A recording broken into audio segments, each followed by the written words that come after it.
来人，给本宫把丽妃和她产下的怪胎一并处死。于一洛努力地掀开眼皮儿，便听到了这句话，想抬头去看看说话的是什么人，可是这身体啊，才刚出生没多久，压根儿就看不到说话的是何人。皇后娘娘，臣妾的孩子怎么可能会是怪胎？被嬷嬷抱着的于一洛却越听越不对劲儿，疯狂地运转着脑子。这个所谓的皇后是想处死我和生我的妃子，如此奢华的寝宫，我这就没命享受了。丽妃，你自己生了怪胎事小，影响国之安定事大呀。本宫作为后宫之主，自然有权处理后宫大小事，把这怪胎报给丽妃好生看看，省得她以为本宫冤枉了她。娘娘，小公主她，您看看就知道了。小公主才刚生下来时，她就注意到了与其他孩子不同，好在稳婆没发现，这才松了口气。可没想到皇后会在这个时候过来，看到努力睁着眼的于一洛，视线不禁落在了她金色的瞳孔上。哇，好一个破碎感十足的大美人儿！瞧瞧这鼻子，这眼睛，这嘴巴，怪不得好多皇上都活不过30岁。后宫若都是这样的大美人儿，能活得长才怪呢。一道道声音在耳朵旁炸开，丽妃抱着于一洛的手顿了一下，抬眸看向店里的其他人，伺候的宫女都垂着头，皇后则是含笑盯着她，并无一人开口啊。那她听到的声音是谁发出来的？丽妃，可看清楚了，宫里嫔妃若是生下怪胎，一律处死，这是老祖宗留下的规矩。想起来了，我不是穿越，是穿书了。我就说，怎么越听越熟悉呢？等会儿皇上那个暴君还会过来，毫不留情的把我和美人娘亲一起处死。丽妃垂眸看着怀里的孩子，难道我刚听到的话是我刚生下的女儿发出来的？正思索着，放肆！这是本宫的孩子，谁若是敢上前一步，本宫就对谁不客气。皇后娘娘，小公主是无辜的，求你放过小公主。皇上驾到！寝宫里的人哗啦啦的全部跪在地上。万岁！皇上，丽妃才生产完，这等污秽之地，您实在是不该来的。无妨，去把丽妃产下的孩子抱过来给朕看看。曹公公领命啊！皇上不可，小公主她……见皇后欲言又止的样子，其他人又神色各异。皇上眯了眯眼，俯身去查看曹公公抱着的于一洛。看什么看啊，暴君，是不是打算处置了我这个怪胎？对上他金色的瞳孔，皇上耳边骤然响起声音：没见识，被我这个怪胎吓到了吧？我呸！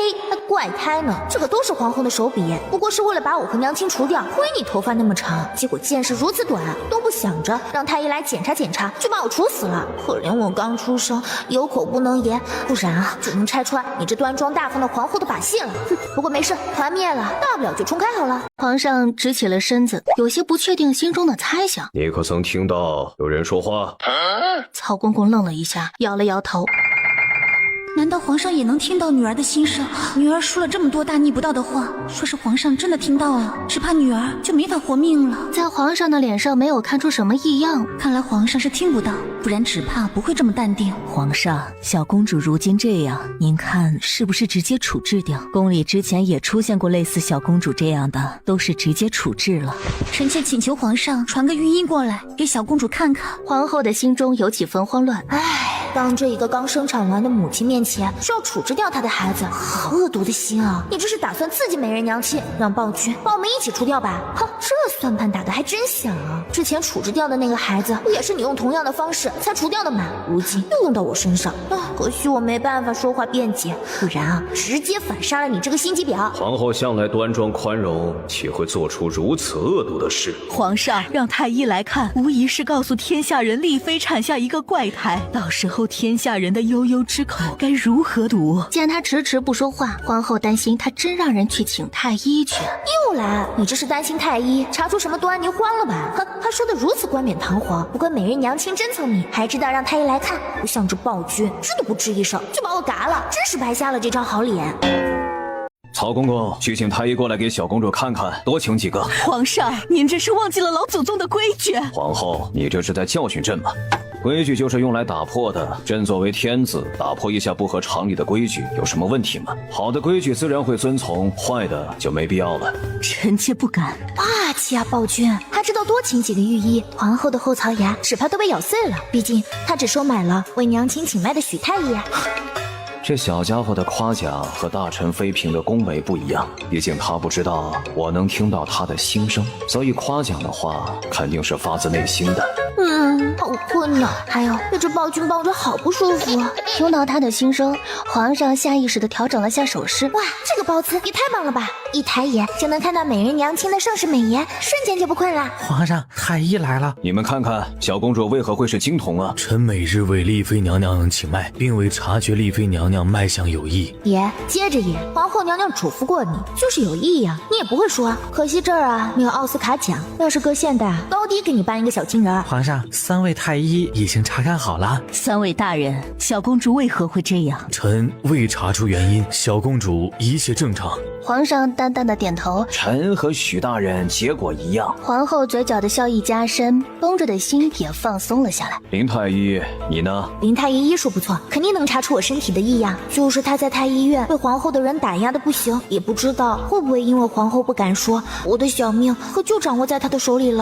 回皇上，小公主身体健康。皇后心里大喜，不过是服用了一种药物，小公主才变成了金童。林太医怎么会知道？许太医不是说没人能查出异样吗？皇后这是怎么了？可能天气变凉，臣妾身子不好，失态了。哎呀妈呀，这下小命应该保住了。林太医太棒了，皇后都心虚了。按照皇后记仇的性子，林太医往后在太医院恐怕会过得更加艰难了。林太医可有办法让小公主恢复正常？可以，臣回去配几服药给小公主服下，便可以恢复正常。既然小公主无碍，本宫向丽妃妹妹赔罪。本宫是后宫之主，想为皇上分担，不想好心办坏事，误会了妹妹。本宫这就回宫，让人送人参过来给妹妹补身子。他说着就打算离开，不想外面有人匆匆来禀。皇上，这是边关传来的。皇上接过，打开看了后，脸色沉了沉。完了，我怎么把这事儿给忘记了呢？这人给的信指定是边关传来的。舅舅为了击破一个时常侵犯边关的小国家，假装投降打入内部，不想被有心之人加以利用。说舅舅通敌叛国，先有我是金童这事儿，又加上边关的信，暴君一气之下处决了我和美人娘亲，完美的完成了双杀。外祖父常年在外打仗，身子本来就不太好，得知我和母妃被处死，舅舅我被诬陷通敌叛国，一气之下直接吐血身亡。真是冤家路窄啊！这是太师的手笔，又和皇后有关系。侍卫给他的信上确实是说金将军通敌叛国。朕还没说，这小家伙就知道得一清二楚，还知道是谁的手笔。看来小家伙真的有预知未来的能力啊！外祖父吐血身亡后，被舅舅知道了，舅舅着急回京看外祖父，结果暴露了身份，被万箭穿心射死。本来以为活了下来，按照暴君的尿性，只怕这次是真的要团灭了。好困啊！就死吧，先睡一觉，反正暴君一家也活不长。活不长，还一家都活不长，为什么活不长啊？皇上还想知道原因呢，可耳边却没有了声音。张嬷嬷抱着熟睡的于一洛上前，娘娘，小公主都没事了，你怎么一点也不开心啊？你才生产完，要保重身体。本宫没事。娘娘，皇后这次能得手，想来是安插了人在我们宫里，奴婢会找出人来，娘娘放宽心些。天干物燥，小心火烛。一觉醒来天都黑了，不过怎么这么安静？听到声音，丽妃知道他醒了，起身把他抱起来。芙蓉呢？没有听到声音，抬眸便看到了一道明黄色身影立在面前。你抱着小公主，又才生产完，不必行礼。这暴君又来干嘛？打扰我和美人娘亲的二人世界吗？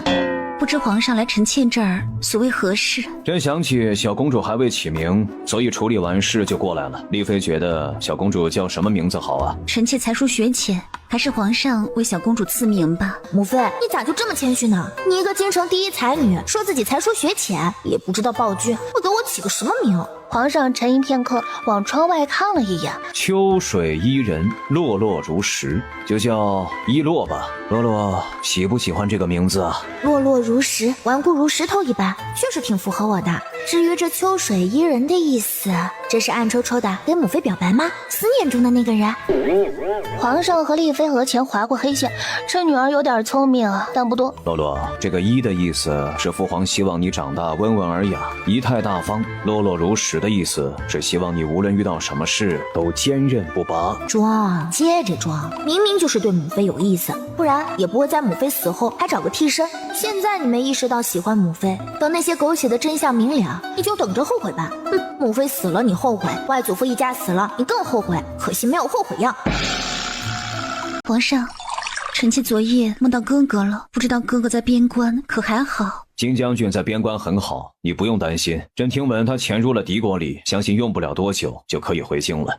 我去，这暴君 OC 了呀！他怎么相信了舅舅不是通敌叛国？难道是因为证据还没拿到手？明日早朝就有人造证据了？居然还有证据！朕看着洛洛就觉得神清气爽。明日早朝，朕带洛洛一起去上朝吧。丽妃愣了愣，我刚出生一天你就让我打工，暴君，你做个人吧！他看到我就神清气爽，我又不是风油精啊！难道这就是我天选打工人的命吗？21世纪天天上班，现在刚出生还得被迫营业，天选打工人无疑了。算了，被迫营业就被迫营业吧，到时候顺便想办法救我那威武不凡的舅舅，免得美人娘亲伤心。丽妃只觉得心里暖融融的，女儿果然贴心。皇上抱了于一洛好一阵儿，没再听到什么有用的信息，倒是听了不少编排他的。小家伙就知道给他泼脏水，自己还不能反驳几事。郁闷不已的他吃了几碗米饭，才感觉舒畅了不少。站起身打算离开，哎呦，可算走了，接下来就是我和娘亲的二人世界了。呀呼！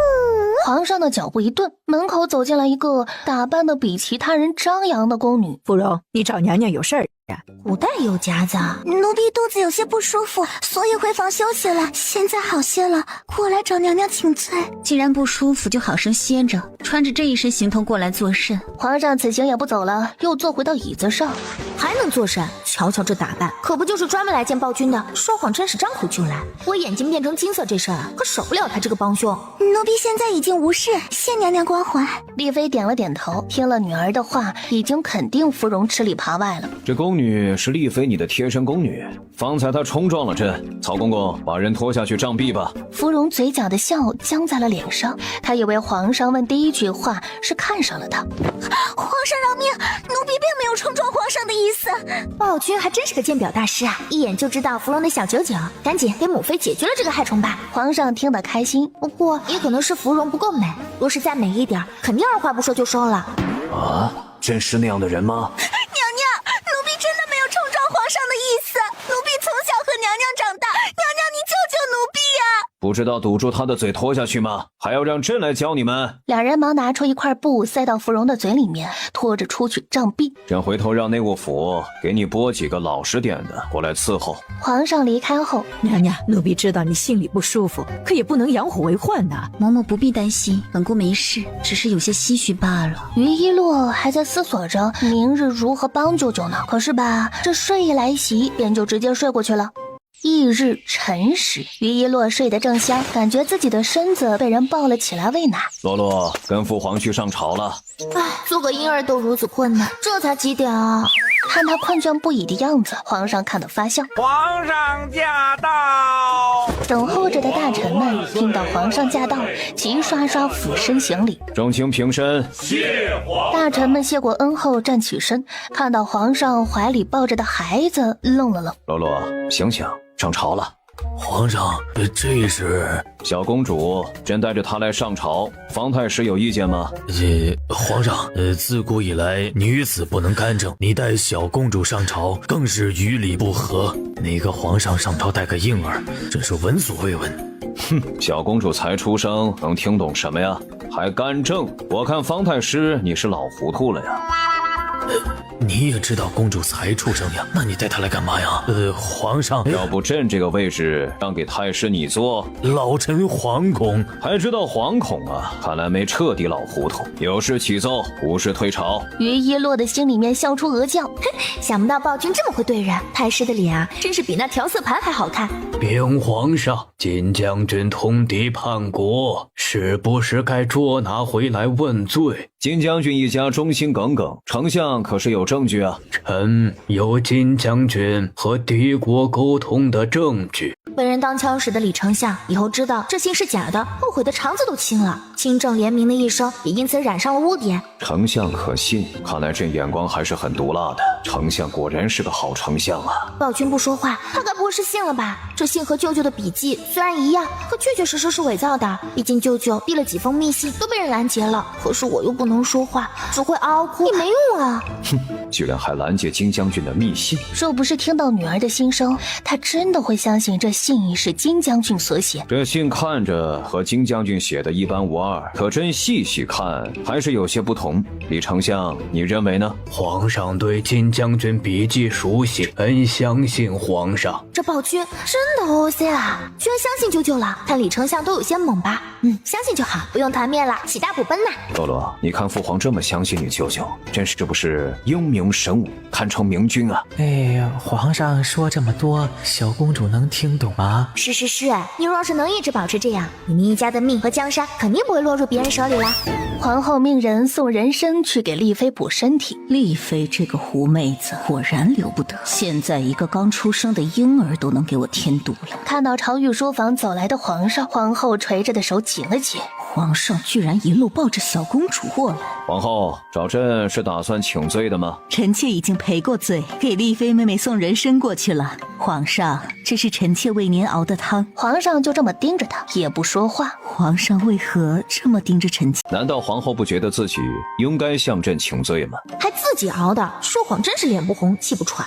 工人一路提着进来，你接过手上就成了你熬的。可是臣妾已经……你给丽妃送人参是赔罪，可是洛洛变成这样，不是你的手笔吗？朕若是再晚过去一点，你是不是把丽妃母女俩都给杀了？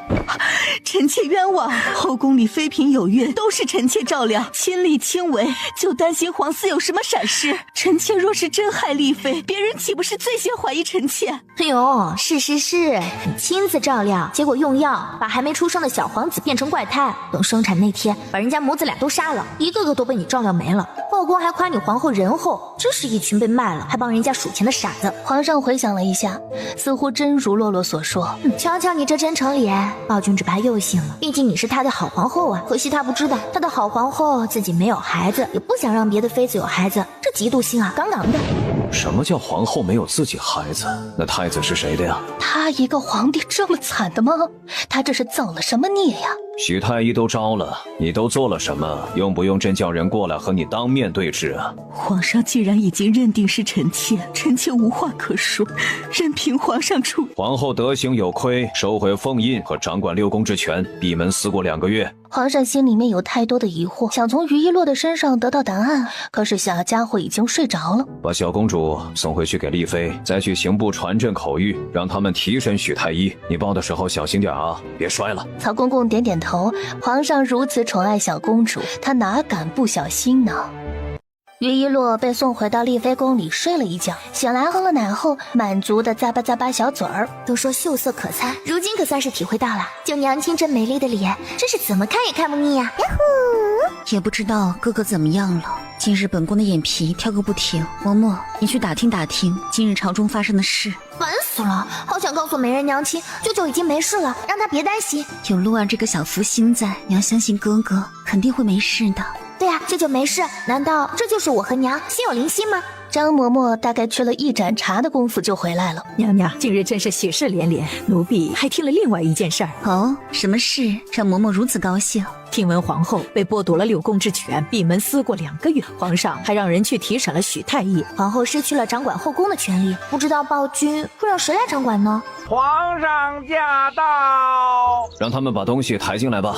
便看到几个小太监抬着东西鱼贯而入。皇上这是？这些都是给洛洛的，丽妃好生收着。抱我起来，我要看看暴君都少了啥好东西啊！丽妃哭笑不得的把他抱起来。美人娘亲太懂我了。哎，那匣子里是啥呀？这是父皇给洛洛的暖玉，洛洛喜欢吗？喜欢喜欢，看这质地应该挺值钱的，给我弄个10块8块的就更喜欢了。原来洛洛还是个财迷啊，那我是不是可以用银钱收买他，从他那儿知道一些事啊？于一洛放下暖玉后，又看向了其他匣子，在看到有他拳头大的夜明珠时，眼睛都直了。突然之间就变成了小富婆，我才出生就赏了这么多。若是暴君一直赏我到长大，那我该是怎样一个天真开朗的小女孩啊？给了这么多好东西，女儿还一直说她是暴君，还好皇上听不到女儿的话，不然夸我的和骂她的一对比，不得气死了。金将军在边关一切都好，丽妃不用担心。谢皇上告知。朕带洛洛去御书房玩玩。走到御书房门口，看到等候在门口的刑部尚书，有结果了，进来说。刑部尚书跟着进入御书房，看着皇上抱着的小公主，愣了愣，说吧。哎呦，暴君，你做个人吧，你自个儿瞅瞅，刑部尚书那欲言又止的样子，肯定觉得你不该带我来这御书房。御书房重地，你带我来合适吗？赶紧送我回去，我要躺在娘亲香软的怀里睡觉。于一乐就不懂了，现代的奶爸都做不到这样吧？暴君怎么就这么热衷于带娃呢？臣，你是不是也觉得朕带小公主来御书房不妥，想劝朕别这样？臣不敢。不敢就是觉得朕不该这样，只是碍于朕的身份不敢说吧？可不是嘛，说了你又不改，人家都懒得说了，毕竟太师啊都被你对得哑口无言。行了，那个许太医审得怎么样了呀？这是许太医签字画押的罪状，请皇上过目。看完上面的条条罪状，皇上脸色阴沉地把折子扔长案上。既然这些都属实，明日行以斩刑。刑部尚书领命离去，曹公公把摔在地上的折子捡起来。怎么了？皇上，这是金将军的折子。舅舅这折子都送来几天，居然现在才看到，折子暗藏玄机，没被看出来才被递进来的吧？暗藏玄机？皇上怎么看都是一封再平常不过的折子，难道是身边人有问题？皇上看了曹公公一眼，又给否定掉了。皇上，丞相大人求见。让人进来。丞相穿着朝服，看到皇上抱着小公主，已经见怪不怪了。他进宫时都听了一路了。丞相大人见朕，所谓何事？皇上，三皇子看上了臣的女儿，说要纳妾，臣是来求皇上主持公道的。唉，这是这个月第几个了？第6个。丞相听到了吗？你是这个月第6个过来说这事儿的，是不是你女儿看上了三皇子，非要做他的妾啊？不可能，臣的女儿性格内敛听话，怎会？怎么不会啊？男主光环呗。他没登基时就是后院议员，登基后为了穿越女，遣散后宫佳丽3000。行，朕知道了，明日朕选你们进宫问话。皇上摆摆手，打发掉丞相。贤妃温良贤淑，怎么就生了这么个儿子？性格真是谁也不像啊。洛洛，你的几个皇兄，你觉得谁可以当皇帝呀？有我挑的余地吗？肯定是三皇子啊，人家可是男主哎，你都是死在他的手里。翌日，于一洛没被带去上朝，睡到了自然醒。其实他也不是自然醒，是被尿憋醒的，结果还是尿在尿片上了。洛洛，父皇带你去玩。皇上带洛儿去哪玩呀？臣妾要不再给他添件衣裳？不用，三皇子进宫，朕带他去看看。行，娘娘，皇上对小公主真好。可能是洛儿讨喜吧。皇上驾到！皇上抱着于一洛去到大殿，坐到上首位之后，几人齐刷刷行礼。于一洛滴溜溜地转动着眼睛，盯着下面的人，长得真是好看啊，完全是男女通吃，怪不得姑娘们挤破脑袋想进他的后院，同情暴君几秒钟。不是，怎么又同情上朕了？三皇子长这么好看，又不像暴君，暴君难道不怀疑的吗？怀疑什么呀？皇上感觉自己真的被整懵了，一个疑问还没搞清楚，又来一个。不知道父皇宣儿臣进宫所为何事？你们起来吧。你想纳李小姐为妾，人家丞相大人同意了吗？回应皇上，臣女自愿给三皇子当妾，求皇上成全。这李小姐肯定是长脑子了，活生生的恋爱脑啊！身份又不低，你一个丞相之女做个什么不好，非要赶着做妾？王宝钏来了，只怕都得给你让半个山头，让你和他一起挖人才。李丞相恨铁不成钢地看了女儿一眼。丞相听到了吧？求皇上成全。皇上，小女已经许了人家，万万不可给三皇子为妾呀！三皇子是什么样的人？上至文武百官，下至百姓，谁都清楚。后院女人无数，只知道吃喝玩乐，流连青楼。既然已经许了人家，今日这事朕就当没听过。暴君还是挺有人情味的。皇上嘴角抽了抽，他又不蠢。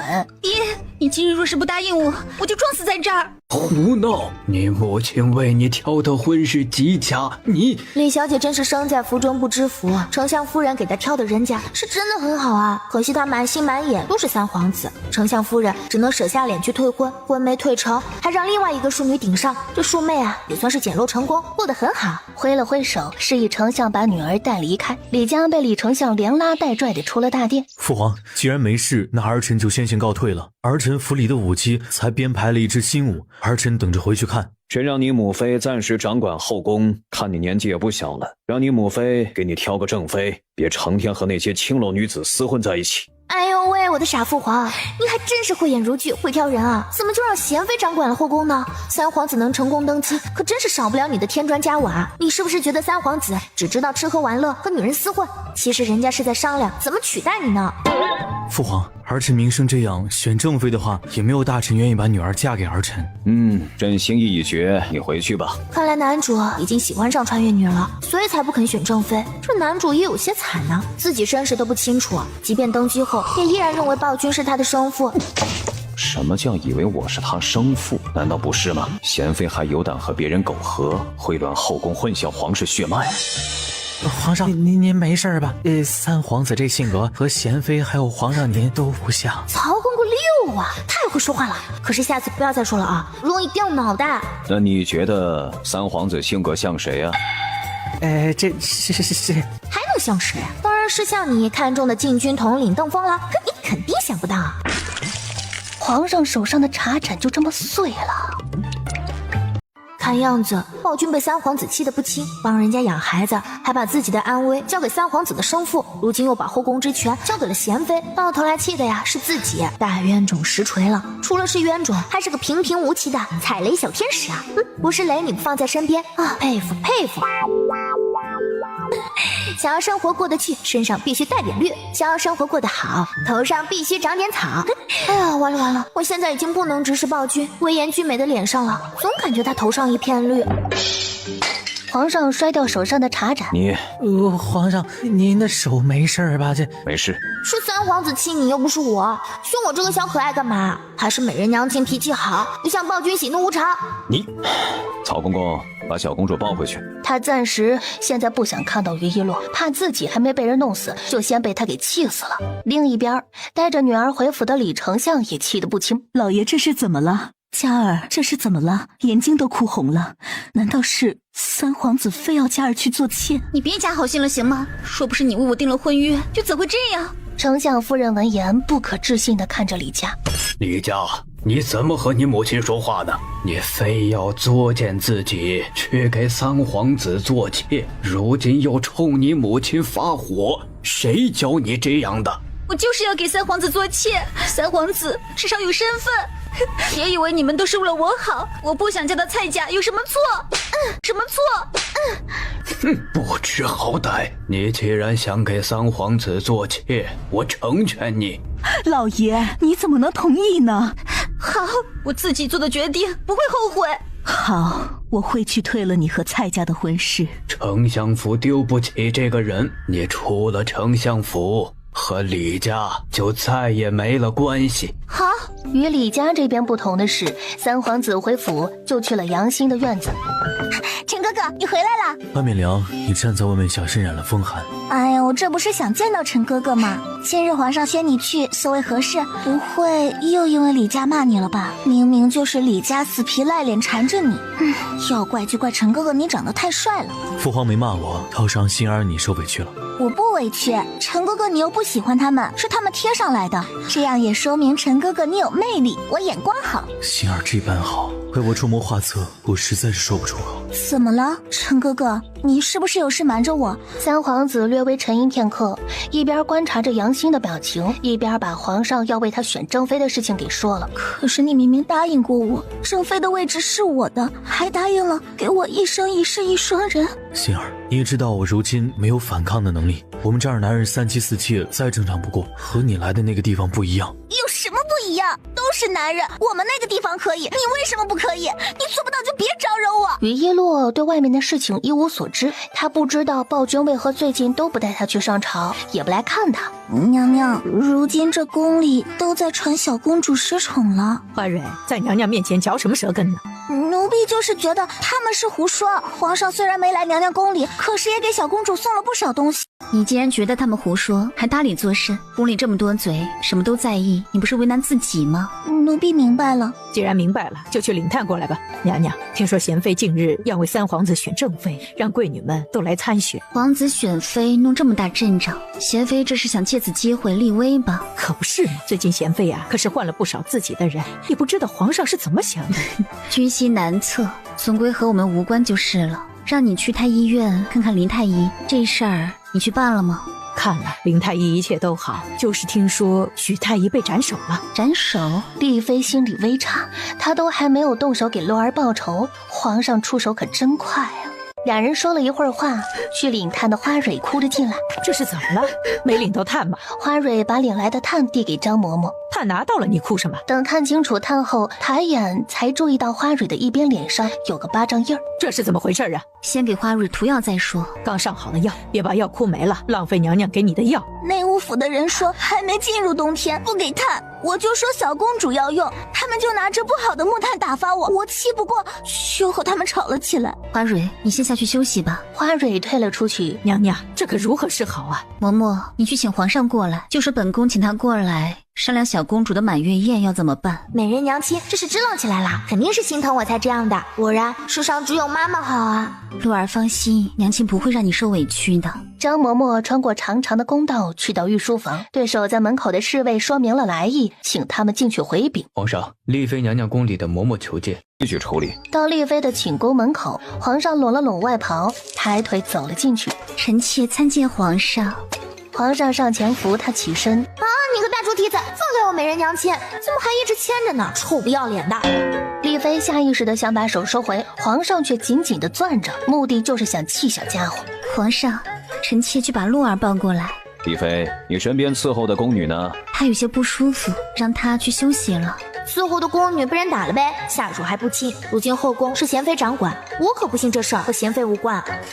皇上眉头轻蹙，嬷嬷，你去把炭烧上，有点冷。嬷嬷会意，转身去把木炭给烧上了。臣妾身子弱，洛儿还小，寝宫旁边就是荷花池，吹风寒气比较重，皇上见谅。这是什么炭啊？赶紧给灭了，免得洛洛吸了去。宫里没炭了吗？怎么用这种炭呢？宫里当然不会没炭了，这不是宫斗桥段吗？肯定是贤妃故意为难娘亲，给遮她羞辱呗。若是没有她的授意，内务府的人哪敢打娘亲的贴身宫女啊？可能是还没入冬，身边的人去领，内务府是这么回的。臣妾之前用的是去年没用完的余炭，要是忘记了，今年还没入冬呢。曹公公，去把内务府的总管叫过来，还有是谁给丽妃宫里拿这炭的，一并叫过来。目的达到，丽妃轻轻一并叫过来。目的达到，丽妃轻轻扬了扬嘴角。你放心，朕倒想看看是谁吃了雄心豹子胆了。皇上宽慰着丽妃，抱过于一洛，捏了捏她肉嘟嘟的脸，才感觉气消了一些。对了，洛洛的满月宴，朕会让人去办，办隆重些。这些人不是说小公主失宠了吗？朕就偏要隆重大办，给小家伙长脸，不然丽妃这么软弱可欺的样，谁都能踩上一脚。皇上，人带过来了。两人颤颤巍巍的行礼。知道朕为什么叫你们来吗？你们看看那炭是给人用的。皇上，可能是小林子一时粗心拿错了，奴才这就给丽妃娘娘换上好的红罗炭。求皇上恕罪，都怪奴才粗心大意拿错了炭。还拿错？王公公这是想把事往小林子身上推啊？这么点小事都办不好的人，来什么内务府啊？既然拿个炭都会拿错，朕以为这手也就没必要留着了。小林子猛地抬起头，看看皇上，又看看王公公。可是王公公垂着头，显然没有要帮他说话的意思。王公公，你既然知道是小林子粗心大意拿错了炭，就由你砍掉他拿炭和打丽妃宫女的手吧。立啊！暴君这是故意刺激小林子吐出更多东西啊！奴才尊皇上饶命啊！是贤妃和王公公让奴才这么做的，奴才只是奉命行事。奴才若是不这么做，贤妃会杀掉奴才的家人。他们还说什么丽妃性子弱不会告状，小公主不得宠，不会有什么事。即便真的被皇上知道了，就让奴才背锅。废物，坏本宫的好事！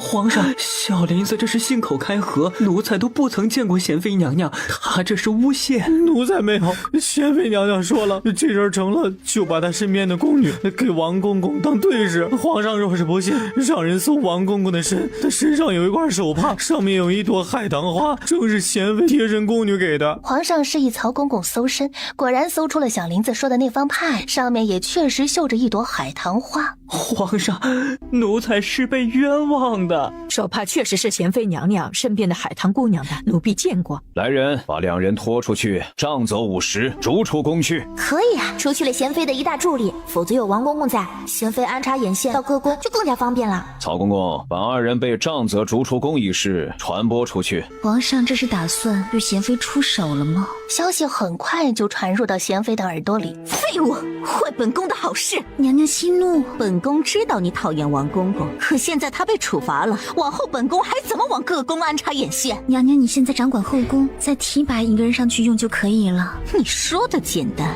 有可能皇上开始怀疑本宫了，所以才处罚王公公和小林子。真是晦气！皇上这么做明显是给丽妃那贱人出气，也不知道两人有没有供出本宫。娘娘不是要为3皇子选正妃吗？你可以请丽妃和你一起帮忙挑选，顺便试探试探口风。不错，我们现在去丽妃那儿，顺便瞧瞧咱们皇上宠着的小公主。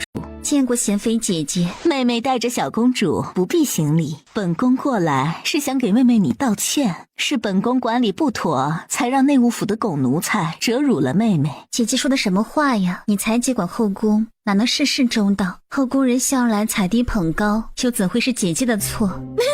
想不到美人娘亲也懂得阴阳怪气啊！贤妃这个死绿茶，闻着味儿就来了，肯定是想套娘亲的话。还好娘亲不是什么傻白甜，看来3皇子挺像贤妃的，真是越发好奇贤妃的奸夫长啥样了，才让3皇子长得如此好看。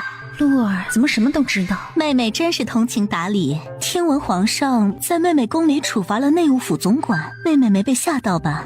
果然是来套话的。这就进入正题了。皇上让人在外面行刑，妹妹没被吓到，多谢姐姐关心。贤妃又问了几句，都被丽妃避重就轻地挡了回来。本宫今日来，其实还有一事相求。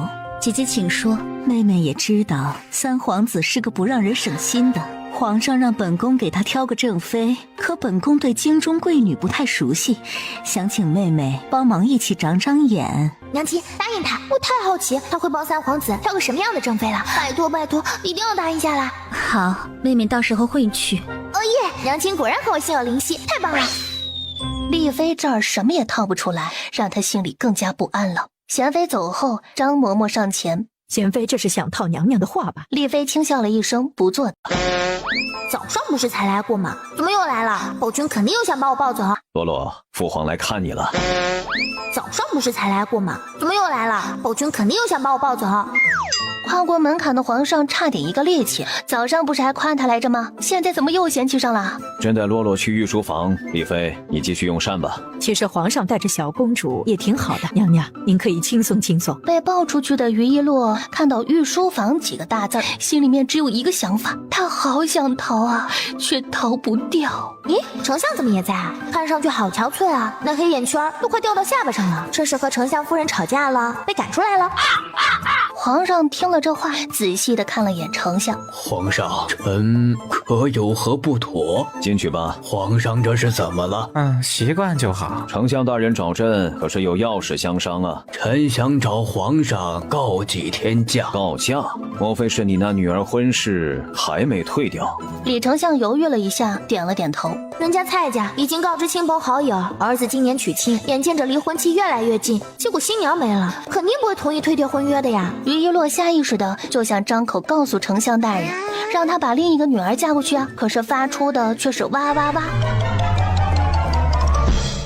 这事儿怎么说也是因三皇子而起，对方是怎么说的？朕帮你出主意。不是，你能出什么主意啊？把人家蔡家都给砍了，或者逼人家主动退婚吗？这可要不得啊！这蔡家留着有不少用呢。你们在御书房不商议国家大事儿，在这商量后宅之事合适吗？好，皇上说帮你出主意。李丞相忙把事情的来龙去脉给说了一遍。夫妻，真的夫妻，一个敢出主意，一个敢信。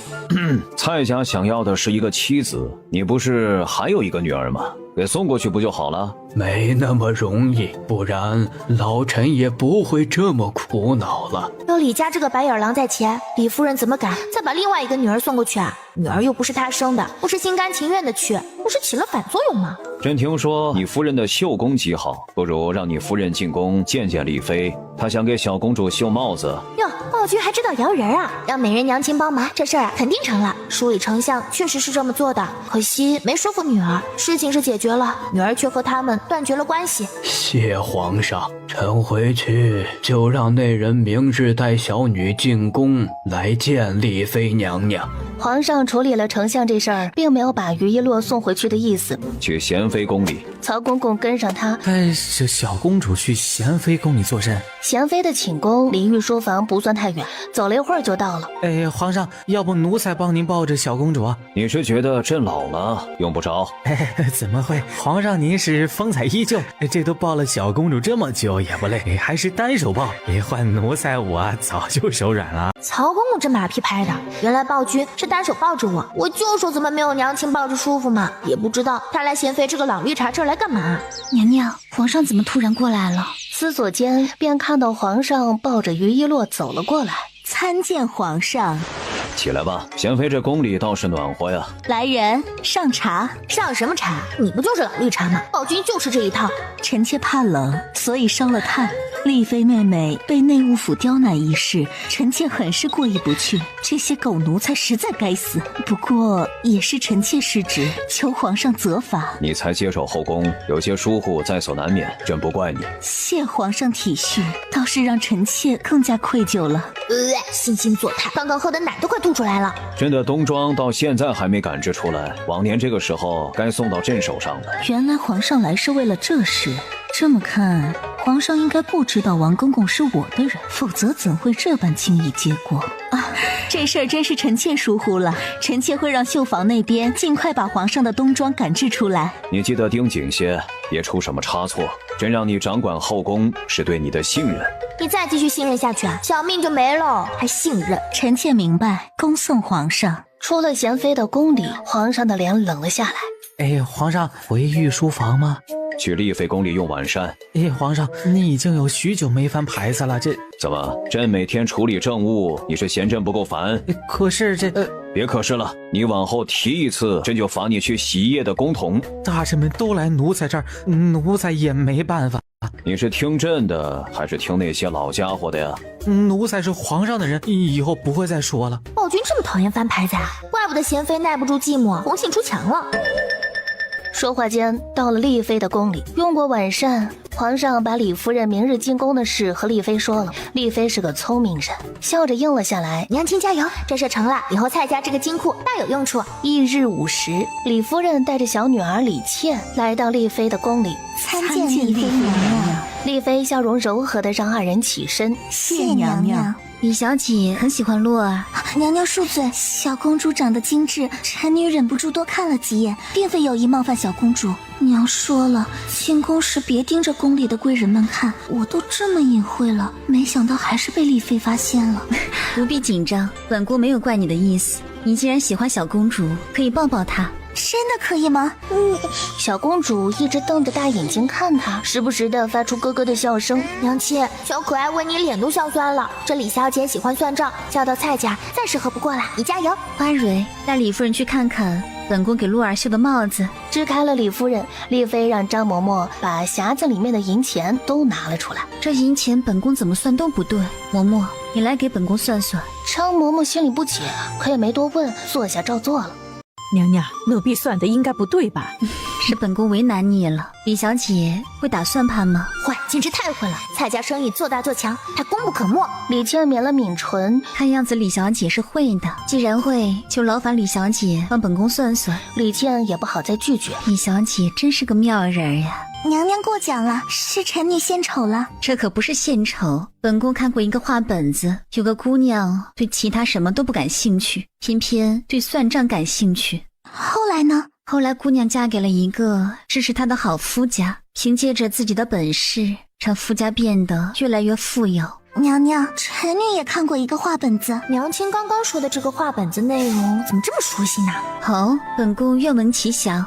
一个女子，她的姐姐原本订了婚，可是姐姐心悦其他人，人跑了，给父母留下了烂摊子。父母原本打算退婚，可男方不同意。她的家里还有一个妹妹，娘娘觉得这个妹妹应该为家里考虑，顶替姐姐嫁过去吗？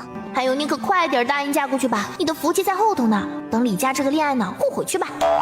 这就要看这桩婚约好不好。说是好，妹妹嫁过去皆大欢喜。女子的父母提让妹妹嫁过去了，这桩婚事在父母眼里是好的，可姐姐不这么认为，妹妹也不清楚，父母没提让妹妹嫁过去。父母若是对孩子好，定然不会害自己的孩子，他们没提，可能是被姐姐伤透了心，担心小女儿认为是因为姐姐不要了才给自己。听了丽妃的话，李倩只觉得本来想不明白的事儿都想通了。谢谢娘娘。娘亲这招高啊，不用李夫人他们开口，李小姐就会自愿嫁过去，太妙了。娘娘绣工精巧，臣妇看得都忘了时辰。本宫和李小姐很投缘，本宫听说李夫人双面绣绣得极好，勉强看得过去。娘娘若是不嫌弃，臣妇回去给小公主绣一双虎头鞋。丽妃自然高兴，应了下来，这才让人亲自送两人出宫。别着凉了，娘，女儿想清楚了，蔡家要的只是一个李家的女儿，也没指明要谁，那女儿就嫁过去好了。你好好考虑，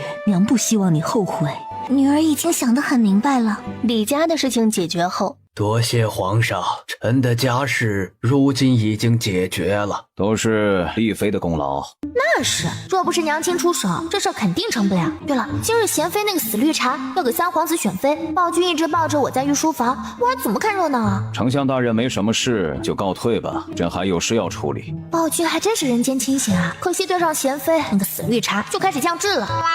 皇上嘴角抽搐了几下，打发掉丞相去到贤妃的宫里。看吧，这就迫不及待来找贤妃了。暴君真的超爱。不是你想凑热闹吗？贤妃寝宫一片热闹。皇上驾到！皇上走到上首。皇上，您怎么来了？带小公主过来透透气，难道朕不该来？都开始吧，三皇子还没来。三皇子估计还在哄穿越女，人家要的一生一世一双人，结果三皇子答应的好好的，你转身就让三皇子选正妃，可不是给人家小情侣添堵吗？一生一世一双人，婵儿等会儿就到。丽妃妹妹，你觉得哪家小姐合适？哪家的小姐都不合适。你儿子是个什么名声？你心里没点逼数吗？哼，还有脸问美人娘亲？我娘亲若是说了，不就是把人姑娘往火坑里推吗？哼，是你给三皇子选妃，还是丽妃选了？臣妾就是觉得丽妃妹妹对京中小姐较为了解，所以才请丽妃妹妹帮着长长眼。哼，你自己的皇子选妃，你不去了解来参选的小姐，还指望别人？贤妃语塞。这时出去的海棠回到了贤妃的身边。三皇子来了吗？回皇上，这你来说，让你说你就说，看贤妃做什么呀？她的脸上有字不成？三皇子在府里和一群青楼女子喝酒作乐，本来还以为暴君是在帮娘亲说话，所以对贤妃这个死绿茶。难道不是吗？想想觉得不对啊，他现在又不知道那些狗血真相，也不知道自己被绿了，所以肯定是觉得自己威严被三皇子挑衅了，才拿贤妃出气。亲自来为三皇子选妃，结果三皇子不是自己的孩子，太惨了。几人又等了一会儿，三皇子才姗姗来迟。参见父皇、母妃、丽妃。逆子，不知道今日选妃吗？砰的一声，完了完了！你三皇子睚眦必报的性子，以后肯定会加倍报复在暴君身上。你说说你打谁不好啊？打男主啊！儿臣知道，儿臣已有心悦的姑娘，不想选妃，求父皇收回成命。起来吧，既然你不想选妃，朕也不逼你。皇上，这穿越女洗脑的还挺厉害哈，居然让三皇子因为她不再隐忍。不过他这招欲擒故纵用的还挺溜，一边让三皇子反思自己，一边又更加厌恶上暴君，激发三皇子造反的心。几人离开后，选妃对你来说意味着什么？你不知道吗？三皇子仿佛没有听到他的话一般，贤妃是越看越来气。是因为杨欣吗？本宫就知道他不是个安分的主儿。是不是母妃不是一清二楚吗？即便没有心儿，我也不想选正妃。如今名声这样，不想连累其他人。本宫是为了谁？不是为了你吗？母妃若没有什么事，儿臣就先告退了。你站住！本宫不管你对杨欣是个什么样的想法，都给本宫收收心思，否则本宫会杀了他。三皇子不以为然，回到三皇子府。陈哥哥，我做了你最喜欢吃的菜等你。你这段时间去哪里了？陈哥哥，对不起，让你担心了。心儿，我说了，我们这个地方跟你那个地方不一样。行。你见过我母妃吗？你母妃？我怎么会见过？你若是好奇，皇妹满月宴的时候带你去见见母妃。陈哥哥居然还有这么小的皇妹，是不是很可爱？很可爱。两人口中的于一洛刚睡了一觉醒来，皇上来了。于一洛一听暴君又来了，整张小脸都垮下来了，闭着眼睛就开始装睡。朕带洛洛去御书房。皇上来的正是时候，洛儿刚醒，来的可真不是时候。我已经睡着了，勿扰勿扰，暴君速速离开。洛洛，朕带你去见见你太子皇兄。于一洛一听，乌溜溜的眼睛立即睁开。太子啊，也是有些惨嘞。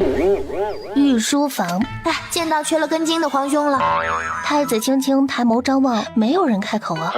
你这人哪都好，就是太固执己见。三皇子和穿越女联合杀了暴君，写下假诏书让你自刎，并让位于三皇子，结果你都不核实一下就自刎了，只怕暴君在棺材里啊，气得棺材板都压不住了。太子确认了没人开口说话，他的目光锁定在于一洛身上。说吧，找朕何事啊？回父皇，儿臣想见见母后。太子应该是想为皇后求情吧？一个为自己杀母仇人求情的大冤种，若是没有皇后，你母后也不会死啊。什么母后？儿臣的母后不是皇后吗？陆皇后当年因难产而死，此前诞下一个死胎，所有人都以为陆皇后是难产而死，其实是因为现在的皇后调换了2人的孩子，并把陆皇后害死。不是，这2人怎么都不说话？暴君也不叫太子起身，怎么回事啊？太子跪下。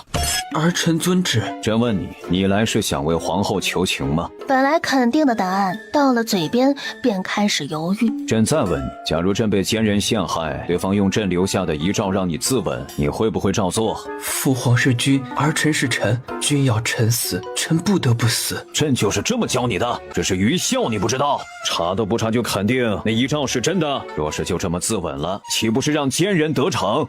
皇上息怒，小姐上着小公主啊！哼，若不是朕抱着洛洛，非得踹死，还君要臣死，臣不得不死。朕看你是想气死朕，你回去就给朕写愚孝这2个字，写到想明白为止。这不得归功于你找的好老师嘛？没把太子皇兄教歪，就该谢天谢地。其实太子皇兄其他方面还是挺强的，若是能加以改正一下，必定比你更加能当好皇帝。父皇若是听到这么大言不惭的话，肯定早就把皇妹扔出去了。还好就我能听到，儿臣知错，回去就写。还有事？儿臣想抱抱皇妹，可以吗？抱着，小心些，别伤着她。我是太子皇兄，皇妹长得真好看。于一洛又咯咯笑了几声，不愧是白月光般的存在，声音好听就罢了，脾气也这么好。你放心，有我在，我肯定不会让你嗝屁的。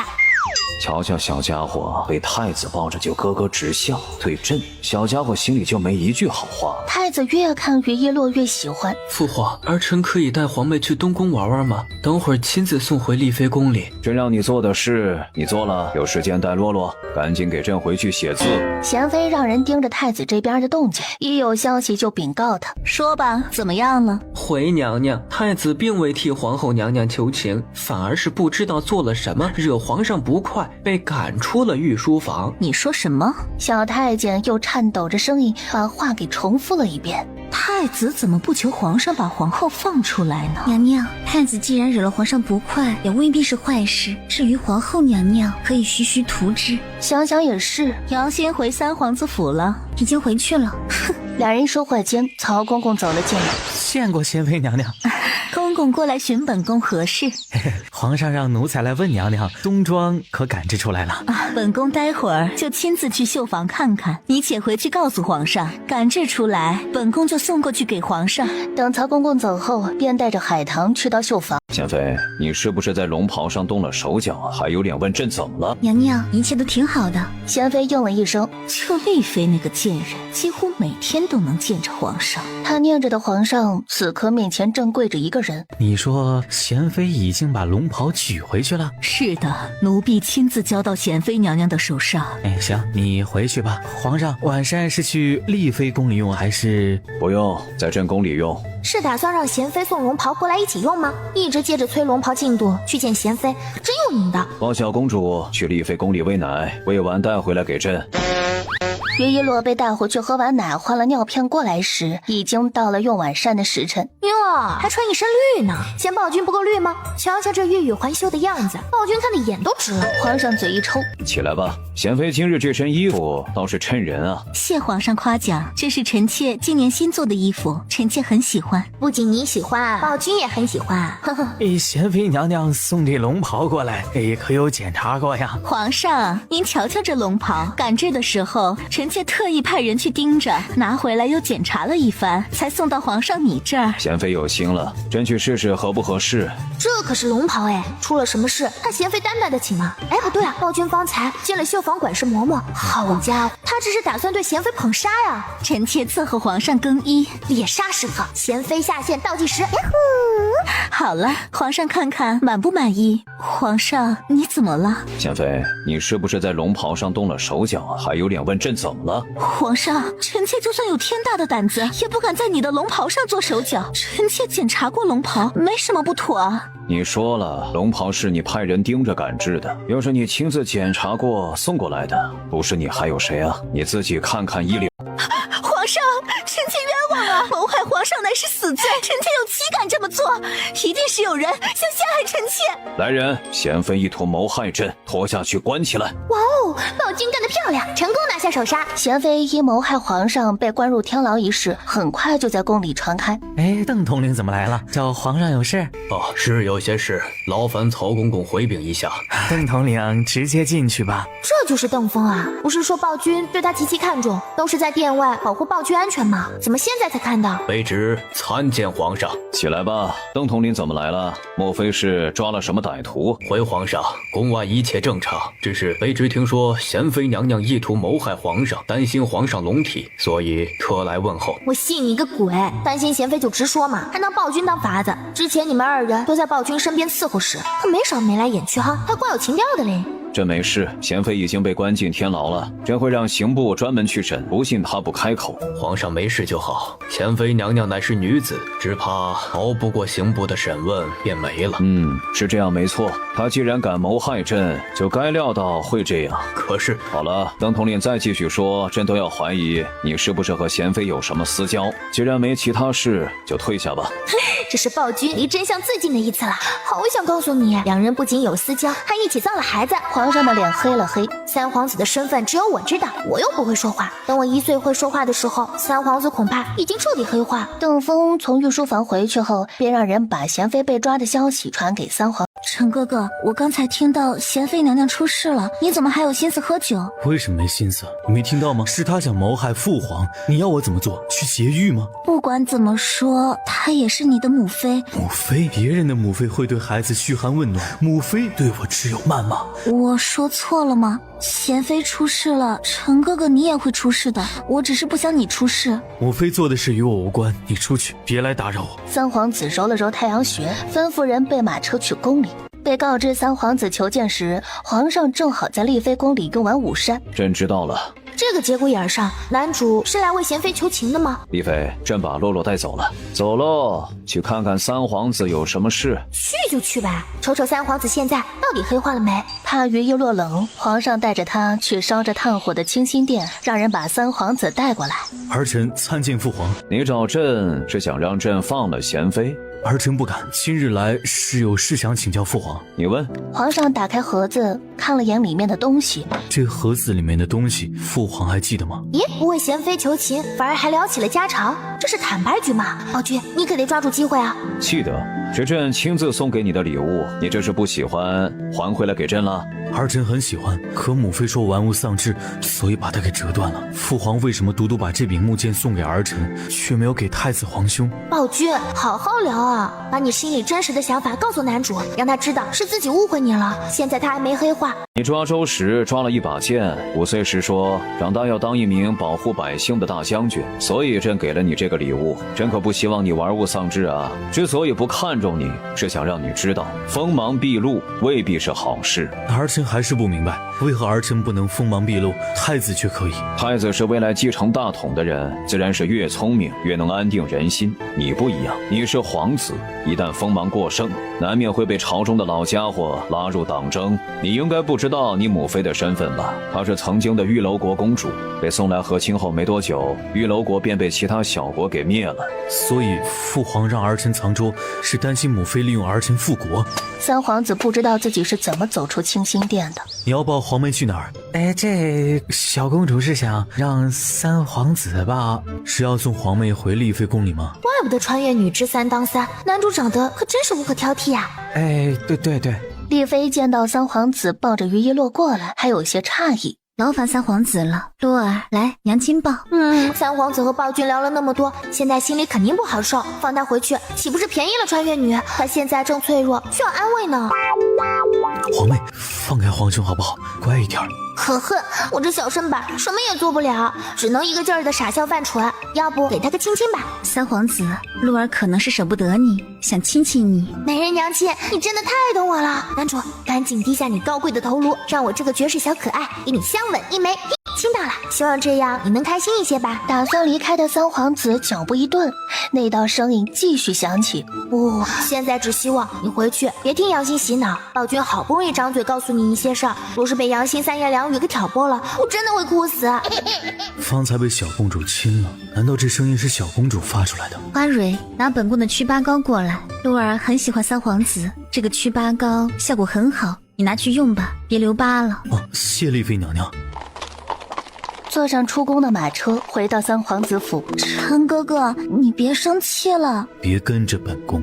陈哥哥，我来帮你上药。不用了，本宫有药会自己上。我知道陈哥哥你还在生气，我上完药就出去。本宫有药，出去。陈哥哥，你居然有这么好的祛疤药，这下你的额头肯定不会留疤了。来人，把杨欣带出去。没有本宫的允许，不许靠近本宫的书房。贤妃被关进天牢几天，根本无法与外界联系。来人！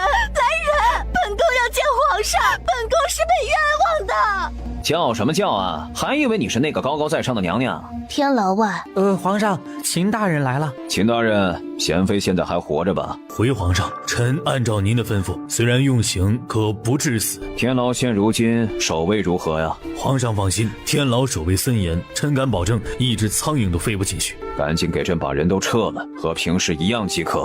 曹公公，你说皇上这是什么意思？哎呀，皇上这是想看看贤妃还有没有同党，结果秦大人您把天牢看那么死。原来如此。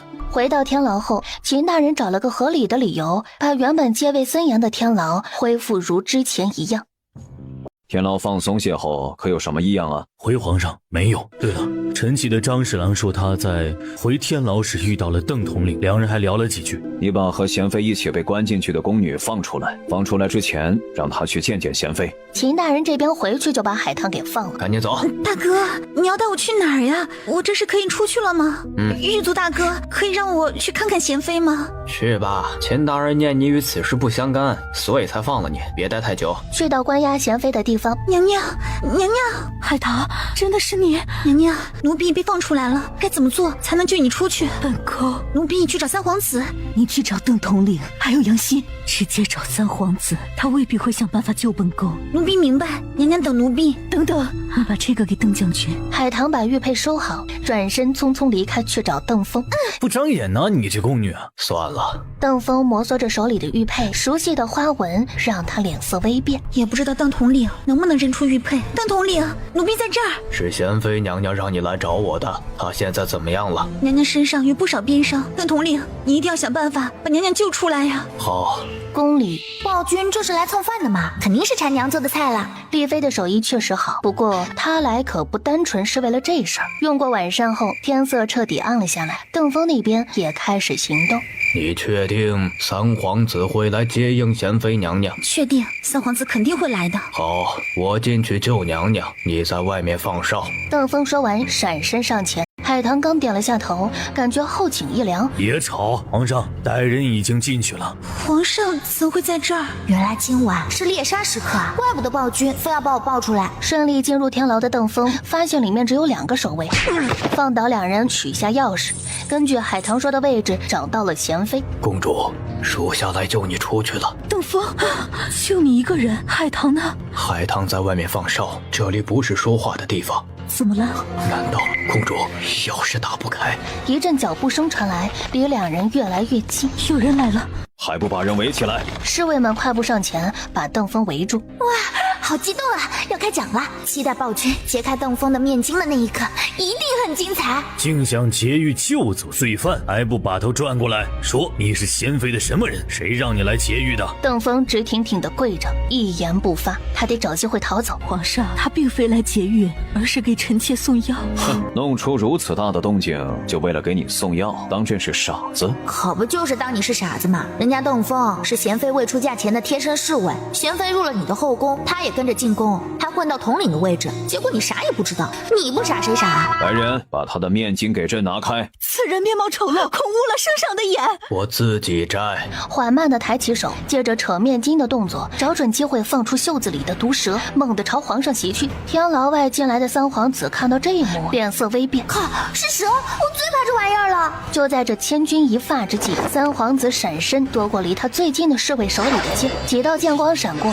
吐着蛇信子的毒蛇直接被砍成几段。三皇子太帅了，不愧是男主，小命可算是保住了，不然被这毒蛇咬一口，得直接去见阎王了。还好刚刚没吓得闭上眼，不然就错过了男主这么酷的一幕。还不拿枷锁过来把人锁住，等着伤小公主和父皇吗？父皇，你没事吧？皇上摇了摇头，他没想到邓枫竟然还懂得御蛇，所以才会被打了个措手不及。若是没有三皇子，你的命当场就没了。本宫倒是想看看是谁如此大胆，敢行刺父皇啊！邓统领，你们既然已经知道了，我无话可说，要杀要剐，悉听尊便。其实男主不知道自己是贤妃和邓枫的孩子也挺好的，他对暴君这个父皇是真的很敬重。原书里之所以造反，也是因为杨欣和贤妃联手瞒着他给暴君吃药，控制暴君，使得暴君无心料理朝政，才把他一步步逼到造反的那一步。把他关押起来，慢慢审。一行人把邓枫押下去。我的生父是邓枫，这不可能，不可能！三皇子，你怎么在这儿？他当然是来救本宫出去的，这还用问吗？若儿臣说，儿臣得到消息，知道今日会有人来救母妃，所以特地来查看救母妃之人是否是玉楼国余孽。父皇会信吗？朕信。谢父皇。行了，你帮朕把罗儿送回丽妃宫里。三皇子不多问，抱着于一洛出了天牢。贤妃，你想怎么死啊？怎么死我说了作数吗？皇上，你设局的那天，我在你心里便已经是个死人了吧？设局？朕不设局怎会知道贤妃你狼子野心，勾结邓枫想富裕楼国？现在邓枫被抓，你的复国梦该醒了。皇上不愧是皇上，知道的的确不少。不过有一点你错了，玉楼国的皇室血脉不止我一个，除此之外还有一个人。皇上想知道那人是谁吗？见皇上不说话，他自顾自地开口：皇上不知道吧？方才救你的三皇子是我和邓枫的孩子，不是你的孩子。朕知道了。你知道？你知道还相信他的话？我从小就告诉他，你处处偏袒于太子，还在打他的时候把一切都归功于皇上你。够了。怎么不想听了？就算这样你还信他？另一边，三皇子把于一洛送回宫，便回了三皇子府。陈哥哥，贤妃救出来了吗？你有没有受伤？你似乎很关心母妃，救他的人被父皇发现了，也一并关了起来。怎么会这样？那怎么办？这时子阳走了过来，殿下，府里那些人都已经送出去了。什么人？杨小姐，你招进府里的人，殿下说了，府里开销太大，不能把银钱浪费在不相干的人身上。什么不相干的人？那可是你的族人，陈哥哥。那些人都是些能人，留着对你大有帮助。本宫作为一个皇子，还需要什么帮助？我知道你敬重皇上，可他不仅责骂你，还逼你娶你自己不喜欢的人，如今又抓了贤妃娘娘，这不是想逼死你吗？杨欣，你是想让本宫造反吗？我只是心疼陈哥哥你，若是你坐上那个位置，便没有人敢欺负你了。杨欣，若不是因为你救过本宫，本宫早就把你赶出去了。他揉了揉太阳穴，转身离开。翌日，皇上，秦大人求见。让人进来后，何事啊？邓峰在牢中咬舌自尽了，这是他留下的。这邓峰不去当说书先生可惜了，无妨。皇上，那贤妃呢？让三皇子去见贤妃最后一面，之后赐毒酒吧。三皇子来到天牢门口，怎么来看我死了没？都说人之将死，其言也善。看来母妃永远都不待见儿臣，不论什么时候。是，本宫不待见你，若不是留着你有用，本宫早就掐死了你。为什么？为什么？因为你是耻辱！若不是邓峰玷污了我，我也不会怀上你。你对太子之位不屑一顾，不过是因为你有皇子的身份，可以锦衣玉食。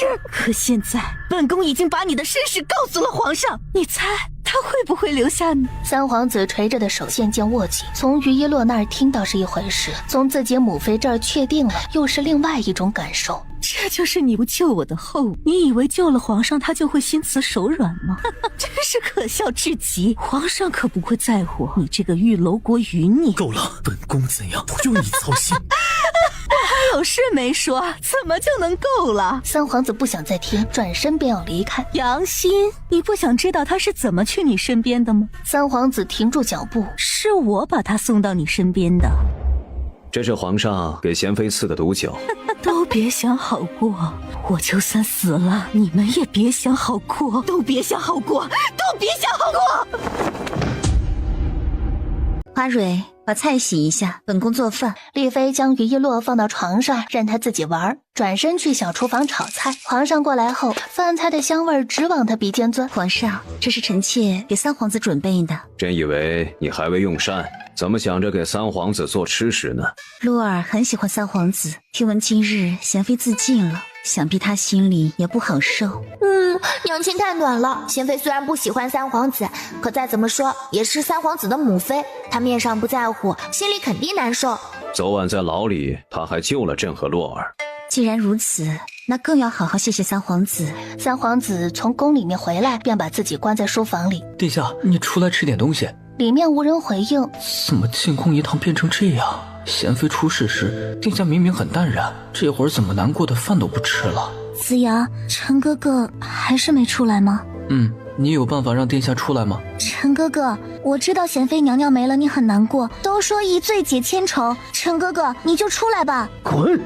杨小姐，殿下让你滚。杨欣觉得一阵委屈。请问三皇子在里面吗？你是谁？手里拿的什么？啊，我是丽妃娘娘身边伺候的，给三皇子送东西。东西给我，我会交给三皇子。杨欣见花蕊不理他，又不是什么见不得人的东西，我拿进去有什么？这是娘娘让我亲自交给三皇子的。殿下方才让你滚，没听到东西是丽妃娘娘送来给殿下的？丽妃娘娘不也是人？都是人，谁又比谁高贵？还不让我碰，好似谁稀罕似的。子阳也懒得再搭理他。殿下，丽妃娘娘让人送东西给你。本以为里面也不会搭，让人进来。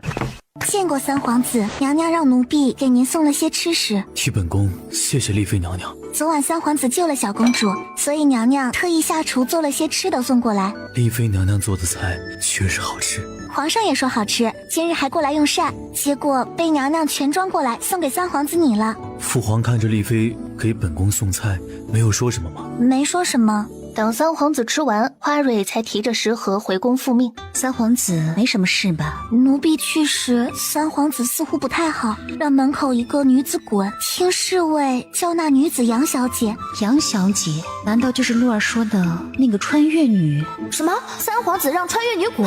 这是闹掰的节奏吗？这杨小姐是三皇子什么人？奴婢不知道，她人说话挺奇怪的。穿越女嘛，自然觉得自己有优越感，嘴里嚷嚷着众人平等，却渴望那母仪天下的位置。一边把丫鬟当姐妹，一边又享受丫鬟的伺候，双标的明明白白的。可恨的是还知三当三，真是丢穿越大军的脸。也不知道他这一掺和，男主还能不能和女主擦出火花。随着贤妃谋害皇上一案落幕，后宫的妃嫔们都把注意力放在了被禁足的皇后身上，皇上这边也不例外。去把小公主抱过来。曹公公应声离去。陆皇后一事查得如何了？回主任，当年和陆皇后有关之人皆被皇后娘娘处死，恐怕只有皇后娘娘和太子的奶娘朱嬷嬷知道当年的真相。皇上蹙了蹙眉，陷入沉思。又抱我这个小可爱来御书房干嘛？看你处理奏折很无聊的好不好？把小公主给朕，去东宫。皇上，现在过去，太子恐怕在上课。正好。去到东宫，太子果然在偏殿上课。太子殿下，上次老夫看你在写愚孝二字，为何要写啊？因为本宫之前对孝这个字理解不对，所以太子是觉得老夫教的不对。夫子，若是按照你的意思，父皇说什么本宫都听，万一父皇是错的呢？皇上是君，又岂会错？太子没听过君要臣死，臣不得不死吗？这夫子真是误人子弟。若按照他这说法，大臣还敢提意见吗？也不知道暴君在哪儿找来的老古董。太子听到心声，往门口看过去。楚夫子，原来你是这么教太子的。皇上，草民这样有何不妥呀？他之前一直都是这样教的，也没人说不妥呀。楚夫子，今日起你别给太子上课了，继续上下去，真把太子教废了。皇上，你不是觉得草民教的好才？草民遵旨。好家伙，古代也有人懂得营销自己吗？暴君若是知道这楚夫子之所以出名，是因为用了银钱找人宣扬出来的，不得被气吐血。皇上怎么了？楚夫子是你找来的，你在哪儿找的呀？皇上，你说这京城这些思想比较固守成规，所以奴才才特意去了其他地方找。当时好多人都想请楚夫子。父皇，你过来寻儿臣有事。让人去把朱嬷嬷叫过来，朕有话要问。太子吩咐人去。你以前在皇后身边伺候，那你应该见过陆皇后啊？见过。难道父皇也对陆皇后的死产生了怀疑？可都过去10多年了。朕倒是忘了，皇后以前就爱去陆皇后宫里，你见过也不稀奇。朱嬷嬷跪着的身子有些发抖，笑着应是。瞧瞧朱嬷嬷心虚的样子，当年害陆皇后时可不带怕的，现在知道心虚了，若是知道杀人灭口没灭完，还不得被吓死？朕记得当年陆皇后身边的人是皇后安置，朱嬷嬷知道贴身伺候陆皇后的都被安置在何处吗？这么多年了，奴婢也不太记得了。不记得吗？真想找陆皇后身边的嬷嬷来狠狠打你的脸，看你记不记得。真以为自己做的天衣无缝？书里这个嬷嬷是被贤妃的人找来对付皇后的。记起来了。皇上和太子都不由得紧张起来。这嬷嬷现在应该是在蔡家侍候来着，她可是目睹了全程。若不是她聪明，在皇后去灭口时假死躲过一劫，这世上啊，就真的没有人知道陆皇后是怎么死的了。你下去吧。太子这边动作很快，怕朱嬷嬷出现什么变故，所以把她关进了柴房。皇上那边也开始动作。皇上，奴才画好了。你画成这样，阿伟能找到人吗？曹公公这画的也太抽象了，谁叫他这么画的？这画怕不是来辟邪的吧？还是娘亲画的好，帮我画的画像栩栩如生啊！皇上一阵无言。陆儿都没看出来这是陆皇后身边的常嬷嬷，暗卫能认出来吗？皇上，您不满意吗？不满意，奴才继续画啊。满意？朕若拿你这话去寻人，不得寻个麻子回来啊！皇上，那是痣，不是麻子。楚夫子一事，你觉得朕该怎么处罚你啊？皇上，只要不是让奴才去洗公桶，奴才都认罚。不洗公桶是吧？哼，那朕就如你所愿，今晚去洗公桶吧。这个皇上，奴才若是去洗公桶，回来的时候抱小公主，寻到小公主怎么办啊？你不会给自己洗干净，不熏人了再过来。因着曹公公的话拿不出手，皇上便去了丽妃的宫里。丽妃啊，朕想让你帮忙画一幅画。不知皇上想画什么？当年陆皇后身边的常嬷嬷，丽妃还记得吗？感情放在曹公公画的是常嬷嬷啊，不能说一模一样，只能说是毫不相干。难道是暴君查到了什么，开始怀疑太子的身份了？不愧是皇上，都查到常嬷嬷身上了。加油加油，你离真相不远了。臣妾献丑了。耶，娘亲，你画的怎么会是献丑呢？曹公公那才叫献丑，简直不堪入目，辣眼睛。丽妃画得很快，皇上原本盯着画的，看着看着就挪到了丽妃的脸上。暴君，把你的视线收一收。我知道我娘亲很美，可你也别一直盯着，哈喇子都快流出来了。听到这声音，皇上把视线收回，丽妃拿着笔的手却是一抖，乌黑的墨汁掉在即将画好的画上。好在还有补救的机会。皇上，画好了。曹公公，瞧瞧丽妃画的啊，再对比你画的。奴才哪敢跟丽妃娘娘比啊？娘娘画的如此传神，宫中的画师都未必有这等本事。确实如此，这修改过的地方不仔细看都看不出来啊。皇上说着突然停住。皇上，怎么了？丽妃懂得如何修复画，略懂一二。那你可曾修复过一幅宫乐图？确实修复过，那时候臣妾还没进宫，有人花钱请臣妾帮忙修复。傻眼了吧？狗血的错认梗来了。方太师那老家伙拿着娘亲修复的宫乐图，告诉暴君是自己女儿，也就是当时还未出阁的皇后修复的。暴君一听啊，迫不及待的让方太师把女儿送进宫。可进宫这么多年，皇后也没做过画。皇上收起被人欺骗的愤怒，拿着画离开。曹公公，吩咐人去备马车，朕要出宫。曹公公应是。小公主呢？要送回丽妃那儿吗？哇哦，出宫！我也想出去看看宫外是什么样。看我呀，看我这个小可爱，拜托拜托。不用，朕带小公主一起去。不愧是我英明神武、帅气逼人的父皇，父皇万岁！以后我能控制的话，尽量少吐槽你一些。皇上低调地带着于一洛出宫，马车行驶没多久，在太师府门前停了下来。朕今日来，只想知道当年宫乐图是谁修复的？宫乐图是小女修复的。皇上不是因为这事儿才让小女进宫的吗？莫非是画有什么不妥？到现在还说谎！朕已经知道是丽妃修复的了，你还想怎么编啊？皇上，肯定老臣当时嘴瓢说错话了，臣也不知道是丽妃娘娘呀。皇上冷笑一声，对曹公公使了个眼色。来人，把府上的匾额摘了。皇上，这些年皇后做的事，你知道多少啊？皇上，老臣不知啊。见他不似说谎，皇上收回视线。是皇后做了什么事儿吗？不急，等审问皇后那天会叫上你的。宫里今日有什么有意思的事吗？本宫想听听。奴婢早就想和娘娘说了，可又怕娘娘不想听。贤妃娘娘勾结邓统领谋害皇上，二人都在天牢里自尽了。这就是后宫女人的宿命，恐怕本宫也会走到这一步。娘娘，您说什么呢？您是皇后，才不会如同贤妃一般呢。皇后淡笑不语。本宫现在还有什么听不得的？太师大人被皇上革职，让告老还乡了。原来如此。兰芝，丽妃呢？她那边怎么样？皇上现在去后宫都只去丽妃那儿，就连她的女儿，皇上也是珍爱如宝，去哪都抱着。皇后闻言，指甲在桌子上慢慢地划出一道划痕。与此同时，皇上的御书房里派出去的暗卫已经查探回来。说吧，可有结果？回皇上，属下在蔡府并未看到画上的人。不会吧？难道是我记错了？不应该呀。你继续观察着。皇上挥退暗卫。小家伙不会是真的记错了吧？皇上，丞相大人求见。对啊，怎么把把李倩给忘记了呢？如果李倩常去蔡家，有可能见过常嬷嬷。皇上挑了挑眉，让人把丞相请过来。参见皇上。李爱卿找朕何事啊？皇上，臣是来送那人给小公主做的鞋子的。好，朕会交给丽妃。爱卿啊，朕看你容光焕发，想必是令爱和蔡家好事将近。暴君这样啊，像极了八卦小情侣恋情的我。确实如此，小女最近在和蔡夫人学习经商之道。哎呦，这不巧了吗？常嬷嬷就是蔡夫人身边伺候的人，天助暴君也。若是暴君能让李倩进宫就好了。这是好事。上次丽妃对令爱一见如故，爱卿不妨让令爱进宫陪丽妃说说话。太赞了，暴君简直是我肚子里的蛔虫啊，说出了我想说的。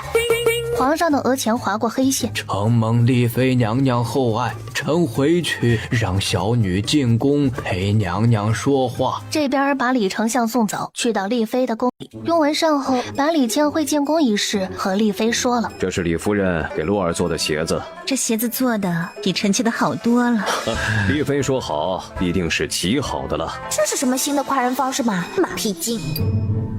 翌日，娘娘，李小姐来了。李小姐不必客气，坐吧。谢娘娘。果然，人找到人生目标就会变得自信。李倩一看就过得很好。本宫听闻李小姐和蔡家好事将近，看李小姐气色如此好，想来是真的好事将近了。李倩脸上露出羞意，点了点头。两人又随意聊了些。李倩想起带来的礼物，让门口的丫鬟把东西拿过来。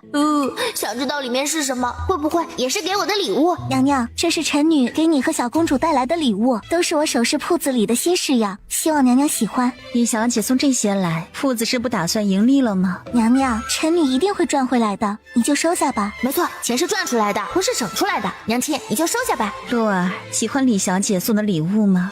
谢谢李小姐，洛儿很喜欢呢。娘娘，桌上的画要奴婢收起来吗？哎呦，差点把这事给忘了。娘亲，快把画给李小姐看，问她认不认识这人。不用，你把画拿过来。花蕊把画拿过来，递给丽妃。李倩看到画脸色变了，肯定见过常嬷嬷啊。李小姐，怎么了？你认识画上的人？李倩抿了抿唇，没有立即开口。他不是什么大奸大恶之人，李小姐不用担心他有事。他原是蔡夫人身边伺候的嬷嬷，蔡夫人今日忙，便把他给了我，让他指点我一些事。难怪暴君的人没见到常嬷嬷，原来是在李倩身边。这人原本是宫里的，李小姐回去告诉他一声，皇上在找他。李倩回到府里，李小姐，你找老奴有事？张婆子，我今天去宫里见了丽妃娘娘，看到了你的画像，于是就把你在丞相府的事说了。张婆子闻言，原本的笑意敛了下去，直直地盯着李倩。对不起，张婆子，丽妃娘娘不是坏人，她让我告诉你，皇上在找你。张婆子没有开口，10多年了，只要闭上眼，脑海里面全是娘娘被害死的画面。这些年，她一直想回宫告诉皇上当年的真相，可她又害怕。双婆子，你不想去没关系，我可以回绝了丽妃娘娘。你知道丽妃是个什么样的人吗？丽妃娘娘人很好，十分宽厚温柔，如今正得宠。宽厚温柔，那她和如今的皇后关系如何？两人关系不亲近，皇后被禁足，正是因为她谋害小公主和丽妃。你说什么？你说皇后被禁足了？对，我是听爹说的。李小姐，麻烦你帮我备辆马车，我现在进宫。李倩转身出去，让人备马车。皇上，丞相大人来了。常嬷嬷，朕可算等到你了。奴婢参见皇上。起来吧，这些年委屈你了。常嬷嬷可算是来了，她能这么快速进宫，还真是出人意料啊。毕竟暴君他也是不信任的。暴君之前对皇后可不是这样的，人常嬷嬷担心自己进宫被交给皇后，转头直接就被处理了。为了娘娘和太子殿下，老奴不委屈。皇上是因为怀疑娘娘当年的死有蹊跷，所以才查到老奴，让老奴进宫嘛。皇上这边才让常嬷嬷进宫，太子那边便收到了消息，带着灵旗前往御书房。太好了，太子皇兄终于可以知道自己是陆皇后的孩子了。儿臣参见父皇。起来吧，朕本来也打算让人去唤你过来一起听的。李丞相感觉自己有些多余，可皇上又没有屏退他的意思，只能当着木头桩子。谢父皇，不知他是，难道这就是洛儿说的那个知道真相的人？太子殿下，老奴是陆皇后，也就是你母后身边伺候的嬷嬷。常嬷嬷，把你知道的都说出来，都是属实，朕一定会还陆皇后一个公道。老奴所说的句句属实。当年皇后娘娘和方贵妃同时有孕，娘娘好心让方贵妃住到她的宫里，后宫的女人何其危险，更何况还怀着孕呢。起初一切都相安无事，直到生产那日，方贵妃突然肚子疼得厉害，老奴知道是要生了，就去找稳婆过来等着接生。方贵妃的孩子出生了，可是个死胎。就在这时，娘娘肚子也开始疼，在一生一二的啼哭中，娘娘产下了一个小皇子。她看了小皇子一眼，听着旁边哭泣的方贵妃，让老奴去请皇上过来。可皇上那日恰好出宫，待老奴回到娘娘宫里时，就看到方贵妃笑得一脸阴狠的用枕头捂住娘娘的口鼻。御书房里气氛变得十分沉重，看着娘娘就这么被捂死。方贵妃把2个孩子调换，并告诉皇上，娘娘因为难产而死，该灭口的人都被方贵妃灭口了。太子皇兄，别难过了，陆皇后是爱你的，正因为爱你，才不让常嬷嬷出去被发现。她是用自己仅有的一点能力保护你。来人，把皇后那毒妇还有朱嬷嬷带过来。侍卫们领命去到皇后寝宫。你们好大的胆子，竟然敢闯皇后寝宫！皇上让我们带皇后去御书房，别妨碍公务。皇上让本宫去，所谓何事？皇后娘娘，请吧，皇上人带来了。鬼呀，鬼！你不是死了吗？鬼，你是鬼！朱嬷嬷，睁大你的眼睛看清楚，这是人，青天白日的，哪来的鬼？成事不足，败事有余的蠢货！参见皇上，皇上让人传臣妾过来，莫不是为了常嬷嬷这个故人？哼，皇后竟还认得常嬷嬷，当真是好记性啊！臣妾当年和皇后姐姐关系亲近，怀着太子时又一直住在皇后姐姐宫里，自然不会忘记常嬷嬷。好大一张脸，杀了人家还好意思叫人家陆皇后姐姐，真是人不要脸，天下无敌！你这毒妇，娘娘好心接你去她宫里，你却把她杀了，还抱走了太子。常嬷嬷，本宫知道皇后姐姐死了，你很难过，可你不能空口白牙污蔑本宫。娘娘当年就不该让你住进她宫里，更不该对你这个狼心狗肺的东西心软。太子，你也认为你不是本宫生的吗？够了，常嬷嬷已经说了当年的事，你嘴硬没关系，朕有的是办法让你开口。难道10几年的夫妻情分还比不过常嬷嬷的3言2语？皇上总是这样。陆皇后至少不会像你这样恶毒。臣妾恶毒？难道陆姐姐就当真是好人？放肆！到了现在，你还要攀咬陆皇后？能把我给曹公公抱着吗？那样你不仅可以发火去踹皇后，我就举双手双脚赞成。本来还满腔怒火的皇上瞬间收起怒意，平复心情。暴君刚刚扔了茶盏砸皇后，现在不会一激动把我也给扔出去吧？他似乎忘了还抱着我哎。小家伙不出声，他确实都差点忘了。把我给曹公公吧。哎，不对，曹公公昨晚去洗了公桶。还是把我交给太子皇兄吧。太子皇兄看上去就香香的。太子，上来抱着洛儿。太子微微点头，走上前去接过于一洛。太子皇兄果然香香的，知道你现在心里不好受，毕竟好不容易知道自己的娘亲是谁，结果娘亲还没了。不过没关系，大不了等我长大了对你好些就是了。见太子盯着自己，也没啥表情。不会是我笑得太傻，笑到太子皇兄了吧？又或者现在这个气氛我不该笑。皇后被这父慈子孝的画面深深地刺痛了眼。臣妾攀咬陆姐姐，皇上以为陆姐姐为何让你把我封为贵妃？你以为她就没有一点算计吗？她不过是想巩固她的地位。你胡说！娘娘若是想用你巩固她的地位，她早就让你进宫了。之所以不让你进宫，是想保护你，希望你能觅得如意郎君。你闭嘴！她就是不想本宫好。什么如意郎君？本宫只想进宫。娘娘若是不想你好，也不会认真为你挑选如意郎君。她原本都都挑好了，打算去请皇上为你赐婚。惺惺作态，你是陆静怡的狗，自然觉得她千好万好。去把当年陆皇后给朕留的信拿过来。很快，曹公公抱着一个匣子过来。哎，皇上，给他吧，信是给他的。笑着笑着又流出了眼泪。原来是这样啊！原来本宫引以为傲的一切都是陆姐姐给的，是本宫错了。上面到底写了什么呀？皇后这是疯魔了吗？又哭又笑的，好奇。曹公公，曹公公立刻明了，下去把皇后手上的信拿了过来。上面是陆皇后熟悉的字，见字如见人。月儿，当你看到这封信时，姐姐已经不在了，姐姐身体越来越差，所以姐姐特意向太上皇求了旨意，姐姐死后便让你当皇后，还有我肚子里的孩子，若是能平安出生，养在你身边，我也放心了。皇上允了我一个承诺，这封信就当是姐姐最后一次保护你吧。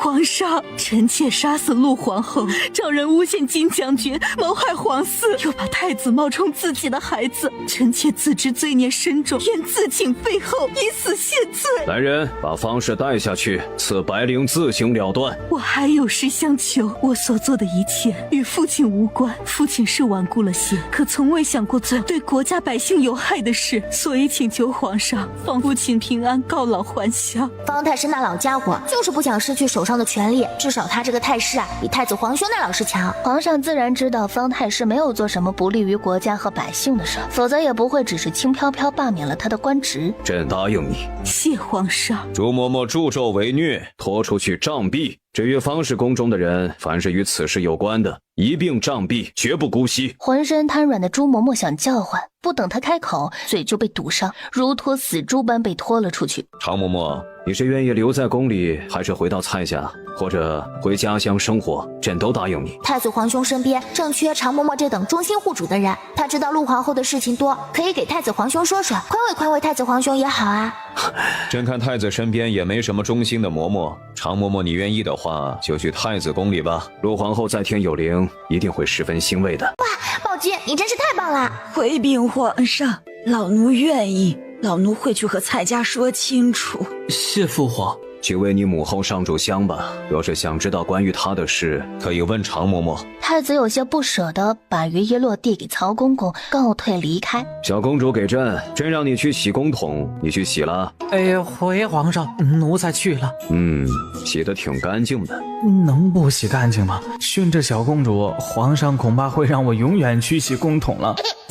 废后的旨意一出，百姓大臣只觉得不可思议。与此同时，常嬷嬷已经回到蔡家。怎么回来了？妻儿那边都学明白了。夫人，老奴是来向你辞别的。当年把你带回来，我就知道你和常人不一样，只是不知你去往何处。你是要进宫去吗？是，当年是因为出了点事，我迫不得已才逃了出来，承蒙夫人老爷收留。如今事情真相大白，太子殿下身边需要我特意来请辞。去吧。皇后之事已经过了几天，后宫依然人心惶惶。无论是妃嫔还是太监宫女，都担心自己和皇后有一丝关系被牵连。好在皇上最喜爱的小公主满月宴即将到来。曹公公，那老家伙回家乡了。回皇上，方大人已经回家乡去了。你让人去淑妃那儿请她过来。皇上，淑妃娘娘那边奴才可不敢去。你不会在外面叫吧？皇上，奴才也不知道地上有没有陷阱呀。淑妃娘娘向来独来独往，谁也不放在眼里。早些年其他妃子想找她的茬，结果都被反杀掉。皇上自己都不敢去，她哪敢去呢？行了，瞧你那出息，朕和你一起去。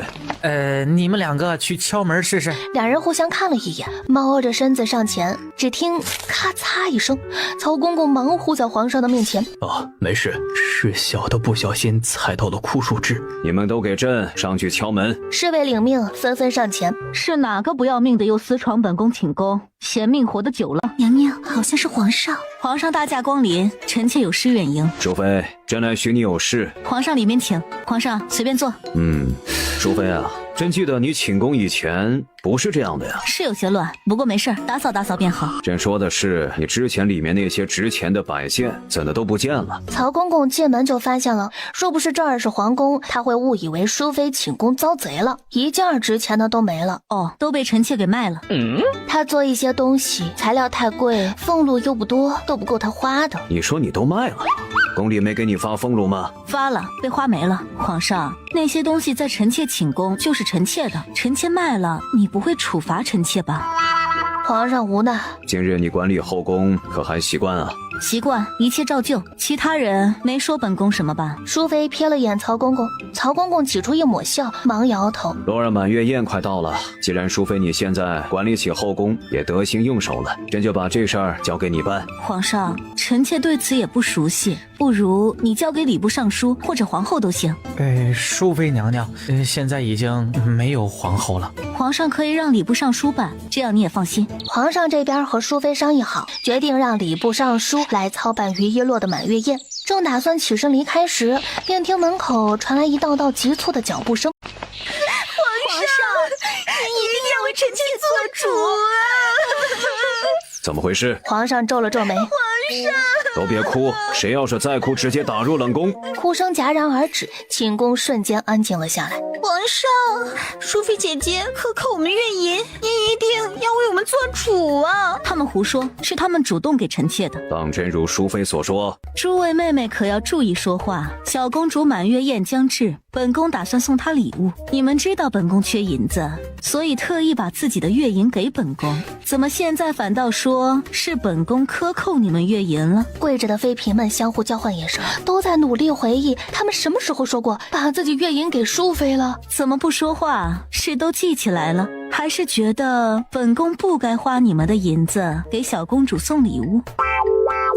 众人成功噎住，这淑妃还真是阴险，不仅预支了他们2个月的月银，还威胁他们，现在又拿小公主出来当法子，简直是欺人太甚。好，爱妃们有心了，看来淑妃管理后宫，大家都很和睦，朕心甚慰啊！都是皇上英明。既然如此，诸位妹妹还有其他事吗？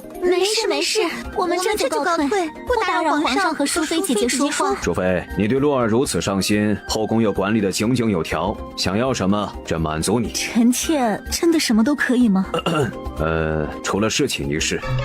淑妃嘴巴一抽。皇上，那你就赏臣妾黄金100两吧。朕回头就让人给你送过来，你那门口的陷阱先关一关，不然啊，别人都不敢靠近。皇上离开之后，又来蹭饭了。可惜娘亲今天不下厨，就让你蹭不到。丽妃也是这样认为的。皇上要传膳吗？皇上摆了摆手。听闻淑妃给洛儿送了礼物，朕过来看看。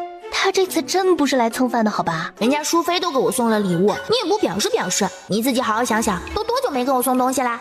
也不知道满月宴的时候能收到多少礼物。暴君有那么多妃子，还有大臣，这些一人送一样，都能成就我的富婆梦，想想就好期待呢。丽妃，洛儿的满月宴，朕交给礼部尚书来办。你有想宴请的人，便把名单给朕，朕让人去办。比丞相一家，还有蔡夫人一家，其余的皇上您决定就好。你想得周到啊！一来不仅可以帮李小姐长脸，二来也报答了蔡家对常嬷嬷多年的关照。说着看向了曹公公。皇上，奴才记下了，会转告礼部尚书去办。不愧是曹公公，暴君一撅屁股，你就知道他拉的什么屎。这还叫你什么曹公公啊？直接叫曹妃好啦。这么懂暴君的人去哪找啊？皇上的脸色黑了下来，不明所以的曹公公心里暗道：难道说错话了？皇上似乎不高兴了。可是我这话也没什么问题啊，真是伴君如伴虎呀！皇上，这儿有一封给您的信。曹公公接过信递给皇上。谁给的信啊？好奇哎。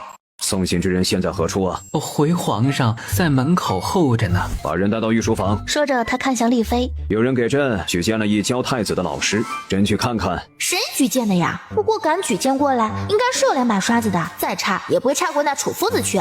皇上，人来了。于一洛好奇地睁大眼睛看过去。草民见过皇上。这人有点熟悉啊。有些熟悉。哦，想起来了，这不是李丞相自小在外拜师学艺的嫡长子李云鹤吗？果真是一表人才，相貌堂堂啊！要说这李云鹤是真的有才能，世人只知道他自小在外拜师学艺，其实根本不知道他师从擅长帝王之术的闵丘。方太师啊，能请到这李云鹤来辅佐太子，当真是用心了。御书房里面一片安静，皇上不说话，李云鹤也没有主动开口的意思。不是，暴君怎么不叫李云鹤起身呢？这可是未来的丞相之才，太子皇兄正需要他这样的能人辅佐。皇上回过神来，和颜悦色的示意李云鹤起身。谢皇上，草民李云鹤受方太师举荐，特来见皇上。朕已经看过了，说起来，朕的丞相也是姓李。能不巧吗？人家是父子。不巧，丞相正是草民家父，草民自小在外拜师学艺，皇上不认得草民也不奇怪。好啊，真是虎父无犬子啊！说着看向曹公公，去，请太子过来见见他的老师。暴君太赞了，捡到宝啦！闵丘归隐山林后，许多人都试图去找他的徒弟，可惜不知道他徒弟是何许人。等这些人知道李云鹤的身份后，不得嫉妒死你啊！毕竟这李云鹤和他的师傅闵丘比起来，那是有过之而无不及的。哎呀，李公子虽是李丞相的儿子，可年纪却也不大，看上去比太子也没年长多少，当真能当太子老师吗？行至东宫，大人请进了。太子殿下，皇上让奴才来请您去御书房见见您的老师。父皇这么快就寻到适合的老师了，这老师是何许人？哎，是方太师举荐的李丞相之子李云鹤。丞相之子，那不是年长自己没多少吗？两人谁也没有再说话，去到御书房门口便直接被带进去。儿臣参见父皇。太子皇兄，快看看你的新老师。起来吧，赐座。这是姓方的那老家伙给你举荐的老师李云鹤，你们年纪相仿，想来相处起来也容易。太子微微点头，点眸。太子皇兄，你别看人家年纪不大，且因为是方太师举荐的便拒绝，这可是别人求而不得的少年英才，而且为君之道，最重要的便是知人善用，不以貌取人。太子殿下，老师往后多多指教。皇上心情愉悦，欣慰的点了点头。几人又说了一会儿话，皇上才让人亲自送李云鹤回丞相府。往后你好好和李云鹤学，别辜负了父皇一番好意啊。解决完太子老师一事，李妃交代的事，你速速去转告礼部尚书。两人口中的礼部尚书正在写请帖。哎，苏大人，皇上让你记得给蔡家送一份请帖，还有李丞相一家。丞相大人，本官自不会忘，蔡家这就补上。哎，丞相大人一家4口，苏大人别忘记了。一家4口，皇上这是连丞相大人的庶女也宴请。等曹公公走后，重新写了2份请帖。干什么的？我是你们公子。两人对视了一眼。我去禀告老爷，老爷，门外有个公子自称是我们家公子。当真？老爷，我们赶紧出去见见鹤儿，外面冷。娘，您走慢点儿。3人走到门口，鹤儿，下山怎的不给爹娘说一声？见过爹娘，妹妹。前去说，现在你不怕鹤儿着凉了？哥哥，先进去喝杯热茶，暖暖身子。鹤儿怎的突然下山了？因为师父欠了方太师一个请求，方太师便让他答应准许自己的徒弟下山，全心全意的辅佐太子殿下，所以孩儿就回来了。这样也好。与宫里热闹不同，三皇子府里一片冷清。殿下已经命人看好杨欣了，让你派人去江州杨家查杨欣，查怎么样了？派去查的人来信了。杨欣的父亲在江州任职知州，为官清廉。说杨欣，江州的杨欣和现在的截然不同。属下得知的消息，上面说他温婉大方，堪比京城中的大家闺秀，而且自小便订有婚约。可后来不知道怎么回事，突然性情大变，不仅以死相逼和杨家断绝了关系，还把亲事也退了。本宫知道了，杨欣既然是穿越而来的，那真的杨欣去哪儿了呢？殿下，既然已经知道杨欣不安分，为何不把他赶出府？洛儿知道的那么多，会不会知道真的杨欣在哪儿？子阳，备马车，本宫去皇宫一趟。丽妃宫里，我那高大威猛的舅舅明日能来参加我这个小可爱的满月宴吗？也不知道他那边如今怎么样了。都已经这么久了，按舅舅的能力，差不多该回来了吧。洛儿，父皇来看你了。对了，朕收到金将军的信，边关作乱的小国家已经被收服了，他不日便启程返京。谢皇上告知臣妾，哥哥平安比什么都重要。舅舅果然威武，国家大事比我满月宴重要，来不来参加无所谓，只要礼物到就行。没事，等金将军凯旋，朕让人设宴招待，丽妃你和洛儿都能见到金将军。皇上说完，又笑着对于一洛说：“明日洛儿就能见到你的2个皇姐和另外2个皇兄了，你开不开心啊？”还行吧，与其期待他们，不如期待我喜欢的女主。女主？皇上，三皇子求见。男主来干嘛？也不知道他明日会不会带穿越女来参加。若是带来，穿越女啊，肯定不会让2人相遇的。若不是杨欣一心想拆官配，男女主早就相遇了。皇上站起身，抱着于一洛去到清心殿。儿臣见过父皇。怎的不进去等了？在外面等一会儿，无碍。父皇，儿臣今日是想来告诉你一件事，就是儿臣的身。你是朕的儿子，贤妃之事过去就过去了，以后不许再提。朕知道一切与你无关。不是吧，不是吧，三皇兄这是打算自揭身份？不对啊，他怎么知道自己身份的？难道是贤妃死前见那时透露的？哦，太过分了，自己死了还膈应三皇子。我的女主小天使，你赶紧出现，拯救男主这个美强惨吧。男主肯定是知道后心里不好受，贤妃就是猜到会这样，才故意膈应他吧。还好暴君及时打断。看来送礼物还是有用的呀，洛儿吐槽我的次数都变少了。三皇子还沉寂在于一洛心声里女主这2个字眼上。还有什么事吗？儿臣想带洛儿出去玩一会儿。皇上没有拒绝，心里纳闷，怎么一个个都喜欢抱洛儿去玩啊？太子也是，三皇子也是。谢父皇，儿臣等会儿送洛儿过来。难道是我变得更好看了？不然为啥太子皇兄和男主都想抱我去玩？三皇子抱着他出了清心殿。明日洛儿的满月宴，想要什么礼物？三皇兄给你弄过来。这么看，男主也很帅啊，简直是360度无死角。打住，说礼物的事儿呢，喜欢什么好呢？三皇子嘴角的笑意逐渐加深。我想要什么也白搭呀，又不会说话。若是会说话，真希望女主别带穿越女来参加我的满日宴。洛儿，皇兄府上有个人，说话做事都格外与众不同。皇兄近日让人去查了他的身份，发现他与之前简直判若两人。能不判若两人吗？人家真的杨欣是大家闺秀，和行事出格的穿越女自然不一样。也不知道真的杨欣还能不能回来。真的杨欣果然还活着。知道了答案，三皇子又抱着小家伙四处逛了逛，才把他送回皇上的清心殿。殿下，杨欣还在里面吧？在里面，我们一直在门口守着。陈哥哥，你是来看我的吗？见他还在，三皇子直接转身离开。杨欣跺了跺脚，发泄自己心里的不满。翌日，哎呀！里面好像有动静，开门看看，怎么回事？小姐肚子疼得厉害，二位大哥，求求你们让奴婢出去叫大夫吧。二人拿不定主意，也不说话。殿下让你们看着我，也没说看着我的丫鬟。若是我出了什么事，你们以为殿下不会追究吗？两人犹豫了一番，答应放他的丫鬟出去。丫鬟小跑着出了府，去到四皇子府。干什么呢？一边去！二位大哥心情好，我想见四皇子。你当四皇子府是什么阿猫阿狗都能进来的吗？我不是坏人，我就想见四皇子。干什么啊？吵吵嚷嚷的。这人说是要见殿下。抬起头来，你找本宫有事？四皇子，是小姐有事要找你帮忙。本宫可从未见过你。他说着，抬步便要上马车。四皇子，我家小姐是杨欣。你说你家小姐是杨欣，她找本宫何事？小姐被三皇子关在府上不让出去，她想去参加小公主的满月宴，所以让奴婢来请您帮忙想办法。去三皇子府。皇宫里，太和殿一片热闹。外祖父年轻时定然是个大帅哥，怪不得娘这么美。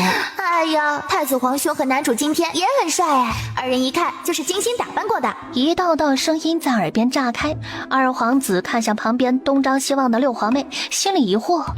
六皇妹没有开口，那是谁在说话？殿里除了六皇妹会叫太子皇兄，还有谁？瞧瞧骚包的二皇子，一个大男人还穿一身粉，这种天气还用扇子，也不怕把自己扇着凉了。太子和三皇子压下嘴角的笑，确实很骚包，也不知洛儿在哪儿学来的词儿，还怪贴切的。二皇兄，你这粉色的衣服还挺扎眼嘛。二皇子无暇顾及他的话，心里面除了惊讶还是惊讶。方才的话难道是父皇抱着的小皇妹？三皇子旁边的人不是我那刁蛮任性把自己作死的六皇姐吗？哎，五皇姐呢？怎么没看到啊？难道是被打死了？暴君的2个女儿都挺惨的，嗨，我好不容易苟住性命，可不能学他们去吃爱情的苦。本来不确定的2皇子和6公主，现在都确定了。这道声音出自于于一洛。皇上扫了一眼下面的众人，确实没有看到五公主。也不知道洛儿说的打死是指什么。曹公公，五公主呢？回皇上，五公主抱恙，只有驸马来。女主啦，果然和男主配的一匹，不愧是侯门贵女，那浑身的气质，举手投足都赏心悦目啊！三皇子循着他的视线看去，对视了，三皇兄你完了，你坠入爱河了。这就是我以后的妻子。他若是没记错，那是清远侯府的嫡女暮雪。穆姐姐，方才三皇子看了你，他是不是看上你了？没聘的事，妹妹最好还是别胡说。见皇上迟迟不开宴，大家谁也不敢先动筷子。不对，我就说感觉少了什么，原来是少了四皇兄这个舔狗啊！哈哈，二皇兄是纯爱战神，四皇兄是舔狗沸羊羊，五皇姐和六皇姐是恋爱脑，暴君这基因绝了，一家子大情种。鹿儿这小嘴真是谁也不放过，还好他们都听不到，不然一下子得罪这么多人，以后可如何是好？怎么还不开宴啊？难道还要等四皇兄？完了，男主没带杨欣来皇宫，四皇兄这个舔狗该不会是去找杨欣了吧？放着我这个绝世小可爱的满月宴不参加，还去带个人来给我添堵啊！皇上的脸色沉了沉，赶往三皇子府的四皇子下马车后便直接往里面去。四皇子，殿下已经去皇宫了。本宫不是来找皇兄的，你最好让本宫进去，否则本宫对你不客气。侍卫不情不愿地推到了一旁。放心，出了什么事本宫担着。宇航瑞，我就知道你这个朋友靠谱。你别哭了，之前你怎么不说你住在三皇兄府里，这样我就可以经常来找你玩了。我怕你觉得我是那种攀龙附凤的人，所以没敢告诉你。欣欣，你是什么样的人我能不清楚吗？三皇兄也真是的，去皇宫怎么不带你，还把你关起来。不怪陈哥哥，是我的错。走吧，我带你去皇宫。俩人说着话到了宫门口。这是本宫带来的人，为何不能进去？回四皇子，皇上特意交代过了，只能你一个人进去，其他人不能入内。一个宴会，父皇至于这么防着吗？这是我的朋友，也不能进去，除非是四皇子你的家眷。四皇子闻言沉默。你进去吧，不用管我。行，你在这等着吧，我等会儿去和父皇说说，再过来接你。里面宴会已经开始了，于一洛看得津津有味。儿臣有事耽搁，所以来迟了，父皇见谅。有事耽误，不会真的带杨欣来了吧？说你是舔狗，你还真是舔，可惜人家拿你当朋友呢。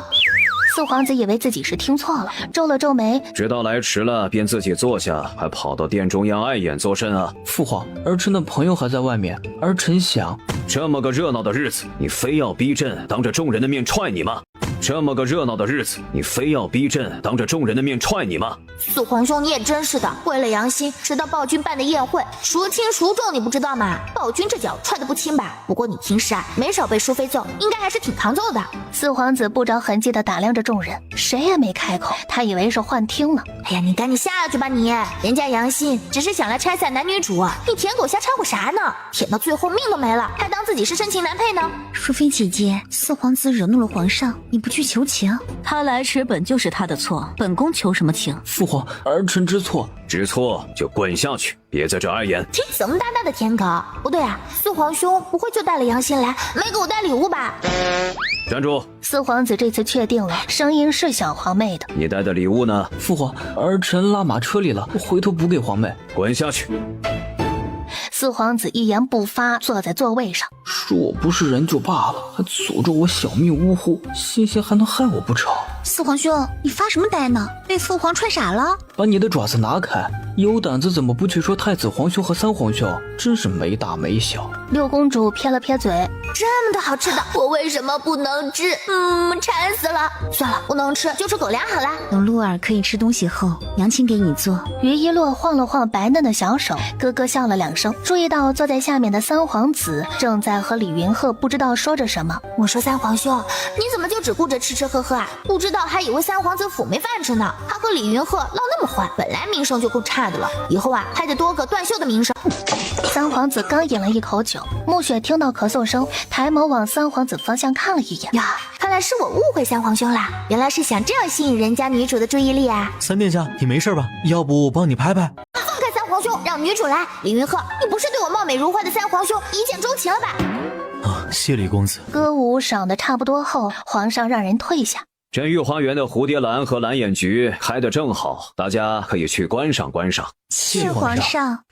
皇上陪在丽妃身边。丽妃姐姐今日打扮得真好看，一点也看不出生过孩子。妹妹这嘴呀，可真是抹了蜜了。丽妃姐姐这发饰当真好看，不知道姐姐是在哪儿买的？人家丽妃姐姐的东西你也买得起，说不定是皇上得来的新鲜玩意儿。酸掉牙了都，宝君压根儿没给我娘亲赏过这玩意儿，好吧？这东西是别人送本宫的，妹妹们若是喜欢，便只管去品真阁买，是李小姐铺子里的。各位娘娘们，若是喜欢，只管去看。说话间，四皇子想起还在宫外的杨欣，趁人不注意直接开溜。谢谢。四皇子气喘吁吁地跑来。恒瑞，你既然来了，那我便放心回去了。你一直在等我，父皇不让你进去，我一时走不开，现在走开就过来找你了。我怕我走了，你过来没看到我会担心，所以等你过来再离开。见他丝毫没责怪自己，四皇子更加觉得小皇妹的心声荒诞。恒瑞，那我走了。四皇子吩咐自己的人送杨欣回去，目送他离开。回到御花园的时候，大家正在讨论着各种花。于一洛困得不行了，不停地打哈欠，最后直接睡了过去。于一洛再次醒过来时，是在丽妃的寝宫。爹，你不用担心，皇上已经告诉我了，哥哥没事。外祖父来了。洛这丫头像你啊，不哭不闹的。钱老将军一脸慈爱地看着小外孙女儿，从怀里面掏出一个金镯子。爹，你自己留着，我和洛儿在宫里什么也不缺。我给我外孙女，她不拒绝，你代劳什么呀？外祖父太懂我了。嘿，你看看，洛儿开心的。只要是值钱的，洛儿就开心。于一洛满月宴过去2天后，皇上颁发了一道圣旨，引起了众臣不满。皇上，李公子年纪轻轻当太子老师不合适啊，那你说说谁当太子老师合适啊？大殿里面瞬间安静了下来。皇上三思，太子是未来储君，挑老师之事岂能儿戏？更何况这人还是前太师举荐的，谁知道他是不是真心实意的呢？哼，有时要你们出主意时，一个个都装哑巴，现在倒是巧舌如簧了。皇上，既然有些大人觉得李公子不合适，不如让他们去请闵老先生的徒弟。若是请到了，岂不是好事？苏大人说的轻巧，闵老先生的徒弟是谁，我们都不知道，更别说去请人家了。就在大家争论不休时，外面进来一个小太监。皇上，李公子求见。让人进来。李云鹤淡定从容地越过众人，走到殿中央，拱手行礼。李云鹤，诸位大臣认为你无法胜任太子老师一职，想去请闵老先生的徒弟，你以为如何呀？呜呼，打烂他们的脸！诸位大人对我的能力有所怀疑，也算是对太子殿下的负责。至于去请闵老先生的徒弟，就不必了。李公子这么说，是觉得自己比人家闵老先生徒弟厉害，怕是你都不知道闵老先生是何许人也。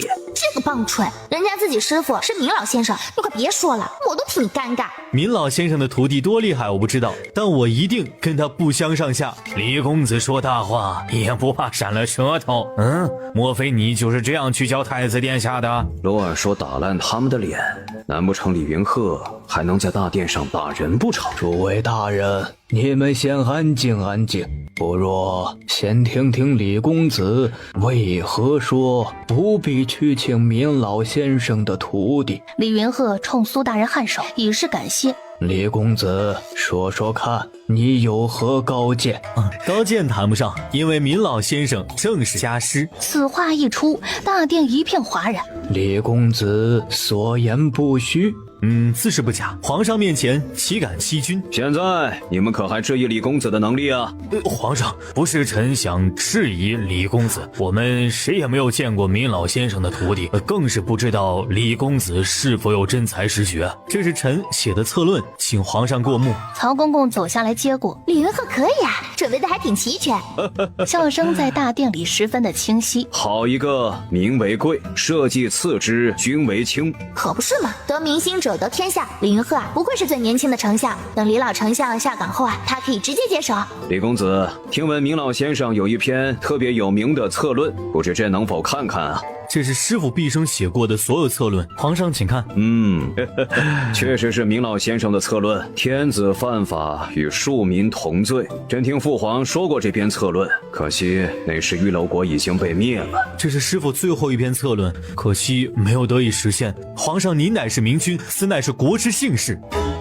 早朝结束，皇上回御书房后，抱着手上的策论看得津津有味。突然听人禀告：皇上，四皇子求见。好家伙，都几天了，就是想起给我礼物了。让他滚进来，找朕何事？父皇，儿臣是来给洛儿送礼物的。几天了，朕倒想看看你送了什么。四皇子慢吞吞地上前，递出一个小盒子。走这么慢，是太重了吗？皇上打开看了一眼，你就送这东西打发洛儿？你怎么有脸拿出来的？不臊得慌吗？不是吧，就一根普通的簪子，钱都花在杨欣身上了吧？不愧是舔狗，买这么一根簪子送我，实在是磕碜。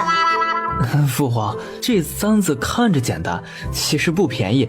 再说了，礼轻情意重，不能因为礼物衡量我对洛儿重不重视啊。朕是不懂女人的首饰，可不是傻子。你这破簪子只怕宫外随处可见，好意思拿来糊弄朕？还说什么礼轻情意重？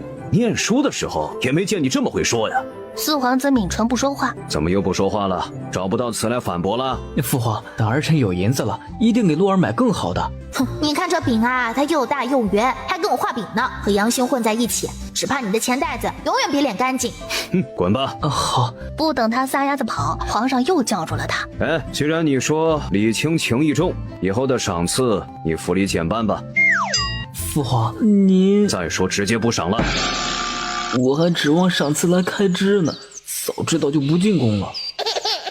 小姐，这是你的信。杨欣接过信，拆开看了一眼。我出去一下，你该忙什么忙什么。说完，找到自己常常钻的狗洞，熟练地钻了出去。找我什么事？不是跟你说了别给我写信？被三皇子知道你和我联系，你觉得你还能在他身边吗？不是我想见你，是他找我什么事？去里面说吧。去到屋里，发现还有其他人，都是玉楼国余孽。说吧，什么事？朱敬贤妃没了，邓统领也没了，三皇子是如何打算的？总得给我们说说吧。急什么？没听过心急吃不了热豆腐，三皇子自然有打算。安抚好这些人，杨欣出了院子，原路返回三皇子府。路过书房时，抬手敲了敲门。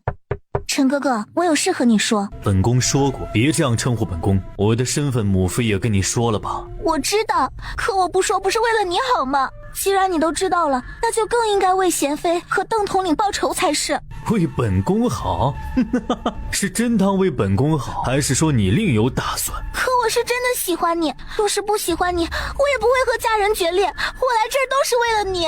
不是本宫让你来这儿的，也不是本宫让你跟家人决裂的。你不是这儿的人，那原本的杨欣呢？他去了哪儿？你占用了他的身子，又与他的家人决裂，你觉得你做的一切不是在伤他父母的心吗？我不知道他去哪儿了，可我这么做只是在帮他抗拒不幸福的婚姻。三皇子不想再说，杨欣跑出府去了四皇子府。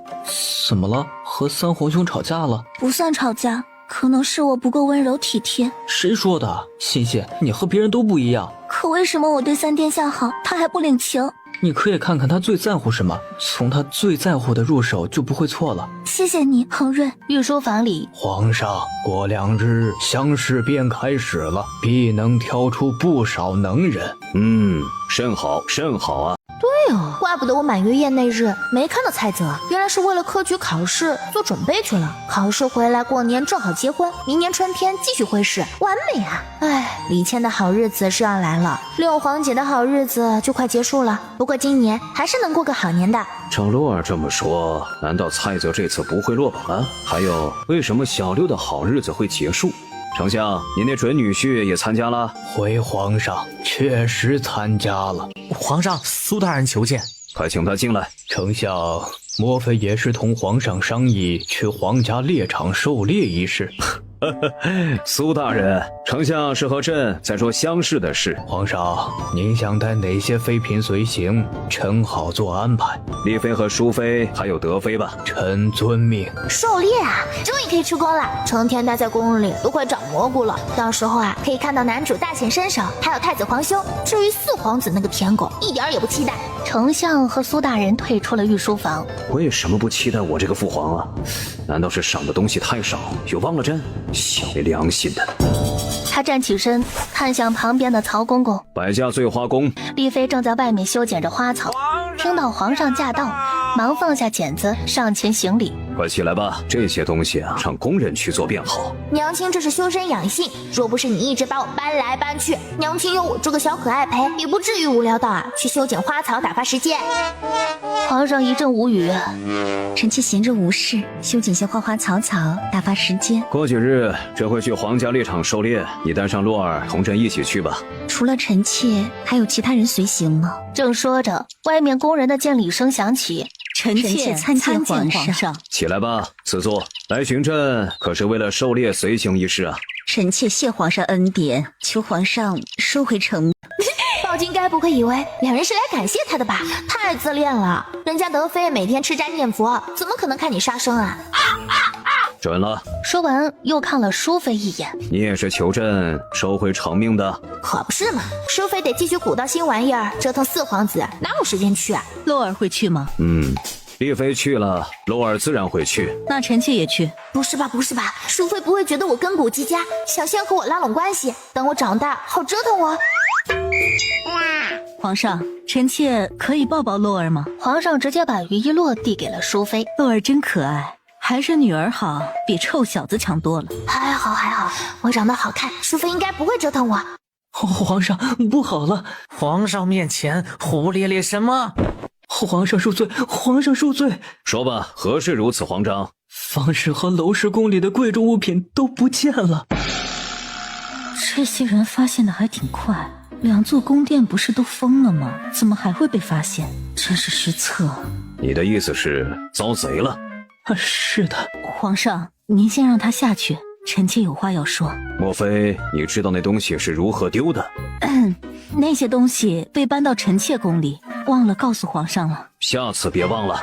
皇上要去皇家猎场狩猎，此事一出，最高兴的莫过于杨欣了。欣欣，我正想找你呢。你也想找我？皇家狩猎要开始了，父皇让我一起随行，三皇兄应该也会去，他有说带你去吗？想起这个，杨欣心里就来气。没事，你若是想去，我可以带你去。真的？我到时候随行，身边也可以带2个人，你到时候跟着我去就行。不愧是朋友，够。在众人期待中，1年1度的皇家狩猎终于到来。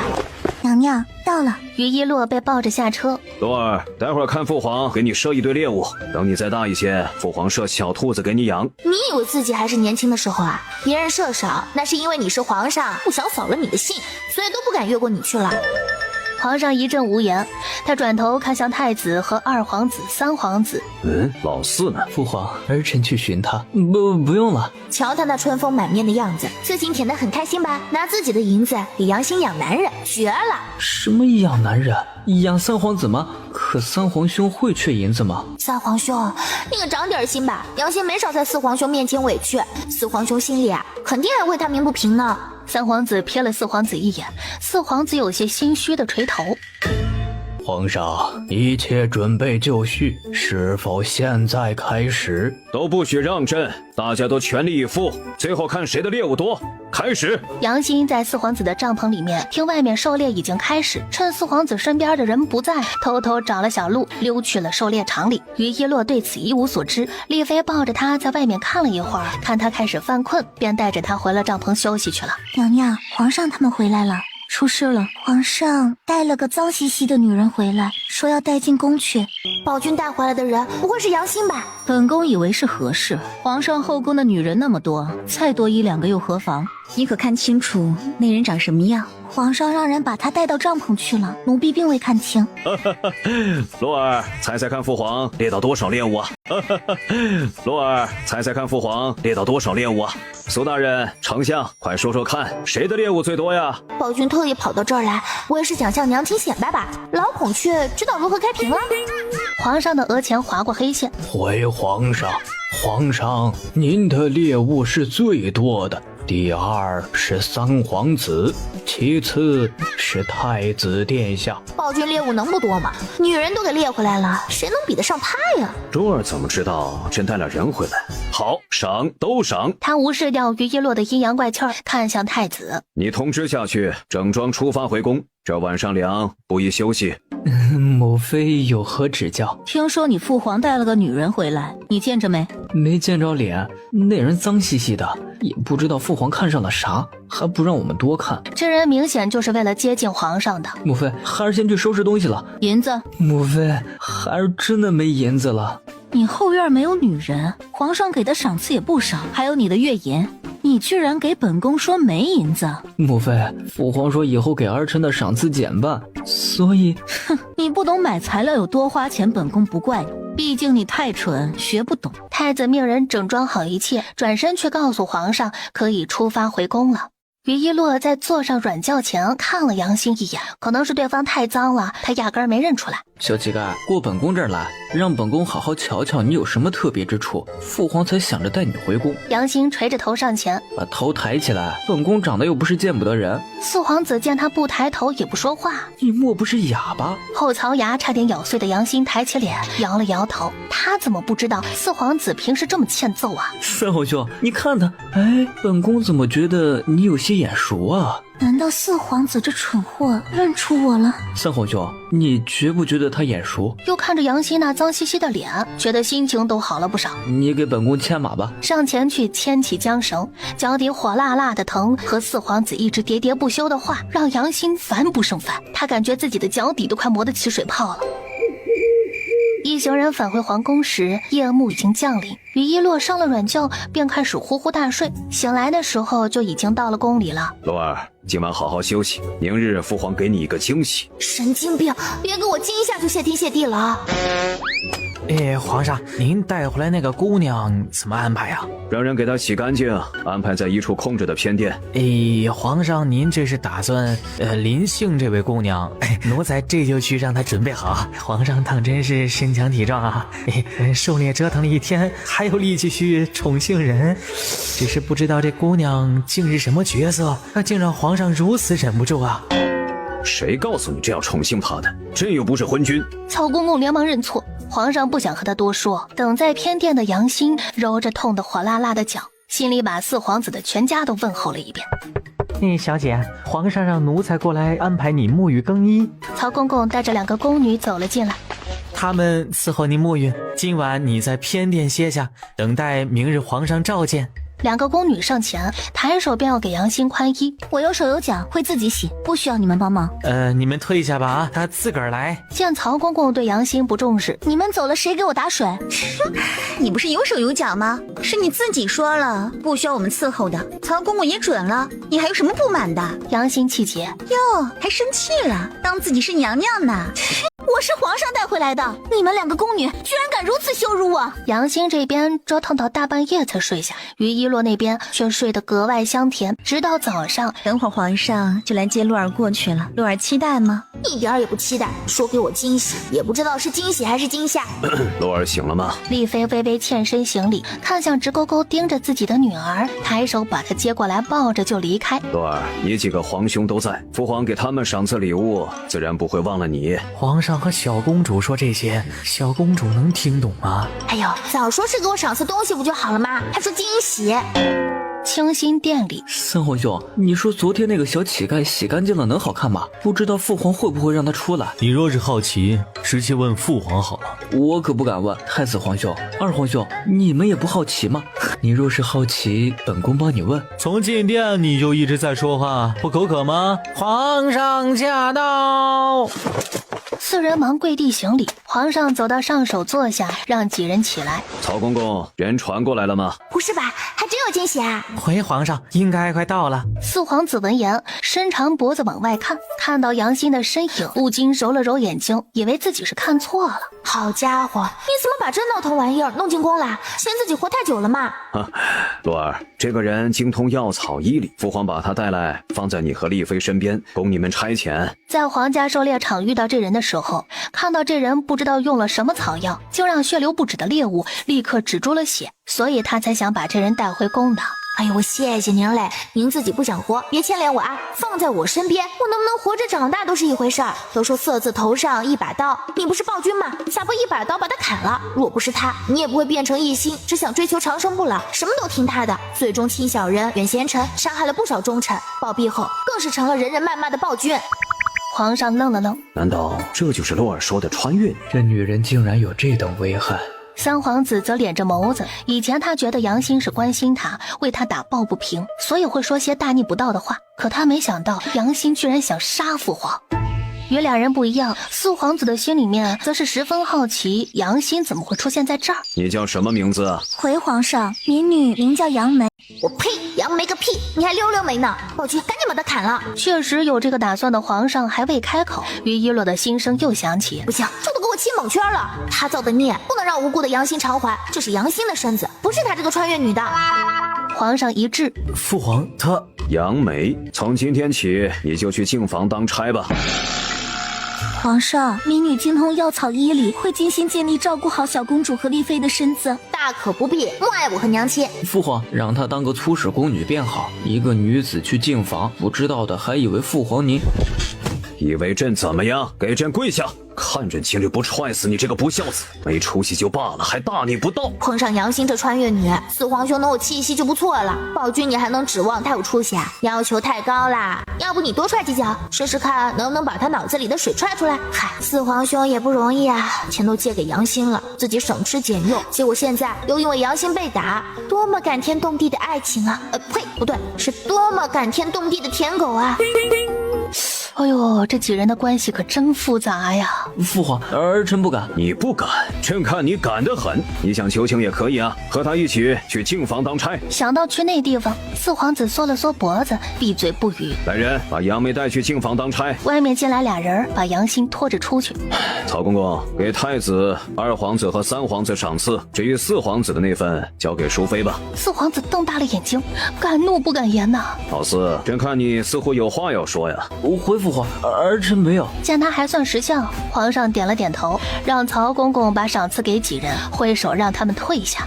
你走开，我要去见四皇子。来了这儿了还想跑？四皇子和三皇子一起出来清心殿。四弟，你没事吧？没事。我偷偷穿了软甲，父皇肯定想不到。二皇子瞥到出来的皇上，轻咳一声，试图提醒四皇子。三皇兄，你方才为何不求情啊？本宫一没穿软甲，二和杨梅不认识，为什么要求情？老四，父皇，儿臣在。朕确实没想到你还穿了软甲，下次朕踹你前会让人检查完再踹。四皇兄对自己的认知还挺清楚啊，知道自己一定会被揍，自己本就不讨喜，还非得为杨欣求情，这不是找机会给暴君揍你吗？太子皇兄，你怎么也学坏了？他们不提醒我就算了，你居然也不提醒。本宫确实未看到父皇，不过二弟提醒了你，是你自己没发现。杨欣被拖着去到净房，四皇子那个废物真没用，求情竟然一点用也没有，气死我了！小园子，去带他把收回来的公桶都刷干净，刷不完别吃饭。杨姑娘，跟我过来吧。这么多，你就让我一个人洗？昨天被两个宫女为难，今天这些没根的居然也想为难他。杨姑娘，你就赶紧开始洗吧，不然晚上真的没饭吃。我不洗，这儿又不止我一个人，凭什么就让我洗？这不公平。来这儿讲公平，你怕不是磨成了？赶紧洗，洗干净晾好喽，送回各宫去。你走开，我要去见四皇子。来了这儿了还想跑？我看你是活得不耐烦了，赶紧洗。杨欣反抗不了，又挨了一巴掌。你盯着他，洗不完不许吃饭。杨姑娘，你还是听话些好，否则以后有你苦头吃的。可皇帝这么对他，他一定会还回去的。男主也是没良心。此时的三皇子已经出宫回府。陛下，杨欣不见了。本宫知道他现在在宫里，你继续看着那些玉罗国余孽。至于杨欣，你不用管。又是四皇子带他去的，陛下，您就不管管四皇子吗？还有那些玉罗国余孽，我们是不是应该禀告皇上，直接把这些人一举歼灭？他们未必只有那些人，先等等，到时候再一网打尽。对了，属下听到杨欣和那玉罗国余孽的对话，那人问殿下你喜欢什么颜色？三皇子神色顿了顿，与此同时，四皇子并未立即入宫，而是偷偷摸摸去了净房。你这么哭，说白天有月亮，我这脑子不好使的四皇兄都会信的。了。四皇兄现在不仅口袋空空，脑子也进了水。不过你也别太伤心哈，虽然穿越女对你的情谊是假的，但你穷是再真实不过的啦，哈哈哈哈。欣欣，我来看你了。恒瑞，我就知道你会来看我的，你快想办法把我带出去。谢谢，你怎么会想着来宫里？我也不想进宫的，可我在三皇子府又没月银，三皇子现在又不待见我，我只能想着进宫挣银子还你的债了。这种话呀，也只有四皇兄这只舔狗会信了，心里指不定还会觉得，哇，他太可怜了，三皇兄太不是人了，居然不给欣欣钱，我要为他打抱不平。确实有这个打算的四皇子听到心声，不禁环顾四周，并没有看到于一洛的身影。恒瑞，你怎么了？你放心，欠你的银子我会还你的。刚刚洗了公桶，现在居然拉四皇兄，四皇兄也真是不嫌弃。没事，银子你可以慢慢还。杨贤愣了愣，若是以前，四皇子肯定会说不用还的。不对啊，四皇子怎么不让杨欣拉他袖子啦？他不是好吃这一套吗？哦，我懂了，他肯定是觉得杨欣把他当成朋友，所以不能做什么出格的事儿。于一洛想着想着还演了起来。啊，我真该死，欣欣只拿我当朋友，我怎么可以对他有其他想法呢？不行不行，我不能这样。可是他真的好特别，好善良啊，我控制不住我自己。你懂个屁！我确实觉得杨欣不一样，可也没有小皇妹说的那么夸张。恒瑞，你来找我是要带我出去吗？四皇子后退一步，又来这一趟，嘴上把人家当朋友，手是一点也不安分，还敢直呼四皇兄的名字，真是没经过社会的毒打。四皇兄怎么激动的不说话啦？是不是在心里想，哇，女神求我了耶，我得赶紧好好表现，让他知道我这个舔狗比三皇兄对他更好。抱歉，因为我把你当成我最特别的朋友，所以说话才毫无顾忌。是挺特别的，特别好骗，不然你骗别人怎么骗不到？嗨，这怎么还哭上了？你这么哭，说白天有月亮，我这脑子不好使的四皇兄都会信的。四皇兄现在不仅口袋空空，脑子也进了水。不过你也别太伤心哈，虽然穿越女对你的情谊是假的，但你穷是再真实不过的啦，哈哈哈哈。四皇兄现在不仅口袋空空，脑子也进了水。不过你也别太伤心哈，虽然穿越女对你的情谊是假的，但你穷是再真实不过的啦，哈哈哈哈。闭嘴！这小皇妹也不知道躲在哪个犄角旮旯里说她一个小屁孩，和杨欣自然以为四皇子说的是她，直接懵了。谢谢你在这儿好好洗公桶，等父亲气消了，我就求他放你出宫。还以为舔狗雄起了，结果还想着帮他求情。皇上，淑妃娘娘请过来了。皇上怎么还学会了听人墙角啊？自己听就罢了，还叫淑妃一起过来听。我会努力赚钱还你的。虽然恒瑞你不能带我出去，可你能来看我，我就已经很开心了。四皇兄的 CPU 都被干烧了吧？心里是不是认为他很善解人意？好啊，原来你的银子都给他花了。母妃，你快放开孩儿。暴君也太腹黑了，知道淑妃折腾四皇兄的办法更多，故意把淑妃叫过来。不过我喜欢。你放开恒瑞，你没听到他叫痛吗？哼，区一个奴婢，竟敢直呼四皇子的名字，当真是没规矩。本宫教训自己的儿子，还用不着你插嘴。我身份是没你高，可我们都是肉体凡胎，你与我又有何不同？好叶，掌嘴，让他知道他和本宫有何不同，也好摆正自己的位置。清脆的巴掌声一声接着一声响起。母妃您别打了，放过他吧。再多说一句，本宫直接让你父皇把你贬为庶民，让你天天在这陪他洗公桶。四皇子，你不用为我求情。都说识时务者为俊杰，穿越女也不是文盲啊，现在还如此拎不清。皇上看了一会儿，才抱着于一洛走出来。听洛儿心声说老四会来找这个穿越女，他心里不信。父皇，您怎么来了？早就来了，看你俩唱了出大戏，还带着淑妃一起看。我的四皇兄哟，又得被男女混合双打了。该呀，人家穿越女喜欢的是男主这个至尊宝，而不是你这只花果山的猴，你何必呢？难道朕来还需要向你报备？淑妃，老四最近是越发的不听话了啊，你得好好管管。皇上放心，臣妾一定会让这没脑子的东西下不了床。来人，把四皇子带到清心殿，拔掉他身上的软甲。你居然还穿了软甲，好啊你！陶叶，回本宫宫里去取本宫特制的鞭子来，看本宫不抽死他这个没脑子的东西。母妃，孩儿就今日穿了，之前都没穿。面如死灰的四皇子被带着去了清心殿。还不把你的软甲脱了，让朕给你脱吗？父皇，儿臣真的没想为他求情，你应该也听到了，儿臣让他好好的洗公桶。你还说等朕气消了再来求情。现在看来暴君的气是消不了了。父皇，儿臣保证下次不会了，您就饶了儿臣吧。难道现在四皇子这个舔狗还没意识到自己喜欢穿越女？这么认怂，不像他的性格啊！娘娘，鞭子取来了。四皇子看向那鞭子，差点没哭出来。这鞭子能抽得四皇兄皮开肉绽吧？不过也好，这样他就没办法再去找穿越女，兴许就不会嗝屁了。莫非父皇，儿臣错了，你们饶了儿臣吧。晚了，不对儿子狠一点，只怕是会闯出大祸。莫非那儿臣可以要求换一个惩罚吗？比如打板子？打！淑妃一声令下，店里面顿时响起四皇子的哀嚎声。看着都觉得疼，也不知道能不能让四皇兄这舔狗长长记性。把他嘴堵上。一顿打结束，四皇子直接站不起身。知道自己错哪儿了吗？儿臣下次不去找他了。还有呢？也不会为他向父皇求情，不是都说完了吗？想不到了，这姑娘突然出现在狩猎场，又被带进宫，你觉得真的是巧合？本宫看你是过得太好，脑子都生锈。为什么母妃也觉得欣欣的目的不简单？她一个手无缚鸡之力的女子，还能威胁到皇宫的安危不成？淑妃和暴君也不笨嘛，四皇兄怎么就如此好骗呢？难道是正正得负？行了，你这样也出不了宫，便在宫里住下养伤吧。淑妃和暴君也不笨嘛，四皇兄怎么就如此好骗呢？难道是正正得负？行了，你这样也出不了宫，便在宫里住下养伤吧。翌日，杨欣被派去和小园子一起收公桶。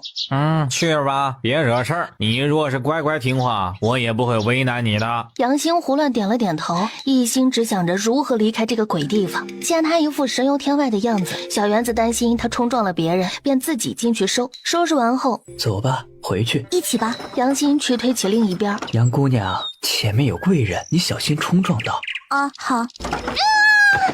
娘娘恕罪，奴才该死。柔嫔气得脸都绿了。贱婢，你们长眼啊！没看到本宫吗？娘娘恕罪。见到本宫还不跪下？你看什么看？臭八怪！你自己走路不看路，怪不着我们。娘娘恕罪，她是新来的，所以不懂事儿，求娘娘恕罪。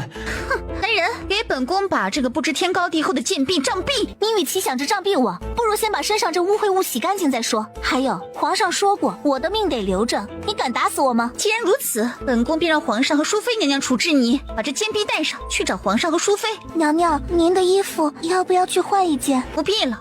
丽妃宫里是哪个王八羔子挑大粪路过啊？怎么这么臭啊？花蕊，把门关一下。花蕊还未上前关门。皇上，淑妃姐姐，你们一定要为臣妾做主啊！不是，柔嫔这是掉茅房了？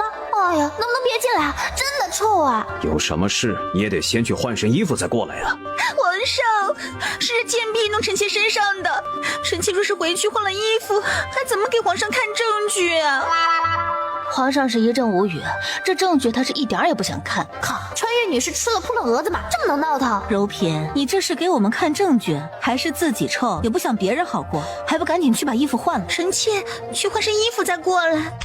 柔嫔去得快，回来的也快，于一洛都感叹她的入戏速度呢。皇上，这贱婢还说没有您的允许，臣妾不能杀了他。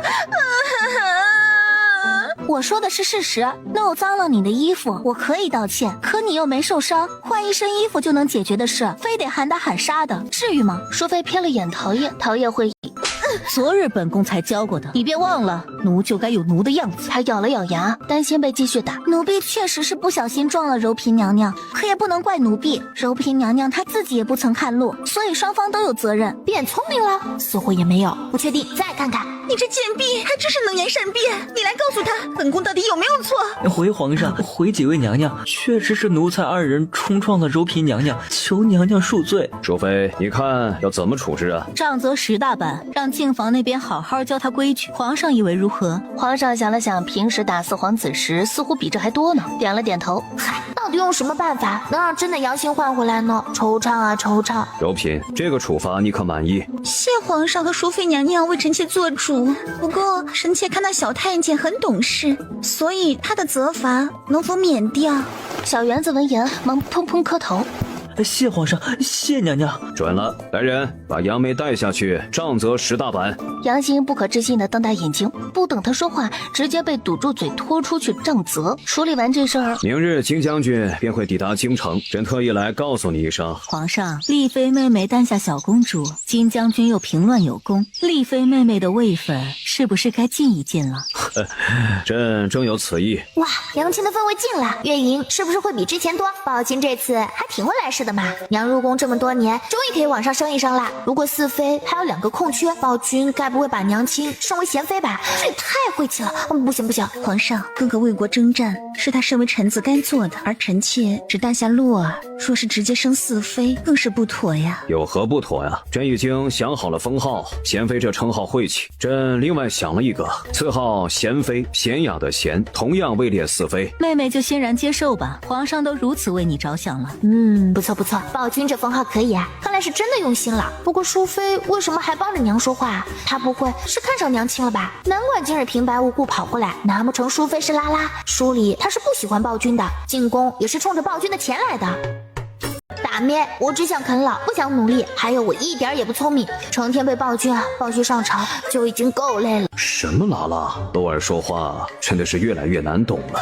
丽妃听不明白于叶落奇奇怪怪的心声，不过她知道淑妃对她没有恶意。皇上，丽妃妹妹，等洛儿长大，让她与我学机关术如何？洛儿这么聪明，肯定是个好苗子。你瞧瞧，这乌溜溜的眼睛，圆溜溜的脑袋，看上去就很聪明。大妹，我只想啃老，不想努力，还有我一点也不聪明，成天被暴君抱去上朝，就已经够累了。淑妃你这么人美心善，别搞我了好吗？人家还只是个宝宝呀。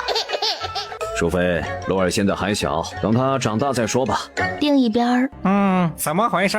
听小园子把事情的来龙去脉说完，来人，大水把他给泼醒。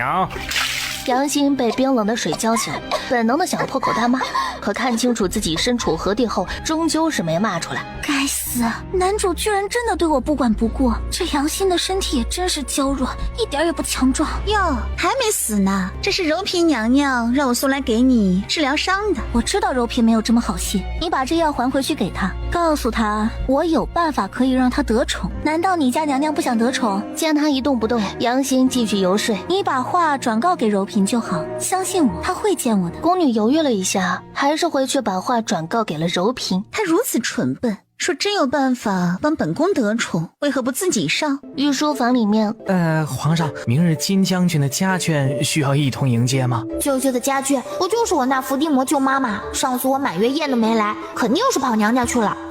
皇上听不明白什么是伏地魔，可也知道不是什么好话。不用，明日众臣和朕一同出城迎接金将军即可。哇，暴君这手毛笔字写的挺好的耶，让我看看都是怎么夸娘亲的。于一洛伸长脖子想去看，可皇上故意抬手挡着，偏不如他意。不让我看，过分，是不是故意的？算了，下旨的时候就知道了。皇上写完圣旨，示意曹公公收起来。明日接金将军回宫后，再把圣旨传下去。今日传了，明早不上朝，真怕有些人憋得慌。皇上，您明知道大臣们会有意见，依旧坚持，可见您对金家的看重呀。舅舅和外祖父忠君爱国，这都是他们应得的，好吧？金家赤胆忠心，朕如此做才不会寒了他们的心。对了，让几位皇子也随朕一起出城迎接，你派人去传朕口谕。4皇子也要一同去迎接吗？难道他不是朕的皇子吗？你亲自去传朕口谕，他若是站不起来，便让人扶着他来。曹公公领命去到4皇子住的偏殿。4皇子，曹公公，父皇又让你来叫本宫去问话，奴才来传陛下口谕。等等，你等本宫缓缓，有个心理准备你再说。4皇子，陛下是让您明日一起出城迎接金将军凯旋。你觉得本宫这样趴着能出城吗？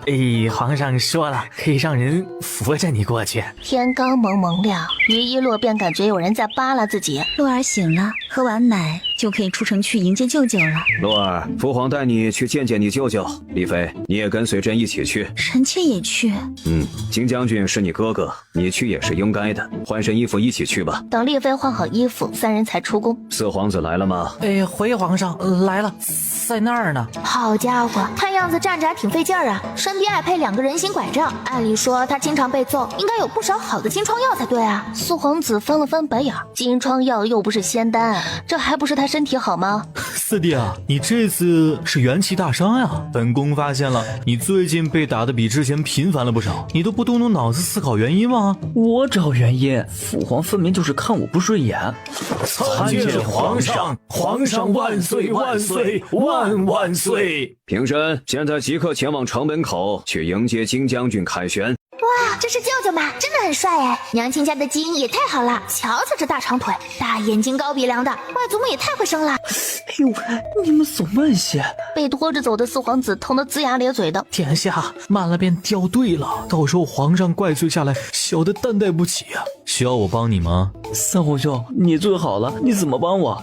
如此帮你。三皇兄，你为何不给西西银子？他是想还我银子才进宫的，所以说起来，我被打，你也有责任。四弟，你是猪脑子吗？他说什么你信什么？父皇给你的人不知道动用去查查。三皇子抬手一推，肩膀上的四皇子就直接摔到了地上。三皇兄，你故意的吧？四弟抱歉，手滑了。狗屁的手滑，就是想摔我。哇，这是舅舅吗？真的很帅哎！娘亲家的基因也太好了，瞧瞧这大长腿、大眼睛、高鼻梁的，外祖母也太会生了。臣参见皇上。哎呀，金将军辛苦了，快请起，朕命人备了酒宴，特意为你接风洗尘。臣谢过皇上。站起身，金将军一眼便看到了自己的妹妹。这是这是朕的小公主，也是你的外甥女，特意带她来见你的。原来是洛儿，舅舅这次又带了不少好东西，到时候都送给洛儿可好？舅舅也太好了，见面就给这么多好东西，谢谢你们成就我的富婆梦。回到宫里面，金将军此次平乱有功，大家敬金将军一杯。金平安不喜欢这种宴会，吃了饭后禀报了边疆的情况，便打算告退。金将军一路风尘仆仆，确实应该回去休息。朕准了，待会儿会让人把赏赐送到将军府上。金平安谢恩后起身离开，其他大臣们也相继离去。老四那个猪脑子自己不会去查，别让他多吃苦头，最好是去阎王殿走上一走，看他长不长记性。皇上带着于一洛回了御书房，朕让你派人去看着杨欣，你可办了呀？回皇上，奴才已经按照您的吩咐去办了，杨欣没什么动作。老四那个猪脑子自己不会去查，别让他多吃苦头，最好是去阎王殿走上一走，看他长不长记性。罗儿说杨欣会要了老四的命，不如借此机会。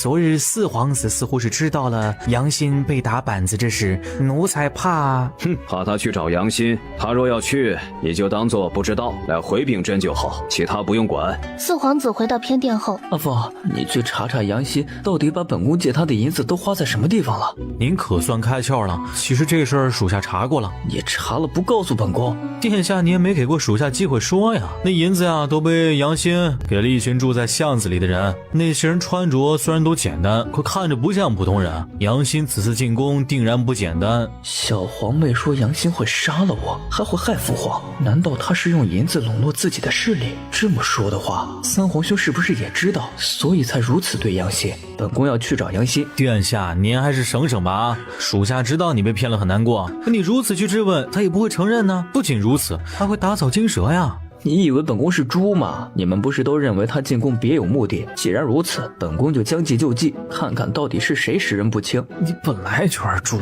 只怕你不是将计就计，是肉包子打狗有去无回，人家几句又把你给忽悠瘸了。你当本宫聋了不成？与此同时，金平安已经到了将军府门口。将军回来了，妾身备了热水，将军先去沐浴更衣。辛苦了。对了，我带回来的稀罕玩意儿也放到库房了。夫君是要送人吗？我去挑些送给洛儿跟丽妃。夫君才回来，这些事交给妾身去办就好。行，我带了好几箱回来，你明日抬2箱出去，我送进宫，带给丽妃跟洛儿。将军，丽妃娘娘和小公主在宫里什么稀罕玩意儿没见过，2箱会不会太多了？你说的这是什么话？这些年我得到的赏赐和稀罕玩意不少，给丽妃娘娘和洛儿2箱，哪里多了？将军，妾身只是在为我们将军府做打算。我再说一遍，丽妃是我的亲妹妹，洛儿是我的亲外甥女，我想给她什么，你照做就是了。将军常年在外征战，妾身不仅要照顾老将军，还要操持好将军府。这些年因为没有孩子，妾身受了多少白眼。辛苦你照顾父亲了，我知道你委屈，可你说的话的确不对，进屋去吧。快让我看看报报间都写了啥？还藏着掖着不让我看呢。他嘴里的于一洛此刻正被皇上带着去传旨。娘娘，曹公公和皇上来了，手上还拿着圣旨。难怪你高兴成这样。丽妃接旨，臣妾接旨。快让我看看报间都写了啥？还藏着掖着不让我看呢。奉天承运，皇帝诏曰：丽妃金路遥端赖柔嘉，美德淑贤，深得朕心，特赐封号贤，晋为贤妃，位列4妃。再赐珠宝首饰12件，绫罗绸缎12匹，钦此。臣妾叩谢皇上隆恩。如皇上预料的一样，上朝时就有大臣跳出来上奏。皇上，丽妃娘娘虽然诞下了孩子，但也只是一个公主，您这才赏赐完金将军，又尽了丽妃的位分，恐金家妄自称大呀。哼，公主怎么了？公主不是人吗？人家金家在战场上厮杀，你呢就知道拿着朝廷俸禄在这耍嘴皮子。你才妄称自大呢！外祖父和舅舅一心为国为民，赤胆忠心，你有这个时间操心舅舅家的事儿，不如管好自己的后院。哼！皇上，可是丽妃并未诞下皇子，仅为4妃，确实不合适啊。朕说合适就合适。来来来，你这么会说，上来坐龙椅上说呀。臣惶恐。皇上，丞相，连你也想劝朕？如今4妃之位空缺，丽妃娘娘入宫多年，本就应该升一升，加上金将军平乱有功，老臣认为丽妃娘娘升为贤妃理所应当。还是李丞相会说，我爱听。外祖父戎马一生都不曾求暴君晋升娘亲，就是担心暴君猜忌金家功高盖主。晋升娘亲怎么啦？若晋升的是他们的女儿，看他们还会不会认为不合适？双标不要太明显哎！瞧瞧人家丞相多明事理啊！你们若都像丞相这般，朕能省不少事。退朝吧。丞相大人，下官以为你会劝皇上，你以为我劝了皇上会听？你都能看出来的事，我看不出来。这老家伙在一旁看热闹，当他看不出来呢。皇上这么做也算是赏罚分明。将军打仗本就是和阎王爷打交道，自然希望自己家人过得好。皇上回到御书房，才落座就听人来禀，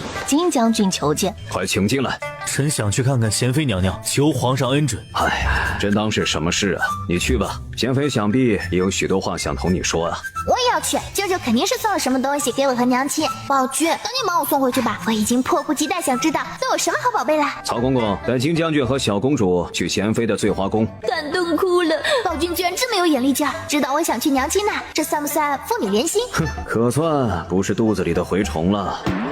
金将军，请跟奴才来。于一洛被曹公公抱着，努力地探出脑袋去看后面几人抬的箱子，恨不能自己有透视眼，能看清楚里面有什么。哥哥，你瘦了。娘娘怎么还跟小时候一样爱哭鼻子？是不是皇上对你不好，或者有人欺负你？没有的事，见到哥哥太开心了。皇上对我和洛儿都很好，后宫也没人苛待我。娘亲别哭了，你再哭我也忍不住了。那就好，我在边疆时最过担心的就是家人，看到你过得好，我也就放心了。如今有洛儿陪你，你也不至于太过孤单。哥哥昨天回府，府里可还好？一切都好。父亲身子骨硬朗，你不必担心，好好照顾自己跟洛儿便好。对了，给你和洛儿带了礼物。我在宫里什么也不缺，嫂嫂这些年也不容易，哥哥别有什么好的就给我们。金庭安示一人打开箱子，差点没有闪向于一洛的眼睛，里面有珠宝首饰、金杯玉盏和各种玉器字画。小时候不是嚷嚷着打仗回来给你带礼物，如今给你带了，怎的还哭上了？那时候不懂事，只当哥哥和爹爹是出去玩。行了，这些东西你好好收着，想要什么给哥哥说，哥哥给你弄来，别苦了自己跟洛儿。舅舅拿这么多东西给我们，只怕僵尸那个伏地魔的心都在滴血吧？伏地魔是何物？难道是指僵尸不安分？金庭安在箱子打开的那一刻，脸色变了变。哥哥，皇上昨日赏赐了我一些绫罗绸缎，你挑点带回去给嫂嫂吧。怎么感觉舅舅脸色不太好啊？难道是知道僵尸做的事了？与此同时，丽妃身为贤妃之事，自然也传入到了柔嫔的耳朵里。娘娘，您别摔了，闭嘴！您把茶盏都摔了，只怕以后喝茶得用碗。淑妃娘娘说了，这些东西谁弄碎就谁买来填补上。又是淑妃这贱人，好好的提什么给丽妃进位粉，还嫌丽妃的位粉和宠爱不够吗？气死我了！娘娘，那贱婢不是说有办法帮您争宠吗？要不听听她怎么说？走，去看看那贱婢。静房门口，真是臭死了！那贱婢在何处？娘娘，你找我？本宫找你有事。你房间哪儿呢？娘娘，你想通了？切，看来这一顿打学过了不少，这样看着顺眼多了。娘娘若是想说这些无关紧要的，便请回吧。你说能帮本宫得宠，能得宠到哪一步？你想得宠到哪一步？如今最得宠的就是贤妃，你若能帮本宫坐上四妃之位，本宫自然会帮你达成所愿。贤妃又是谁？先是一个本来是炮灰的丽妃活了下来，还得了宠，如今又出现一个贤妃，这走向怎么全乱套了？有问题？说是这都做不到，你也不过如此。贤妃是谁？之前的丽妃。又是丽妃？难道丽妃是穿越的？你若是得了圣仙，还愁越不过贤妃去？你倒是有信心，本宫该如何做啊？你让人给我送纸和笔，我画好了交给你，你照着学。不过你得想办法把我从这儿弄出去。皇上明显就是厌恶你，才让你在这儿。本宫若是把你弄出去，岂不是做了皇上不喜欢的事？你当然不可以直接为我求情，反而要告诉皇上说你讨厌我，想把我弄到身边折磨，这样皇上还会怀疑你吗？说是你能做到答应本宫的，本宫便答应你。两人自以为神不知鬼不觉，可其实呢，一切都在皇上的掌控之中。那箱子里的东西呢？将军这是从宫里回来了，妾身以为你和娘娘许久不见，会多说会儿话。皇上，柔嫔去找杨欣了。是去找茬？哎呦，看着不像。二人进了房间，听不清在说什么。既然不是找茬，那就是两人合谋，各取所需了。皇上的意思是，杨欣想让柔嫔把她带出宫去，可柔嫔为何要帮她呀？皇上瞥了曹公公一眼，没有解释。你让人盯着二人，有什么异动，那回禀朕。金廷安从宫里回来之后，那箱子里的东西呢？将军这是从宫里回来了，妾身以为你和娘娘许久不见，会多说会儿话。这是娘娘赏的吗？瞧着这料子，真是好极了。你是不是动了箱子里的东西？将军在说什么？妾身听不明白。听不明白？箱子里少了几样东西，其中有我特意为娘娘准备的香炉、夜明珠，还有砚台。哦，妾身想起来了，将军说的几样东西确实是被妾身拿出来了，因为太多了，盖子不好盖上。行，现在你把东西拿回来给我，还有库房钥匙。将军，库房钥匙妾身改日给你，你才从宫里回来，好好休息。江氏，你这是想违抗本将军的命令？既然将军要看，便看吧。金廷安接过钥匙，出门阔步朝库房去。将军，这些东西都在这儿了，妾身这就去拿账本过来，给你对对看。难道是我多虑了？其他的呢？没做记录啊？做了，妾身这就去一并拿来。没让他等多久，江氏很快就拿着账本回来。将军，都在这儿了，不过昨日带来的妾身还未记录，其他都在。拿回去吧。啊，将军不对对看吗？不用，你做得很好，把你拿出去的那几件拿回来，改日我送去给娘娘。江氏虽然心痛，也知道金廷安似乎对自己产生了怀疑，只得笑着应下来，不敢再顶风作案。正在这时，夫人，贤妃娘娘召您入宫。贤妃娘娘就是将军的妹妹。夫人，您换身衣服，快去吧。心里思索着，贤妃为何突然召见他。打理好将军府，哼，只怕再打理下去，将军府的库房都成了你们江家的了。这话说的脸都不红一下，真是从未见过如此厚颜无耻之人。宫里，贤妃继续绣着手帕，等着江氏进宫。娘娘，江氏来了。江氏偷偷打量着贤妃宫里的摆设和装饰，满眼都是羡慕，比他将军府可气派多了。进来不行礼，东看西看干嘛？也不知道舅舅是造了什么孽，竟娶了你这么一个伏地魔夫人。臣妇参见贤妃娘娘。贤妃笑着让她起身赐了座，不必过于拘谨。这些年多亏你照顾父亲，本宫召你进宫，只是想话话家常。照顾老将军本就是臣妇该做的。将军在前方征战沙场，臣妇自当打理好将军府。打理好将军府，哼，只怕再打理下去，将军府的库房都成了你们江家的了。这话说的脸都不红一下，真是从未见过如此厚颜无耻之人。鹿儿的意思是，江氏动了哥哥的东西，本宫送的东西，您可还喜欢？啊，娘娘给的自然是极好的。哼，怕是口不对心吧？心里指不定在吐槽，娘亲抠搜都升了位分，才只给了你一匹布呢。这就是小公主吧？长得跟小仙童似的，怪不得皇上如此宠爱小公主。上次满月宴时你没来，我倒是忘了，你没见过鹿儿。怎么感觉娘亲在阴阳江氏呢？江氏脸上的笑僵了僵。我娘家那边有个男孩跟小公主差不多大，也跟个小仙童似的，月份又接近。别什么货色都和洛儿差不多，你也知道洛儿是小公主啊，你娘家是什么身份，洛儿又是什么身份？是想给洛儿相看婆家吗？也不看看自己够不够格。哇，淑妃娘娘酷毙了，对得好，每一句都对在我的心巴上。江氏不清楚淑妃的身份，被对得哑口无言。臣妾见过淑妃姐姐。妹妹快起来，这是内务府刚到的徽墨，本宫特意送过来给妹妹，倒是没想到有人敢打小洛儿的主意。谢谢淑妃姐姐。她喜欢写字作画，这徽墨珍贵的同时，也是送到了她的心坎上。不客气，你也起来吧。谢淑妃娘娘，臣妇是小公主的舅妈，没有其他意思。淑妃娘娘和贤妃娘娘别误会。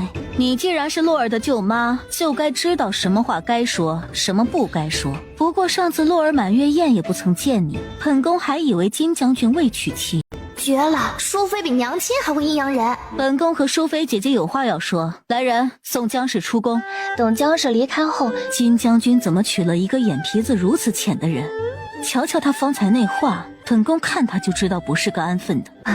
他和哥哥自小定有婚约，母亲的遗愿就是希望哥哥和他成婚。他是哪家千金？前京兆尹的女儿，就是当年因为贪墨被斩杀的江大人。没错，当年父亲出面求情，让皇上赦免了江家的其他人，并让哥哥履行定下的婚约，把江氏娶进门。可没想到江氏非但不感恩，还打上了洛儿的主意，简直是恩将仇报。两人又说了会儿话，他才起身离开。皇上驾到！他前脚刚走，皇上后脚就到。洛儿，父皇带你去看你的蠢四皇兄去。两人去到四皇子住处时，阿峰正在给他上药。殿下，您当真要去找杨欣啊？去。看来这顿打还不够啊，还要去。听到这声音，四皇子忙侧头，看到皇上抱着于一洛，吓得一激灵。殿下，您别动，属下不好上药。父皇，您怎么来了？儿臣认真思考过了，既然母妃说杨欣进宫的目的不简单，那儿臣就去将计就计，以身试险，看看他想做什么。看来这顿打还挺有用，你最好是真的想明白了，否则就把儿臣贬为庶人。哟吼，脑子里的水倒出来了。不对呀，按照舔狗四皇兄的脑回路，不可能这么快明白过来。明白了，他肯定是想借此机会打脸淑妃和暴君吧？哼，也不知道最后被打脸的是谁，太期待了。四皇子趁皇上不注意，冲于一洛扮了个鬼脸。幼稚鬼，还扮鬼脸吓我呢！你就要保持清醒，别才把水倒出来，见杨欣一面又装满了，那就真的没救了。你扮鬼脸吓谁呢？要是吓着洛儿，看朕打不死你。父皇，您看错了，小皇妹这么可爱，儿臣怎么会吓她呢？小皇妹心里骂他骂得可欢了，岂会被区区鬼脸吓到啊？曹公公，请个御医过来，给四皇子好好看看他的伤。父皇，不用了，儿臣上了药，很快就会好的。皇上没有说话，抱着于一洛离开。殿下，皇上这是在关心你呢。本宫总觉得父皇是希望我赶紧好，去找杨欣，好看我笑话。殿下对自己的认知还挺清楚的啊。四弟，我们来看你了。几位皇兄驾到，有失远迎。四弟啊，父皇没派人来看你啊。方才父皇带着小皇妹来，待了一会儿便走了。太子和三皇子闻言，脸上都露出了可惜之色。几位皇兄，我们打个赌怎么样？四弟想和我们赌什么？他现在穷的身上拿不出子儿，肯定是想空手套白狼。不过我们有银子，你没有银子，我们为何要与你赌啊？三皇兄，你说的事我查了，我们今天就来赌杨欣，怎么样？哦，怎么赌？就赌杨欣是否真的拿我当朋友。若是真的，你们一人给我100两白银；若是假的呢？四弟，你可弄不来300两白银给我们。你们就说赌不赌？放心，若是我输了，肯定会想办法弄银子给你们的。三人相视一笑，点头应下。这是上好的金疮药，四弟赶紧好起来，好给我们送银子。这杨欣是给你灌了迷魂汤啊！你如此信他？你们不觉得他很特别吗？和其他人都不一样，对下人也一视同仁。那四弟有没有想过，国有国法，家有家规？若人人都如他这般毫无礼数，父皇还如何治理国家？明知故问，妃嫔来找你，还能有什么事儿啊？自然是献殷勤啦。不过这柔嫔也太不敬业了，你好歹带带汤啊啥的，空手而来，还怎么献殷勤啊？有四弟觉得粗鄙无礼，便是与众不同。本宫可以送你一群与众不同的女子啊！三皇兄，你也这样觉得？你说他对下人一视同仁，可因为下人对他看管不力，本宫责罚下人，他并没有求情，也没有丝毫的愧疚之心。可你不是还把他带回了府里吗？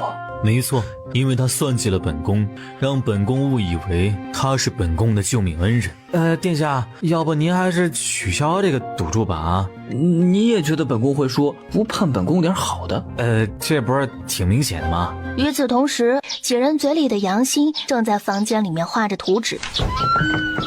柔嫔被宫女扶着走了进来。娘娘来了，我还在想如何把东西转交给你呢。东西呢？都在这儿，娘娘按照上面的动作跳就好。你就拿这个让本宫去争宠，这和那些烟花女子有何区别？上面的动作多露骨，简直可以堪比春宫图了。娘娘，你是为了取悦皇上，男人都是视觉动物，你如此勾人，他还能挪开目光不成？你不懂，皇上和其他男人不一样。有什么不一样的？男人都一个样，皇上也是男人，你照我说的做，自然会如愿。不行，你这办法行不通，重新换一个。行，我给你准备其他东西，保证让你惊艳所有人。你最好别编什么幻，否则本宫不会饶了你的。怎么会呢？我出去可全靠娘娘了。皇上这边才听了曹公公的回禀，便听闻柔嫔求见，让人进来。柔嫔款款而来，俯身行礼。起来吧，找朕何事啊？明知故问，妃嫔来找你，还能有什么事儿啊？自然是献殷勤啦。不过这柔嫔也太不敬业了，你好歹带带汤啊啥的，空手而来，还怎么献殷勤啊？皇上，臣妾近日编了一支舞，想请皇上带小公主和其他姐姐一起欣赏欣赏。不是，虽然我喜欢看美女跳舞，可我一个奶娃娃，你为了讨好暴君这么 Q 我合适吗？不对，刚刚曹公公说柔嫔去找穿越女了，结果这人又来找暴君，穿越女这是和柔嫔狼狈为奸了？不是吧？他不会觉得一支舞能改变什么吧？舒里杨欣在青楼大跳现代的艳舞，还成了青楼的花魁，四皇子也因此对他无法自拔。如今他这是出不去，没地方施展，用柔嫔来勾引暴君了。行，到时候朕命诸位皇子和妃嫔来给你捧场。好家伙，人家就想跳给你看，结果你还让皇兄们一起看，这是把柔嫔当舞姬啊！今日天气晴朗，坐在外面丝毫也不会感觉冷。父皇吃错药了吗？居然来叫我们来看他的妃嫔跳舞？难道是杨欣行动了？柔嫔，开始吧。柔嫔随着乐声翩翩起舞。咦，居然不是艳舞啊！按照穿越女的尿性，不应该让柔嫔跳如此正常的舞啊？难道是没谈拢？瞧她那妩媚样，青天白日的就想勾引皇上，不要脸！是蝴蝶，快看，有好多蝴蝶朝柔嫔飞去了。好神奇的舞，居然可以吸引蝴蝶！咦，柔嫔不会觉得她这身扑了蛾子很美吧？难怪穿这么薄的衣服在外面跳舞，原来是方便在身上涂糖水，再让人抓一瓶子蝴蝶过来，等自己跳时啊，把蝴蝶放出来，就可以拥有这一身扑了蛾子啦。本来还惊讶着的几人听到心声，原本美好的画面直接就无法直视了。柔嫔这舞果然与众不同啊，难为你让人捉了这么多蝴蝶来。皇上怎么会知道？那贱婢不是说自己的办法独一无二吗？皇上，此话何意？蝴蝶喜甜，朕若是弄些糖水涂身上，被捉来的蝴蝶自然就会停留在朕身上了。哟，暴君可以啊，还懂得挺多的嘛。皇上英明，臣妾想用这方法讨皇上欢心，不想皇上一眼便看穿了，当真是献丑了。能不去找吗？毕竟穿越女害他丢脸了。不过穿越女啊，怕是比柔嫔啊更加不能接受自己的主意就这么被暴君拆穿了吧？既然这个失败了，容我想想，他还会拿出什么花样让柔嫔来勾搭暴君呢？等人都走后，柔嫔回宫换了身衣服，气势汹汹的朝净房去找杨欣算账。娘娘，你这是什么意思？翻脸不认人吗？你说你这办法无人知晓，可皇上为何会知晓？难道皇上不是人？本宫看你是存心想让本宫丢人。皇上一个古人怎么会知道这方法？娘娘，你再信我一次，这次一定会成功的。别拿你的脏手碰本宫。娘娘，你就再信我一次。你让本宫如何信你？就你这蠢货，还想从这出去？你就洗一辈子公桶吧。我会作诗，一定可以让你在皇上面前出风头。皇上对贤妃好，不就是因为她也会作诗吗？我做的诗定会让皇上对娘娘你另眼相待。哼，本宫再信你一次，说这次也失败了，求你好果子吃。于一洛前脚被皇上带回御书房，监视柔嫔和杨欣的人便来寻曹公公禀报。皇上，柔嫔去找杨欣麻烦了。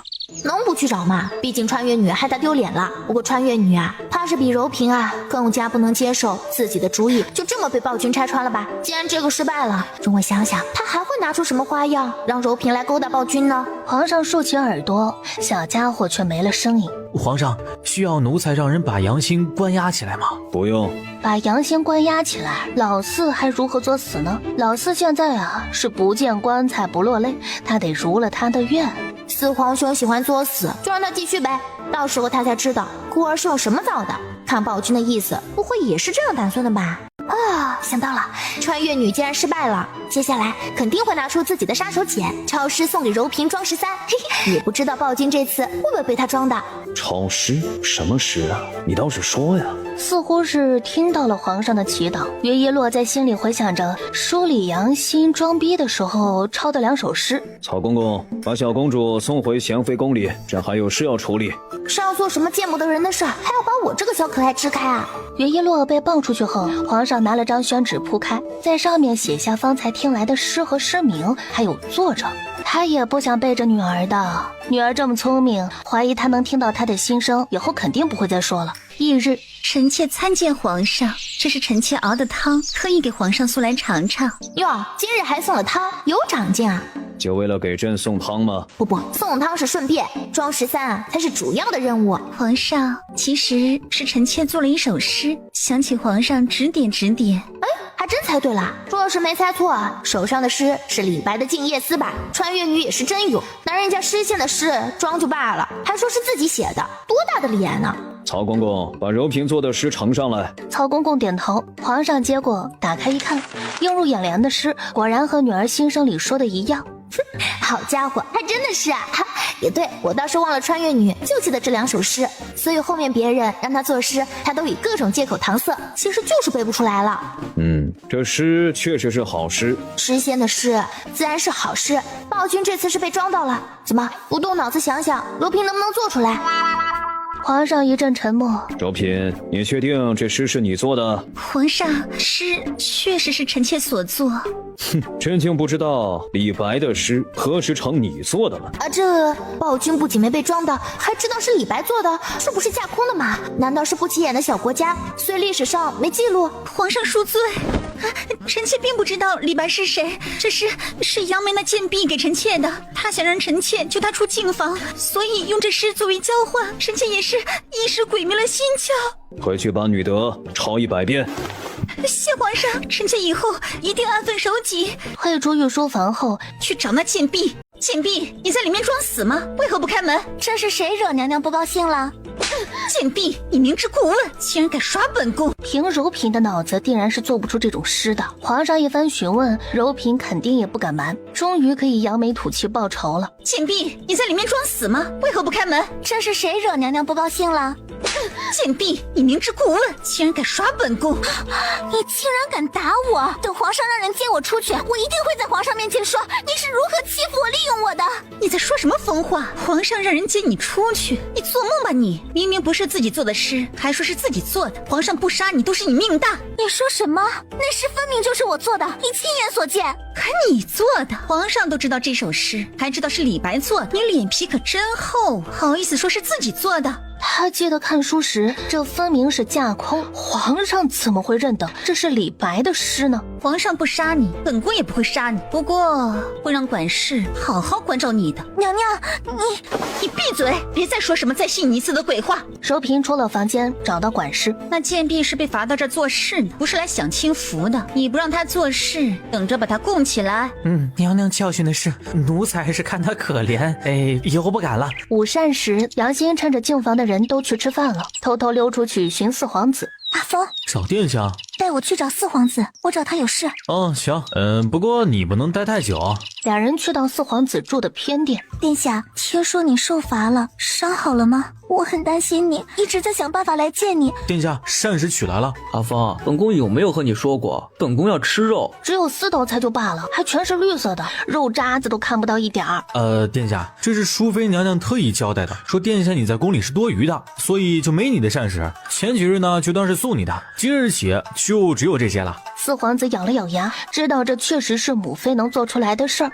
殿下，这些吃了伤好得快。杨小姐既然是来看殿下的，如今也看了，那就先走吧。殿下要用膳。见他不动，难道杨小姐想留下来跟殿下一起用膳？杨欣确实是有这个打算的，因为他现在回去肯定没有吃的。给你，你吃吧。谢谢殿下。吃完后站起身，殿下，看到你没事真的太好了，我回去做事了，去晚了会被管事责打。快去吧。就这，怂货就是怂货，被打一次就怂了，反抗不了皇上，还教训不了一个管事。把饭给川原女吃了吧，饿死你活该啊！还扒拉我的手，晦气死了。阿芳，本宫这次赢定了。殿下，您下定论还太早。他自己有伤还来看本宫，这不就是把本宫当朋友？上饭，本宫要吃2碗。殿下，米饭就1碗，您给别人了。就1碗，也是母妃交代的。没错。行，不吃就不吃，给本宫上点点心水果总可以吧？嘿，不可以啊，这些也被淑妃娘娘的收回了。前几日殿下您吃了不少新鲜的水果，娘娘说吃了的呢就不跟你计较了。行，我们去找小皇妹玩。两人去到贤妃的醉花宫时，看到了一个熟悉的人。殿下，是淑妃娘娘，您还打算进去吗？本宫没瞎，赶紧跑。于恒瑞，你给本宫站住！母妃，好巧啊，您怎么也在这儿啊？本宫就知道你会来这儿，还不滚进来！母妃，儿臣是来看小皇妹的，不想您也在这儿。看我，欠我的礼物都还没给我，还有脸来看我？本宫看你是想来蹭饭，不想会遇到本宫吧？母妃，这不是您给的膳食太少了，根本就不够吃的。还有，我是真的来看洛儿的，还不是您把饭给别人吃了，不然也不会饿肚子。把饭给川原女吃了吧，饿死你活该啊！还扒拉我的手，晦气死了。阿峰，你说四皇子最近几日都做了什么？阿峰看了四皇子一眼，有些犹豫。你怕什么？你是皇上给他的人，他不敢动你。说吧。我就给杨欣吃了饭，和几个皇兄打了赌，应该没做错什么吧？阿峰倒豆子般把知道的事都说了一遍，几人打赌时的对话也一字不落。还打赌？本宫都在想，是不是生你时吻破剪脐带，连你脑子一起剪了，否则你也不会如此蠢。骂得好，按照阿峰这么说，刚刚穿越女啊去找四皇兄这只舔狗，硬是想让他把自己弄出去。四皇兄该不会以为穿越女是特意去看他的吧？这迷之自信，真不知道谁给他的。可惜我还小，若是大一点，便可以也压住，赢点四皇兄这傻狗的银子来花花。行了，你滚回去吧，下次再给别人吃，本宫连青菜也不会给你留。那现在可以给儿臣点吃的吗？不可以，赶紧滚！四皇子一阵无言，这赌再加本宫一个，本宫赌你这蠢货会被人耍得团团转。娘娘还真是一点面子都不给殿下留啊！母妃，行了，你滚回去吧，下次再给别人吃，本宫连青菜也不会给你留。那现在可以给儿臣点吃的吗？不可以，赶紧滚！花蕊，把点心给四皇子带去吃吧。四皇子接过点心，俩人出了醉花宫。那是不是三皇兄？那确实是三皇兄和他的属下，去的好像还是净房。四皇子塞了一块点心到嘴上，屁颠儿屁颠儿的跑过去。三皇兄，你这是去哪儿？你去看过洛儿了？你怎么知道？哎，不对，是我问你，你是不是要去看杨欣？差点被三皇兄这狐狸转移了注意力。要一起去吗？本宫看你方才跑得挺快，伤应该好的差不多了，去一下被打一顿应该扛得住。阿凤，三皇兄这是嘲讽本宫吗？为何他去找杨欣没事，本宫去就要挨打？殿下，您怎么突然想着去看杨欣了？杨欣现在肯定想见本宫，本宫便陪他玩玩吧。奴才见过三皇子殿下。起来吧。殿下，你是来看我的吗？您在相识一场的份上，本宫自然是会来看你的。你若是安分些，会少受些罪。殿下，我进宫都是为了你，受这些罪我也心甘情愿。你为什么就不明白我的苦心呢？你从四弟那儿拿银子养人，也是为本宫好。殿下既然知道，就更加明白我是真心为你好，甚至不惜为了你进宫。这是我写的，你让人把信交给巷子处一个脸上有疤的男子，他自然会信殿下你。你自己好自为之。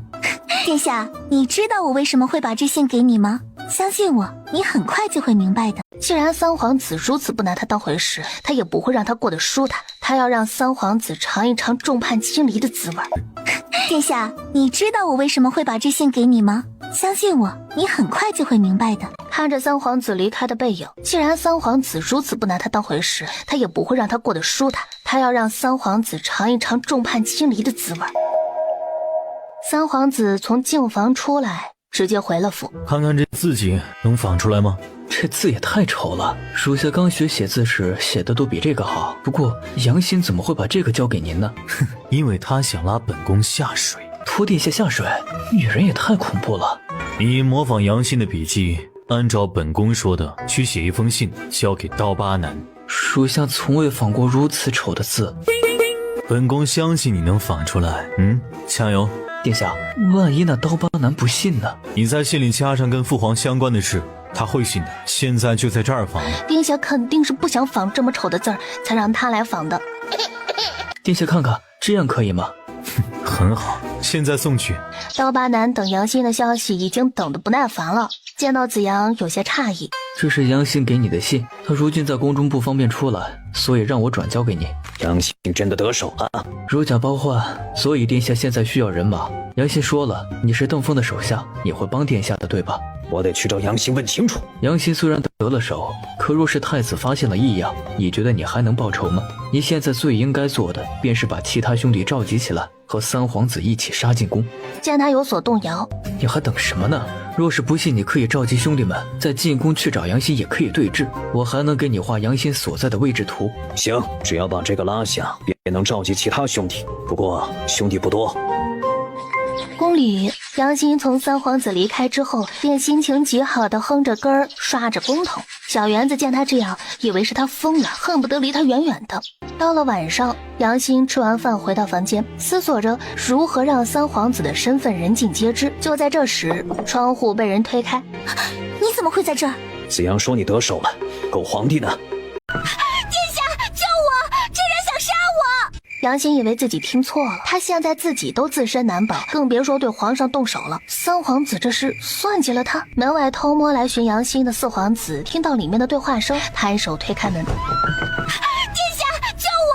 这人想杀我！阿峰闪身上前，和刀疤男缠斗在一起。殿下，我们要去帮忙吗？这儿有父皇的暗卫，还有四弟在，杨欣不会有事的，我们也不必出去。杨欣，你怎么翻脸不认人？我没打算杀你。殿下，就是他来杀我的，快杀了他！方才他听两人的对话，分明就是认识的。阿峰，留虎口！殿下，他不仅想杀我，还想对我行不轨之事。四皇子不为所动，可现在杨欣居然睁眼说瞎话，可恶，太可恶了！殿下，怎么处置他？要杀要剐，悉听尊便。殿下，你看他还威胁我，我们不是朋友吗？你赶紧杀了他！你好好休息，人本宫带回去处置，你别担心。杨欣心里得意，看来四皇子果然吃这一套。殿下，四皇子不会是信了杨欣吧？四弟这人比较固执，他认定的事情轻易不会改变。别人越说杨欣不好，他越会觉得别人针对杨欣。如今他自己听见了，也该接受现实了。所以殿下您今日来找杨欣，再让属下去联系刀疤男，目的就是为了引四皇子过来看这出戏。怪不得白日来见杨欣，非要故意撞见四皇子。四皇子见殿下来找杨欣，肯定会好奇二人说什么。可白日里人多眼杂，肯定要晚上才会偷偷来。殿下真的是好算计。四皇子和阿峰把人带离开，回到暂住的偏殿。败者为寇，你们想杀便直接杀吧。至于方才那疯女人，我对她不感兴趣。谁说本宫要杀了你？阿峰差点感动的哭了，他家殿下终于摆脱了杨欣那女人的忽悠。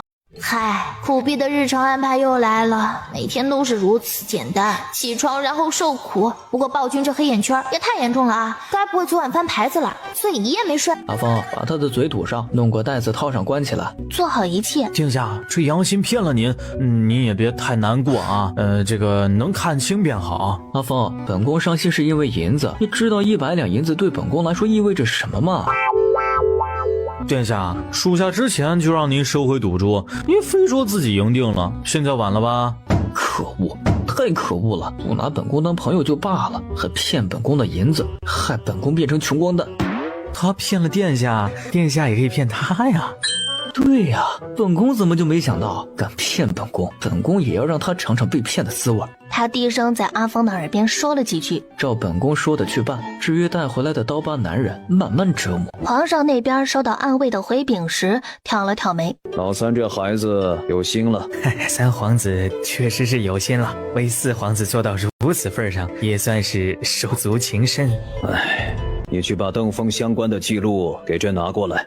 现在已经是子时，皇上您不如先休息，明日再看。无妨，去拿吧。他还是没办法接受三皇子不是自己的孩子。如果直接公布三皇子身份，对皇室来说是耻辱，可是不追究的话，心里终究是不舒服的。皇上，东西取来了。皇上为何要突然看邓峰相关的资料？皇上接过册子，一页一页的认真翻看着，越翻脸色越不好。翌日，娘娘，听闻昨夜宫里进了刺客，还好那刺客被四皇子的侍卫给杀了。刺客不会是玉楼国的余孽吧？穿越女莫不是和这人谈崩了，遂借四皇兄这只舔狗来除之而后快？嬷嬷不用担心，皇宫守卫森严，不会有事的。嗨，苦逼的日常安排又来了，每天都是如此简单，起床然后受苦。不过暴君这黑眼圈也太严重了啊！该不会昨晚翻牌子了，所以一夜没睡？纵欲过度无疑了，走路都走不稳，还上什么朝啊？好在没把我摔倒在地上。他已经许久没翻牌子了，还纵欲。洛儿真是为了编排他，什么帽子都给他扣啊！皇上驾到！去到大殿，下面大臣们站成两排，看到皇上后齐齐跪地行礼。今天的早朝应该还挺热闹，刀疤男被四皇子杀了，证明穿越女开始行动了。男主现在对穿越女视而不见，也不知道他会如何对付男主，毕竟女人疯起来还是挺可怕的。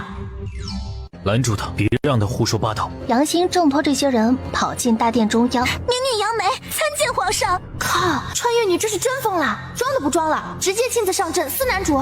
来人，把这人给朕拖下去。民女要说的是，大家应该很感兴趣，那就是三皇子的身份。此话一出，大臣们开始交头接耳起来。还不把这胡说八道的奴婢拖下去！慢着，父皇，既然他要说，便让他说吧。被叫来的太子和二皇子不解，只站在旁边看着。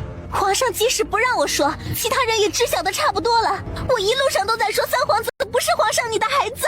天哪，穿越女这是得不到就毁掉，真是和贤妃一样，自己不好过也不让男主好过。哎呀，真恨不得我是个八爪鱼，这样就可以一下子扇他8个巴掌了。朕倒是想看看你能说出什么来。民女要说的是，绝无半句假话。三皇子确实不是皇上和贤妃的孩子，而是贤妃和邓峰的孩子，是玉楼国的余孽。皇上，此人的话是真是假还不知道，不如先把三皇子关起来，等事情查出来，再还三皇子一个公道。臣附议。老三，你以为如何呀？一切但凭皇上做主。来人，把三皇子先带下去看管起来，还有杨梅也带回净房去。说完，起身带着于一洛离开。退朝！是你先不仁的，如今这样可怪不得我。三皇子直接无视掉他。三弟让我们过来看，就是为了看他被揭穿身份。皇上回到御书房，坐下后一言不发。皇上回到御书房，坐下后一言不发。暴君心里肯定不好受，突然有些同情他了。自己真心实意当儿子的人，却是别人的种，也不知道他会如何处理三皇兄了。不过按照三皇兄的性格，肯定不会让暴君为难的。想哭。是属下未看管好杨梅，求皇上责罚。此事不怪你，你去四皇子那儿秘密审问那歹人和邓峰的关系，还有邓峰有关的一切，无论是大小事都记录下来。是。我去，四皇兄也学会耍心眼子骗人了，感觉自己错过了什么。四皇子，皇上命我来审问歹人。果真是什么都瞒不过父皇，让阿峰带暗卫去到关押刀疤男的地方。殿下，外面出了大事了。阿峰回来之后，低声把外面听说的事情告诉给四皇子。难怪父皇要派人来审问此人。你说杨欣急切的要杀刀疤男，会不会和三皇子有关？你快把这事告诉父皇的暗卫，顺便偷偷去母妃那儿借一些刑具过来，有母妃的刑具在手，不信刀疤男不招。反正母妃那儿最不缺的便是折磨人的东西。接接下来2天，这事真的假的？因为杨欣三皇子身份之事，在皇宫流传的人尽皆知。殿下，外面现在都在说你身份的事儿。哼，只是包不住火的。他们要说就让人说去吧，反正说的也是事实。这时，一个太监端着2个白馒头放在桌上。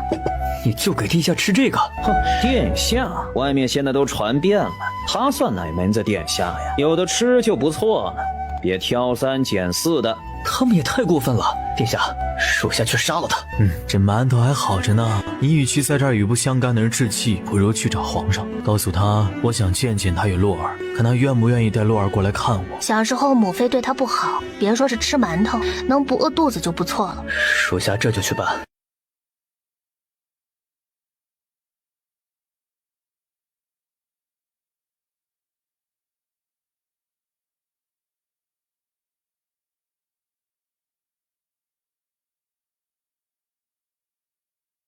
终于可以去看三皇兄了。这2天他肯定被宫人甩脸子了，宫里的人向来趋炎附势，也不知道他吃的如何，过得如何。皇上听闻是子阳，直接让人进来。老三要见朕。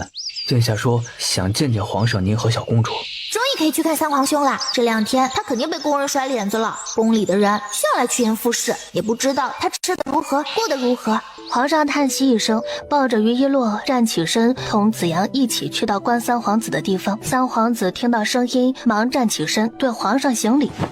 起来吧，现在就不愿意称朕为父皇了，可有宫人为难于你啊？子阳想开口，三皇子一个眼神扫过去，不曾有宫人为难我，您不用担心。嗨，三皇兄这是害怕暴君为他出头，到时候确认了他的身份，暴君之前的出头就成了笑话，所以才不愿意告诉暴君的吧？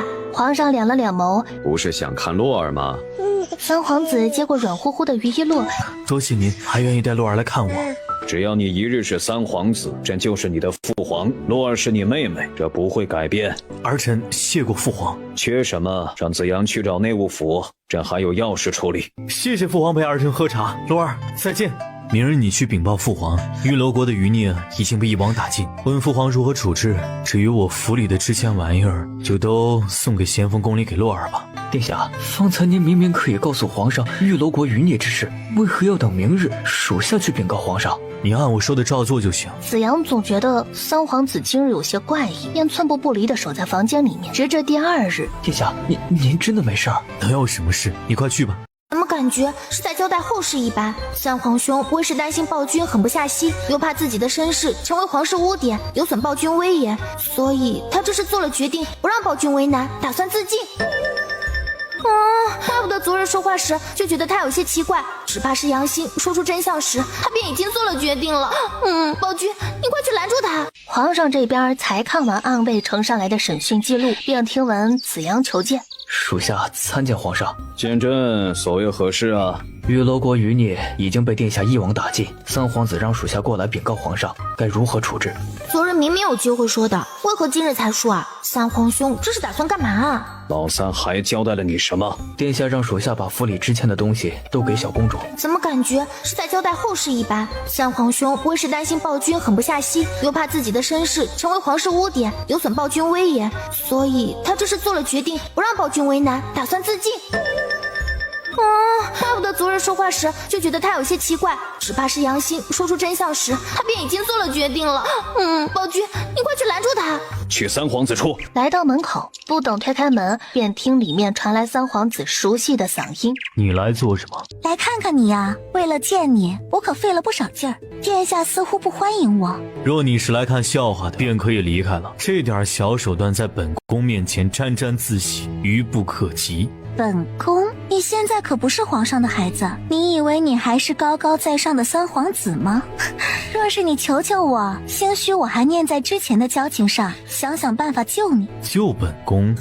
本宫即便不是皇上的孩子，最多也只是贬为庶民或者流放，你觉得需要你来救吗？若皇上要杀了你呢？你也不打算求我？若真如此，本宫求之不得，为何要求你？你应该庆幸你躲在杨家小姐的躯壳里，否则本宫现在便会毫不留情地杀了你。就算皇上会杀了你，你也不记恨他，也不愿同我站在一处。为何要记恨皇上？皇上先是君，再是一位父亲，他杀了我这个玉楼国余孽也无可厚非，反而是放了我会引起诸多不满。你不会以为凭你这区区小手段，本宫便会跟你成为一条船上的人，任你摆弄？你关在巷子里那些玉楼国余孽已经被本宫一网打尽了。你怎么可以这样？行了，你可以滚回去了，再不滚，本宫让人来送你。你等着，我会让你后悔小看我的，到时候你一定会来求我帮你。走到后面的窗户旁，便打算离开，才翻到窗户上，门猛地被人推开，吓得他不由得加快速度。皇上瞥了窗户处一眼，并未让人去追。三皇兄，你可别死，你死了女主怎么办？皇上瞥了窗户处一眼，并未让人去追。参见皇上。起来吧，方才朕都听到了。既然听到了，求皇上成全。就这么不想做朕的儿子，不想做洛儿的皇兄？三皇兄，你可别死，你死了女主怎么办？以前不知真相，所以对您多有怨怪。如今真相已经大白，我不想您为难。如果您愿意，我会祈求下辈子做您的儿子，做洛儿的哥哥。三皇兄别死，我愿用四皇兄一辈子的幸福来换你平安。谁说真相大白了？你看看这个，这些都是真的。什么真的假的？也给我瞅瞅不行吗？不会是三皇兄是暴君的孩子吧？暴君太过分了，骗我眼泪。朕还能骗你不成？老子从淑妃那儿拿了不少刑具过去给安慰审讯，也不枉你帮他一场。果然什么都瞒不过父皇。淑妃娘娘一心研究机关术，父皇您又忙于朝政，对于四弟疏于管教，才导致他如此心思简单。好在没有闯出什么大祸。与此同时，回到净房的杨欣看没人跟过来，心里庆幸还好自己跑得快，正想着杨梅，殿下找你有事。阿峰，殿下找我有事。阿峰不搭理他，自顾自转身离开。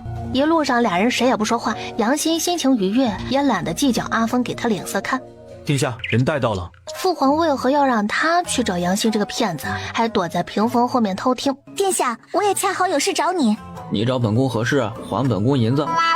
殿下，我是为了感谢你帮我杀了那歹人，还好有你，不然我都吓死了。哦，你打算怎么感谢本宫？给银子吗？我研究了一种新的吃食，做来报答殿下您，顺便可以叫上太子殿下一起。这个吃食人多热闹。那要不叫上父皇和小皇妹，还有二皇兄也一起？叫这么多人，他怎么搞事儿？可殿下你的膳食太少，也不够这么多人吃啊。确实如此，不如你拿着银子给阿峰去买菜，本宫再派人去请太子皇兄过来。当然是来杀狗的啦！四皇兄这只舔狗现在没用了，三皇兄又不愿理他，他的皇后梦碎了，自然得想其他办法杀掉四皇兄，再嫁祸给太子皇兄了。这样太子皇兄的太子之位自然就坐不稳了。用四皇兄的命毁掉一个太子，迫使三皇兄不得不管朝堂之事。穿越女这算盘打得真好，算盘珠子都快崩我脸上了。杨欣咬了咬牙，拿出自己的钱袋递给阿峰，交代需要买的菜，心想着再忍忍，别和一个死人计较。阎王想要四皇兄三更死，暴君非得搞这么一出，让他二更过去，打阎王一个措手不及。死这个字在四皇子的耳边炸开，银子没了可以再挣，可这命嘛就只有一条，他得小心一些。殿下，你让人去请太子殿下，等阿峰把食材拿回来，我就开始做。四皇子拉回思绪，吩咐人去请太子殿下。一盏茶的功夫，太子带着灵旗阔步而来。见过太子皇兄。见过太子殿下。杨小姐怎会在四弟这儿呢？当然是来杀狗的啦！四皇兄这只舔狗现在没用了，三皇兄又不愿理他，他的皇后梦碎了，自然得想其他办法杀掉四皇兄，再嫁祸给太子皇兄了。这样太子皇兄的太子之位自然就坐不稳了。用四皇兄的命毁掉一个太子，迫使三皇兄不得不管朝堂之事。穿越女这算盘打得真好，算盘珠子都快崩我脸上了。太子微微挑眉，按照洛儿这么说，他可以不用担心杨欣的小手段，反正也不会弄死他。转而有些同情的看向四皇子，待会儿就帮帮四弟吧。洛儿也不说杨欣会怎么害他，他也好防备一下呀。算了，待会儿吃太子皇兄的就好了，反正杨欣又不会要太子皇兄的命。瞧四皇兄这傻样，自己小命都快保不住了，还悠哉乐哉的喝着小茶呢。喝了一口，险些被呛到。怎么不喝啦？不喝以后就没机会喝了。合着自己怎么做，他这个小皇妹都有说的呗。殿下需要的东西都买来了，你们等着，我这就去做，很快就好。阿峰，银子还有吗？阿峰把剩下的银子递给了四皇子。四皇兄这要求真高啊！自己每天就做3件事：给自己丢脸，给暴君丢脸，丢脸给大家看，成天不是丢脸就是在丢脸的路上，让太子皇兄找让你开心的话聊，这不是为难人吗？怎么就剩这么一点了？你不知道少买点儿？四弟，你这是开始着手准备赌注银子了？太子皇兄能不提这让人不开心的事儿吗？四皇兄这要求真高啊！自己每天就做3件事：给自己丢脸，给暴君丢脸，丢脸给大家看，成天不是丢脸就是在丢脸的路上，让太子皇兄找让你开心的话聊，这不是为难人吗？四皇子觉得这话也太扎心了。洛儿这嘴还真是谁都不放过，听了这么久，似乎洛儿最不待见的便是四弟。难道是四弟没给洛儿礼物？还好我给洛儿送了足够多的好东西。火锅来了！屋子里面瞬间就弥漫出火锅的热气和香味。这种天气最适合吃火锅了，吃吧，没有什么是吃一顿火锅解决不了的。看起来不错，确实不错，闻着就很香。穿越女这手艺确实不错啊，都把我这个只知道点外卖的人给闻饿了。也不知道四皇兄这傻狗能不能发现端倪。哎呀，不行，不能让四皇兄嗝屁。以为洛儿良心发现的四皇子还来不及感动呢，他死了不要紧，会连累太子皇兄，所以不能让穿越女得逞。四皇子气得心塞。吃吧，四弟。可能是因为羽翼落心伤的缘故，四皇子竟有一种吃吧，吃饱了好上路的感觉。殿下，你喜欢吃牛肉的话，我多下点儿。四皇子不说话，见杨欣也吃了，便放心大胆地吃了起来。我去给2位殿下拿水。走到旁边的小厨房，杨欣掏出来时回屋拿的瓷瓶，扫了眼周围，确认没人后，打开了瓷瓶塞子，颤抖着手往其中一杯柠檬水里面倒。哟，现在知道男女授受不亲啦？之前动不动就扒拉人家，还登堂入室，住到3皇子府的时候，怎么不说男女授受不亲啊？这是柠檬水，2位殿下尝尝看。柠檬这玩意儿都没人吃，泡水能喝吗？关注点是这个吗？不关心穿越女，无事献殷勤，反而担心能不能喝。喝肯定是能喝的啦，就是加了点东西而已。还好洛儿提醒了，差点把这事忘了。殿下尝尝看，挺好喝的。要不我和你换换？殿下，这我用过了，男女授受不亲。哟，现在知道男女授受不亲啦？之前动不动就扒拉人家，还登堂入室，住到3皇子府的时候，怎么不说男女授受不亲啊？没事，我不嫌弃，我们不是朋友吗？杨欣心里面差点把四皇子给骂死，换了他岂不是自己给自己下药吗？四弟既然都不嫌弃，换一换也无妨。本宫听说杨小姐你性子与其他姑娘不同，现在看来也没什么不同嘛。杨小姐不愿意换，我不是四弟的水和你的水有所不同？怎么会？太子皇兄聪明啊，和四皇子这个傻不拉几的傻狗不是一个档次的。太子皇兄也只是随便说说，你不必紧张，不愿换便不换，本宫喝了就是。隐晦的冲太子眨了眨眼，随即做出一饮而尽的样子，其实水都往袖子里面倒了。太子会意，这水确实不错。还好，看来是我太过紧张了，这蠢货根本就不设防啊。四皇子趁杨欣不注意，抬手扯了扯太子的衣袖，不停地挤眼睛。太子看不明白他想表达什么，所以并未给出回应。殿下若是喜欢，下次我再给你做。四皇子收回手，咧嘴笑着。太子皇兄真是的，我挤了这么久的眼睛，他硬是没看明白。洛儿还夸他聪明，聪明个屁呀！现在根本不知道该不该倒下，万一穿帮了怎么办？不管了，先骗一骗，被拆穿了再说。不是吧，太子皇兄应该看出了端倪，四皇兄这傻狗怎么还把水喝了？难道他是装的？可装的也太卖力了，这磕桌子的声音隔着屏风听着都疼。殿下这是怎么了？应该是睡着了，杨小姐不必紧张。怎么可能会睡着？来人，太子殿下谋害了四皇子，快来人啊！四皇子翻了翻白眼儿，杨欣比他还笨呢。殿下，你怎么了？太子担心四皇子穿帮，眼疾手快地拦住了他。太子殿下，你暗害四皇子就罢了，还不让阿峰查看四皇子？傻叉！太子皇兄拦着阿峰，不过是担心他穿帮罢了。你胡说！太子殿下怎么可能会杀殿下？是不是你这个闯祸精？我和殿下是朋友，怎么可能会害殿下？再说了，是你们请我过来的。太子殿下如今只是太子，其他皇子都有可能威胁他的地位，他自然是最有可能害殿下。你们赶紧去禀告皇上，让人彻查此事。四皇子听不下去了，噌的直接站了起来。你什么你？说啊，怎么不说了？穿越女傻眼了吧？被一个自己认为奇蠢无比的人骗了。太好了，殿下你没事，看来是我弄错了，都是误会一场。哼，不是要去请皇上吗？我现在就去。暴君，就你那，赶紧出场，给穿越女儿一个大大的惊喜。皇上额前划过黑线，不用了。屋子里的人齐齐跪下行礼。皇上让人起身，来人，去传太医过来。父皇，儿臣没事。真是让太医过来验水里到底是何物。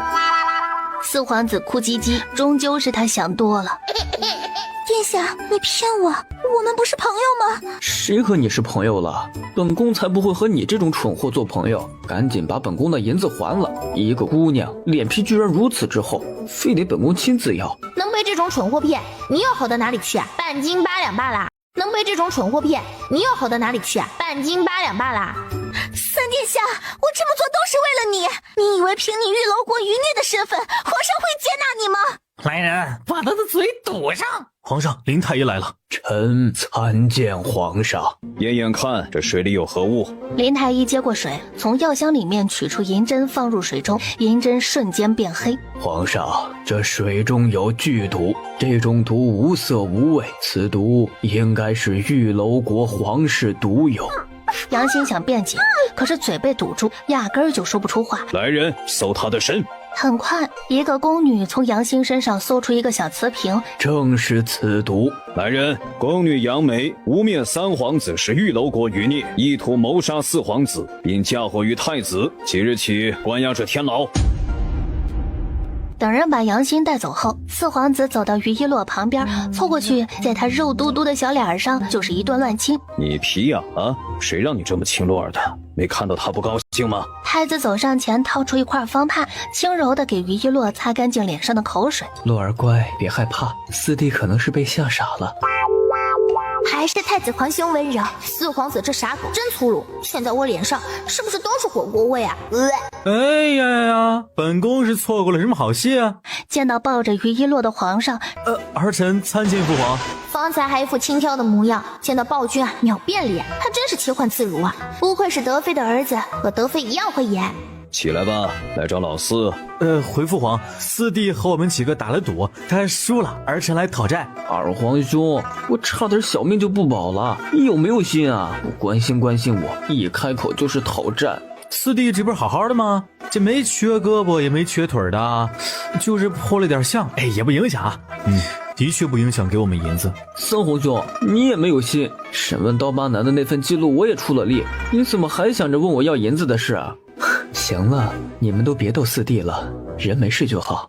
好喽，四皇兄的狗命保住了。书里他可没这么好的运气，不仅没能保住狗命，还连累太子皇兄受世人非议，说他不配为太子。那秦家小姐也是个可怜的，嘴上说着不再理四皇兄，却在四皇兄这只傻狗死后想不开，随四皇兄一起去了。好好的青梅竹马，硬是抵不过穿越女这个天降。四皇子抿了抿唇，他和秦芊芊从小玩到大，秦芊芊对他用情如此之深，他怎么看不出来？哎呀，老四这蠢小子还有这档福气，莫不是赏人有赏福？今日天气不错，你们兄弟几个陪朕走走吧。几人跟着皇上出了偏殿，往御花园去。走到假山旁，便听到两道不屑的对话声响起。听说三皇子是玉楼国的余孽，也不知道皇上会如何处置，我们还得每天给他送吃的，晦气死了。他那侍卫还说是殿下，能给他馒头吃就不错了，还真当自己是皇子。现在他的身世可是全都传遍了。果然呐，宫里的人就是会看人下菜碟，这就议论上了，真该拖出去打板子。皇上正打算走出去，便听到一道清丽的女声响起：我倒是不知道，区2个奴才就能替皇上做决定。皇上一日未废除三皇子的身份，他便是主子，你们只能恭恭敬敬伺候着，哪容得你们在此嚼舌根？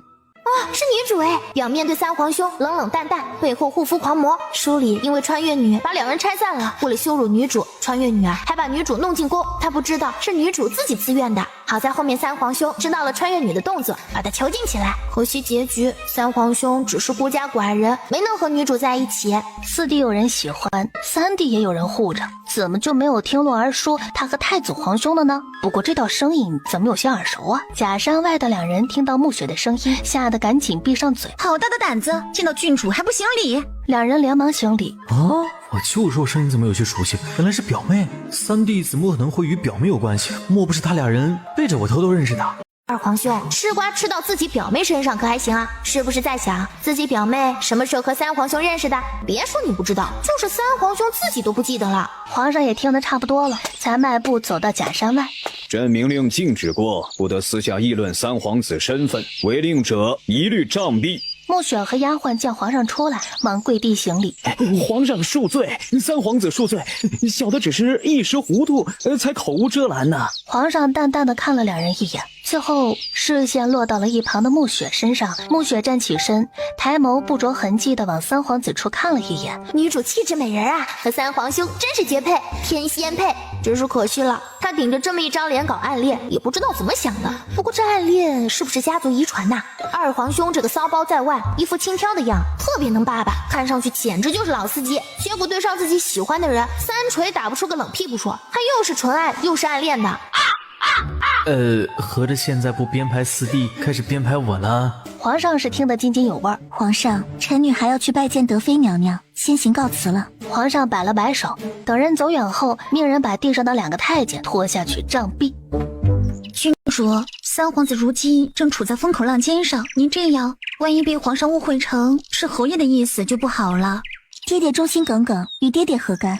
不过是看不得那些欺主的奴才罢了。丫鬟不说话，心里直嘀咕。去到德妃的宫门口，还未走进去，便听到里面热闹的声音传来。听到脚步声，德妃连忙站起身，一副如临大敌的模样。嘿，快把牌收起来，给本宫把佛经拿过来。瞬间，寝宫里的人手忙脚乱起来，一些忙着找佛经，一些忙着整理叶子牌。暮雪抬腿走进去，便见德妃的几个宫女恰好收完最后一枚叶子牌。参见德妃娘娘。哎呀，是雪儿呀，快起来，吓死姑姑了，还以为是皇上呢，怎么想着进宫来看我了？之前让你进宫，你都不愿来的。他只是听爹爹说了三皇子的事儿，过于担心，所以借着来看姑姑的名义打听打听。许久不见姑姑了，所以来看看。方才姑姑是在打叶子牌。你也知道宫里无聊，我不得找点事消遣消遣。你别告诉你父亲啊，不然他肯定会说教我。他好不容易塑造起来的形象，可不能因此毁掉。三弟就很适合呀，到时候小两口住在三皇子府多好呀！爹爹还让我把这个给你，说你一定会喜欢。不过姑姑你这样，小心被皇上发现。不会的，皇上不会来我这儿。对外我成天在寝宫待着抄佛经，他不可能来，其他的妃嫔更不会来的。其他妃嫔想争宠，姑姑倒是避之不及。皇上喜欢政务，也不是那等贪图美色之人。明白人都知道，自己过好自己的日子便好。他有二皇子这个孩子，也不想再体会生孩子的痛苦了，自然就能避则避。对了，姑姑有听说外面的事吗？德妃茫然地摇了摇头。出大事了。暮雪把三皇子的事情给说了一遍。三皇子这孩子是个好的，可惜攀上楼氏这么一个母妃，也是个可怜的孩子。雪儿，你怎么突然问起三皇子的事？莫不是……方才来时听到有宫人议论，所以觉得有些唏嘘。姑姑别多想，宫里向来如此。听你这么说，三皇子定然无事。皇上对三皇子还算关心，即使皇上要处置三皇子，贤妃应该也会帮忙说话的。见暮雪面露疑惑，宫里如今最受宠的莫过于小公主，贤妃正是她的母妃，而且三皇子和小公主十分亲近，以贤妃的性子，肯定会为三皇子说些话的。啊，原来那就是小公主啊，看上去确实受宠。二人正说着话，宫女进来禀报，二皇子来了。母妃，儿臣来看你了。哎，见过表妹。见过表哥。对了，听说哥哥在为雪儿你选夫婿。雪儿，你看看你表哥怎么样？怎么，让雪儿嫁你，还委屈了你不成？母妃，就是因为表妹太好，儿臣什么德行你也知道。是儿臣配不上表妹。别说他有心仪之人了，就是没有，也不能破坏三弟和表妹的幸福啊。母妃，这不是乱点鸳鸯谱吗？本宫是担心雪儿嫁给其他人吃苦，被婆婆搓磨，嫁给你，你自然不敢怠慢了雪儿，不然你还真配不上雪儿。母妃，您这担心多余了啊！表妹长相出众，且贵为郡主，谁敢对表妹不好呀？再说了，可以给表妹挑个媒婆婆的。三你就很适合呀！到时候小两口住在三皇子府多好呀！曹妃在暴君身边承受了太多，比如这得罪人的事儿。说的有道理。姑姑，我的事不用你操心，我会挑自己中意的。若是都不喜欢，爹爹也拿我没办法。也对，雪儿若是挑不到喜欢的，就和你表哥搭伙过日子。母妃，您这话说的，这好像儿臣好似没人要似的啊！嗨，你还好意思说呀？你要是有人，你倒是告诉本宫呀，本宫这就去帮你求皇上赐婚。说出来也会被母妃还有舅舅男女混合双打吧？这不行，我没有私底皮实，经不起的。与此同时，皇上和几个皇子分开之后，带着于一洛回到了御书房。皇上，外面有好几位大人求见。去打发掉这些人。曹公公心里叫苦，又要让他去得罪人了。曹妃在暴君身边承受了太多，比如这得罪人的事儿。曹公公，你不乐意？皇上您这说的什么话？这是奴才职责所在，奴才怎会不乐意呀？曹公公，皇上怎么说？诸位大人，请回吧。有什么事儿，明日早朝再说。陛下现在没工夫见你们。几人对视了一眼，皇上这是在搪塞他们？不等他们再追问，曹公公麻溜转身进了御书房，快速关上门。陛下都打发完了。怎么不给我瞅瞅啊？也许我能看出些什么呢？皇上点了点头，把这2样东西送去给林太医，让他务必看出些什么。怎么不给我瞅瞅啊？也许我能看出些什么呢？林太医的办事效率很快，在晚膳前便确定了皇上不确定的事儿。翌日，丞相大人，三皇子的事情现在弄得人尽皆知，可谓是丢尽了皇室的脸面。丞相可知道皇上打算如何处置三皇子啊？诸位大人如此着急吗？此事如何处理，早朝不就知道了？你们在这儿议论还未有结果的事，是想和那些工人一样被拖下去杖毙？皇上驾到！皇上把于一洛抱进来，坐下后等他们行完礼，才淡淡道：众爱卿开始启奏，知道你们憋了一晚上，应该挺难受吧？暴君一扬起大臣来，还真是一点也不客气啊！皇上，三皇子的事情必须给众人一个交代，否则有辱皇室威严。臣听闻皇上杖毙了议论三皇子身份的工人，皇上如此草菅人命，恐工人生怨呐。三皇子既然不是皇室血脉，理应处死。都说完了，谁告诉你们三皇子不是朕的儿子？你们一个个偏听偏信。朕若是真草菅人命，早就把你们也一并杖毙了，还由得你们在这儿信口开河？皇上的意思是，一切都是误会。把人都带进来。皇上，民女冤枉啊！三皇子真的是玉楼国语。话音未落，这人不是死了吗？为什么还会出现在这儿？哼，看到我还活着，你很惊讶？蠢货！皇上，既然此人还活着，你问问他便知道，三皇子的确是邓枫的儿子。哦，你凭什么这么笃定三皇子不是朕的？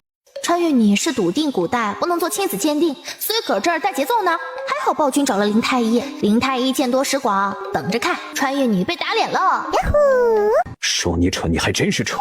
我问你这个问题，不过是想试探你，结果你转头便想杀了我。谁告诉你父亲色盲会遗传给儿子的？所以是自己记错了。可是现在话都出口，若是改变说辞，是不是不合适？只希望这些老古板不知道什么遗传不遗传的。本宫何时有色盲呢？自己竟不知道。父皇，太子殿下已将林太医带了过来，就请林太医为诸位大人解惑吧。你确定色盲是会遗传的？可能是我记错了。既然你们说了不会遗传，那三皇子没有色盲，怎么证明他是皇上的孩子？川玉女是笃定古代不能做亲子鉴定，所以搁这儿带节奏呢。还好暴君找了林太医，林太医见多识广，等着看川玉女被打脸了。呀呼！秦大人，下官看了邓枫的相关记录，上面记录他是撞死在牢里，可有此事？没错。可奇怪的是，他的伤并不严重，血却流了一地，所以与其说是撞死的，不如说是血流不止而死的。这便能证明三皇子是皇上的孩子。臣在一本古籍中见过这种病，人们称患这种病的人为玻璃人，他们身体很脆弱，和我们正常人不一样。我们正常人被划伤，血就会止住，他们严重的人则会血流不止。这种病会遗传给男孩。好家伙，这不就是现代的血友病吗？林太医懂得还真多啊！众爱卿现在可还对三皇子的身份存在质疑吗？方才让处死三皇子的，说朕草菅人命的，你们还有异议吗？见这些人装死，往后你们若议论三皇子的事，直接处死。反正秋闱刚过，年后春闱便开始，杀了你们也不愁没人接替位置。有人才用，暴君都开始飘了，这是摆明了告诉他们，他们若是不老实，直接裁员呢。臣等遵命。要去德妃寝宫啦，为德妃祈祷祈祷，她最好是在抄佛经，否则人设就崩塌了。难道德妃青天白日偷人？皇上满意的点点头，看向刀疤男和杨欣。这二人，男子直接处死，女子关进刑部的密牢里。皇上英明，可其他的玉楼国余孽不除，始终是个隐患呐。在你们揪着三皇子身份不放的时候，他已经把玉楼国余孽一网打尽了，还用得着你提醒？秦大人，随朕去御书房。秦大人随着皇上去御书房，皇上坐下后直接吩咐：方才那女子关进去就好，让人好生看着，别动刑，也别让她自尽。殊不知顾虑是那杨家小姐的身体，真想命人一刀砍了了事儿。皇上，不如交给大理寺关押。按朕说的去办，人死了唯你是问。今天真是个好日子，穿越女啊终于不能再作妖了，这下男主和女主应该能幸福的在一起了吧。秦大人退出御书房后，曹公公给皇上递上茶。你说朕是不是对几个孩子不够关心啊？皇上忧国忧民，对几位殿下公主有些疏忽是难免的。若是皇上过意不去，可以为几位殿下赐婚。哦，朕倒是忘了，摆下德妃寝宫。哎呦，要去德妃寝宫啦，为德妃祈祷祈祷，她最好是在抄佛经，否则人设就崩塌了。难道德妃青天白日偷人？带着满腹疑惑去到德妃宫门处，皇上并未让人通报，直接走了进去。寝宫里面，宫女看到皇上，吓得是脸色苍白。奴婢参见皇上，皇上万岁万岁万万岁！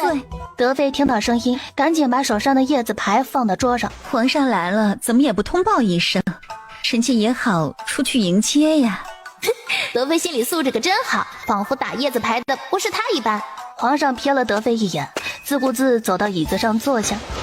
二皇兄实惨呢，人在家中坐，祸从天上来。德妃还真是苦孩子，也不能苦自己，这坑儿子的手段和淑妃有的比了。朕若是让人通报，又怎会知道你是在打叶子牌呢？德妃给皇上倒了杯茶，脑子飞快地转动，想着如何甩锅。皇上冤枉呀，这叶子牌是昨个恒毅送来的，臣妾拿出来是打算让工人拿去处理掉。臣妾作为德妃，肯定不会明知故犯的。二皇兄实惨呢，人在家中坐，祸从天上来。德妃还真是苦孩子，也不能苦自己，这坑儿子的手段和淑妃有的比了。是吗？昨日二皇子来德妃宫里了。是的，皇上，还有郡主也在。不知皇上来找臣妾所谓何事？朕打算为几个皇子赐婚，所以问问你和淑妃的意见。太子和老三没有母亲，他到时候直接问这俩人的意思就行了。皇上，臣妾这边没什么异议，只要孩子们愿意，一切但凭皇上做主。皇上点头，抱着于一洛走到门口。德妃重重地吐了口气，庆幸还好糊弄过去了。这次就算了，下不为例。娘娘，皇上这是什么意思？估计是发现了，你们把牌收起来吧，最近先收敛一些。回到御书房，老奴就知道皇上英明神武，肯定不会被德妃糊弄过去。德妃是怕朕去她宫里，也怕其他人去烦她。朕每日处理公务，可没闲心去她寝宫，一个个的都当朕是豺狼虎豹，德妃整天对他说要抄佛经，淑妃成天不知道在捣鼓什么，贤妃对他也不冷不热的，其他人都恨不得他去宫里。这三人倒好，只差没把嫌弃这2个字写在脸上了。暴君终于发现自己被嫌弃了，还挺有自知之明的。人家在宫里无聊，可不得找乐子。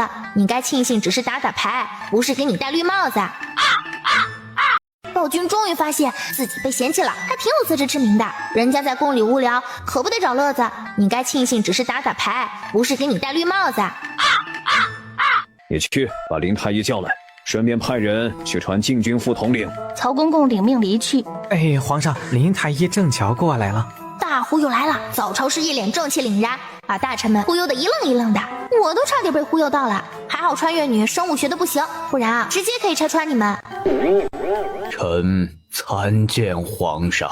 早朝时表现得不错嘛。皇上，下次能否别让臣说谎？臣确实不擅长啊。不擅长？朕看你比谁都擅长。这不是你当年知情不报，朕何时用这种方法为三皇子证明身份？你这样也算将功折罪了。当年呢，他进太医院没多久，本来以为可以大显身手，结果事与愿违。直到有一日，贤妃突然派人传他去诊脉，威胁他好好诊，别像自己的医官一般，连月份都诊错了。他提心吊胆的诊完，问了贤妃医官诊的月份，竟比自己诊的多了1个月。林太医还不快谢过皇上，愣着做什么？臣谢皇上隆恩。曹公公送林太医出了御书房，派去请禁军副统领王宇的人正好过来。皇上，禁军副统领王宇带过来了。参见皇上，属下有罪，辜负了皇上您的信任，请求皇上责罚。哦，你何罪之有啊？邓峰身患怪病，属下知情，不仅没有上报皇上，还帮着一起欺瞒皇上，属下该死。你确实该死，帮着邓峰欺瞒朕，还代替他去办朕交代的事。皇上，属下是今年近几个月才帮邓峰办事的，之前他一直吃着药，和平常人无异，所以属下知道他有病，却不知道是如此罕见的病。曹公公接过词评，王宇，朕可以饶你不死，不过死罪可免，活罪难逃。你若扛下了50军棍，朕往后不再追究。谢皇上，属下愿意领罚。暴君不会是打算把药给林太医查看吧？与其给林太医，不如给女主。女主医术可比林太医强多了，这样不仅可以给三皇兄和女主制造机会，还可以查查药的用途。暴君，你抱上孙子也指日可待呀。穆家姑娘无论是相貌还是家世，都和老三很是相配，要不直接给2人赐婚好了。哎，几位皇子现在应该都还没出宫吧？让他们来清心殿见朕，顺便把淑妃、德妃叫过来。提笔写下一道圣旨，收起分好，才站起身朝清心殿去。去到比御书房更加宽敞的清心殿，等了没多久，一行人鱼贯而入。都来齐了，暴君乱点鸳鸯谱开始。其实要我说啊，你就别刺了，你刺的他们也不一定喜欢。与其事事有回应，件件无着落，还不如随他们去呢。不然你刺了4对怨偶，过得不好，还不是得来你这儿找售后，何苦给你自己找事儿做呢？皇上想吐槽，他这不还没开始点的吗？都来了，赐座。几人行了礼，坐下。之前呢，朕忙于朝政，把你们兄弟几个的婚事给耽搁了。今日叫你们过来，就是打算帮你们赐婚，你们以为如何呀？几人你看看我，我看看你的，心里都有一个想法，您还不如接着耽搁呢。老二，你有异议吗？回父王，儿臣没有意见，可母妃已经给儿臣相看了。德妃差点没维持住自己端庄的笑，警告地看了二皇子一眼。不愧是母子，遇事都能互相甩锅。二皇兄说话也不思考一下，暴君敢把女主指给你，你敢要吗？皇上，您别听他瞎说。皇上又看向四皇子，看不见我，看不见我。老四，你呢？怕什么来什么。四皇子偷瞄淑妃，看本宫也没用，本宫担心别人瞧不上你，没给你相看。父皇，儿臣还小，不着急的，不如先给几位兄长赐婚。老四啊，你不会还对那杨欣念念不忘吧？我没有，我不是，他不是我喜欢的长相。哎呦，曾经为他穷成狗，现在嫌他长得丑。那秦家小姐和你一起长大，又是秦尚书的独女，朕觉得你们甚是相配。哎呦，曾经为他穷成狗，现在嫌他长得丑。那秦家小姐和你一起长大，又是秦尚书的独女，朕觉得你们甚是相配。父皇，您可饶了儿臣吧。那秦芊芊动不动就用鞭子抽人，你想折磨儿臣，直说便是。话不能说太早，一般说这话的人都会被打脸，期待四皇兄追妻火葬场。皇上让他起身，又问了太子和三皇子，两人也是顾左右而言他。罢了，赐婚这事可以作罢。既然你们不愿意，朕也不强人所难。不过从今日起，你们都住到宫里，和太子一起听李云鹤讲学。父皇，如果儿臣娶了秦芊芊，是不是就可以不用上学了？你觉得呢？现在赶紧出宫去收拾东西，明日开始上课。出了清心殿，四皇子如霜打的茄子一般。你们怎么都不反抗一下？每天上学多没意思。你反抗了，有用吗？父皇没赐婚，你就应该谢天谢地了。上学这事儿你就接受吧。其实李大人讲课很有意思的，真的。你们说父皇为什么让咱们也一起上学啊？这不是很明显吗？大概是因为四弟你，父皇觉得对我们疏于管教，所以便如此弥补。三皇兄这是什么意思啊？殿下确定要属下说？那属下直说了啊。三皇子的意思是因为殿下你太蠢，头脑简单，四肢发达，识人不清，为了避免您……停！知道你会的成语多，可本宫总觉得你这话带了不少个人情绪。属下没有。说完，驾车离开皇宫，朝四皇子府去。马车走到热闹的街道，停车。阿峰停下马车。殿下，我们得回府去收拾东西，您总不能第一天上学就迟到吧？最近在宫里被母妃苛待，本宫的嘴淡的都快没味儿了。正好现在出来，去酒楼吃点东西，赶上伙食。可是殿下，您没银子呀？有本宫这张脸，等有银子还他们便是。话不能说太早，一般说这话的人都会被打脸，期待四皇兄追妻火葬场。两人进入热闹的酒楼，秦芊芊和自己贴身丫鬟进入酒楼。小姐，四皇子也在，我们换一家。小姐，四皇子没和那个女人一起，您都生气这么久了，还不打算理四皇子吗？我不理他，他看上去似乎更开心。小姐，您若是不想理他，我们进去自个儿吃好了。秦芊芊思索了一下，你说的对，凭什么他在我就得离开？我们就在这儿吃。小姐真是口是心非，方才还不想看见四皇子，现在却挑离四皇子近的地方坐。秦芊芊这边点好菜，四皇子那边已经吃得差不多了，起身叫来小二，把身上仅剩的碎银给放到桌子上。客官，您这也不够呀，这借本宫点，有银子了还你。不是属下不愿意借您，而是娘娘不允许啊。方才属下劝过您了。客官，您若是没钱就别进来吃，看您衣着华丽，不想连顿饭钱都付不起啊。掌柜那边注意到这儿的动静，连忙过来问怎么回事。问完之后，把小二给骂了一顿。公子，您别和他计较，他新来的，不认识公子您。公子您是常客，怎么可能会付不起银子呢？掌柜的，他真没银子付。真的？还差一点，我是这儿的常客。掌柜，你先记着，下次我来还你便是。公子，您是我们这儿的常客呢，应该知道我们这儿的规矩啊。殿下，您自曝身份，丢脸便直接丢到皇宫里去了，到时候皇上和娘娘肯定不会饶了您的。三思啊！那你想怎么样？不等掌柜开口，这些够了吗？够了，原来这位公子是秦小姐的朋友，早说嘛！掌柜拿着银子离开后，四皇子打算和陈芊芊道谢，结果陈芊芊看都不看他一眼，直接回到自己的桌子前坐下。秦芊芊，我也没惹你吧？你怎么还生上气了？殿下，我们该回去收拾东西了。多谢仗义相助，放心，银子会还你的。两人走出酒楼，回到了四皇子府。娘亲，快求暴君让你带我出宫，去弄点姜氏这个伏地魔，让舅舅和外祖父好好过个年。皇上，臣妾许久不曾去看望父亲，所以想带着洛儿出宫去住几日。阿凤，你就说今日是谁的错？本宫也没说话吧，秦芊芊就自个儿生气了。殿下方才被那些人指指点点，心里是何感受呀？当然是生气啊，可这和秦芊芊有啥关系？之前因为杨欣，殿下就在酒楼说秦小姐无理取闹，让她一个姑娘家被人指指点点。属下认为这次秦小姐是真的生气了，毕竟她都已经半月不曾理殿下了。所以你是要让本宫去道歉？不可能，反正她迟早会来找我的。几位皇子收拾好东西住到宫里时，天已经黑了，才带着于一洛去贤妃宫里面用膳。用完膳后，皇上吓了一跳。贤妃，你这是做甚啊？赶紧起来！臣妾有事相求，请皇上应允。啊，什么事啊？娘亲，快求暴君让你带我出宫，去弄掉僵尸这个伏地魔，让舅舅和外祖父好好过个年。皇上，臣妾许久不曾去看望父亲，所以想带着洛儿出宫去住几日。确实是朕考虑不周，不如朕同你和洛儿一起去。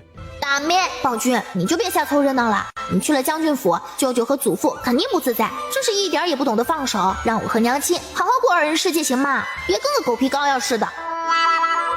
真是个小没良心的。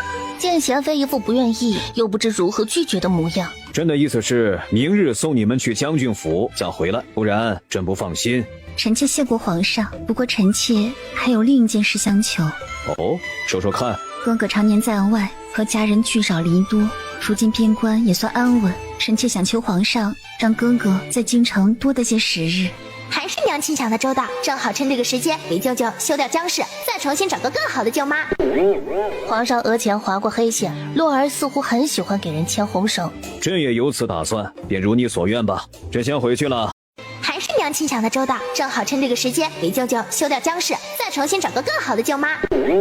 皇上额前划过黑线，洛儿似乎很喜欢给人牵红绳。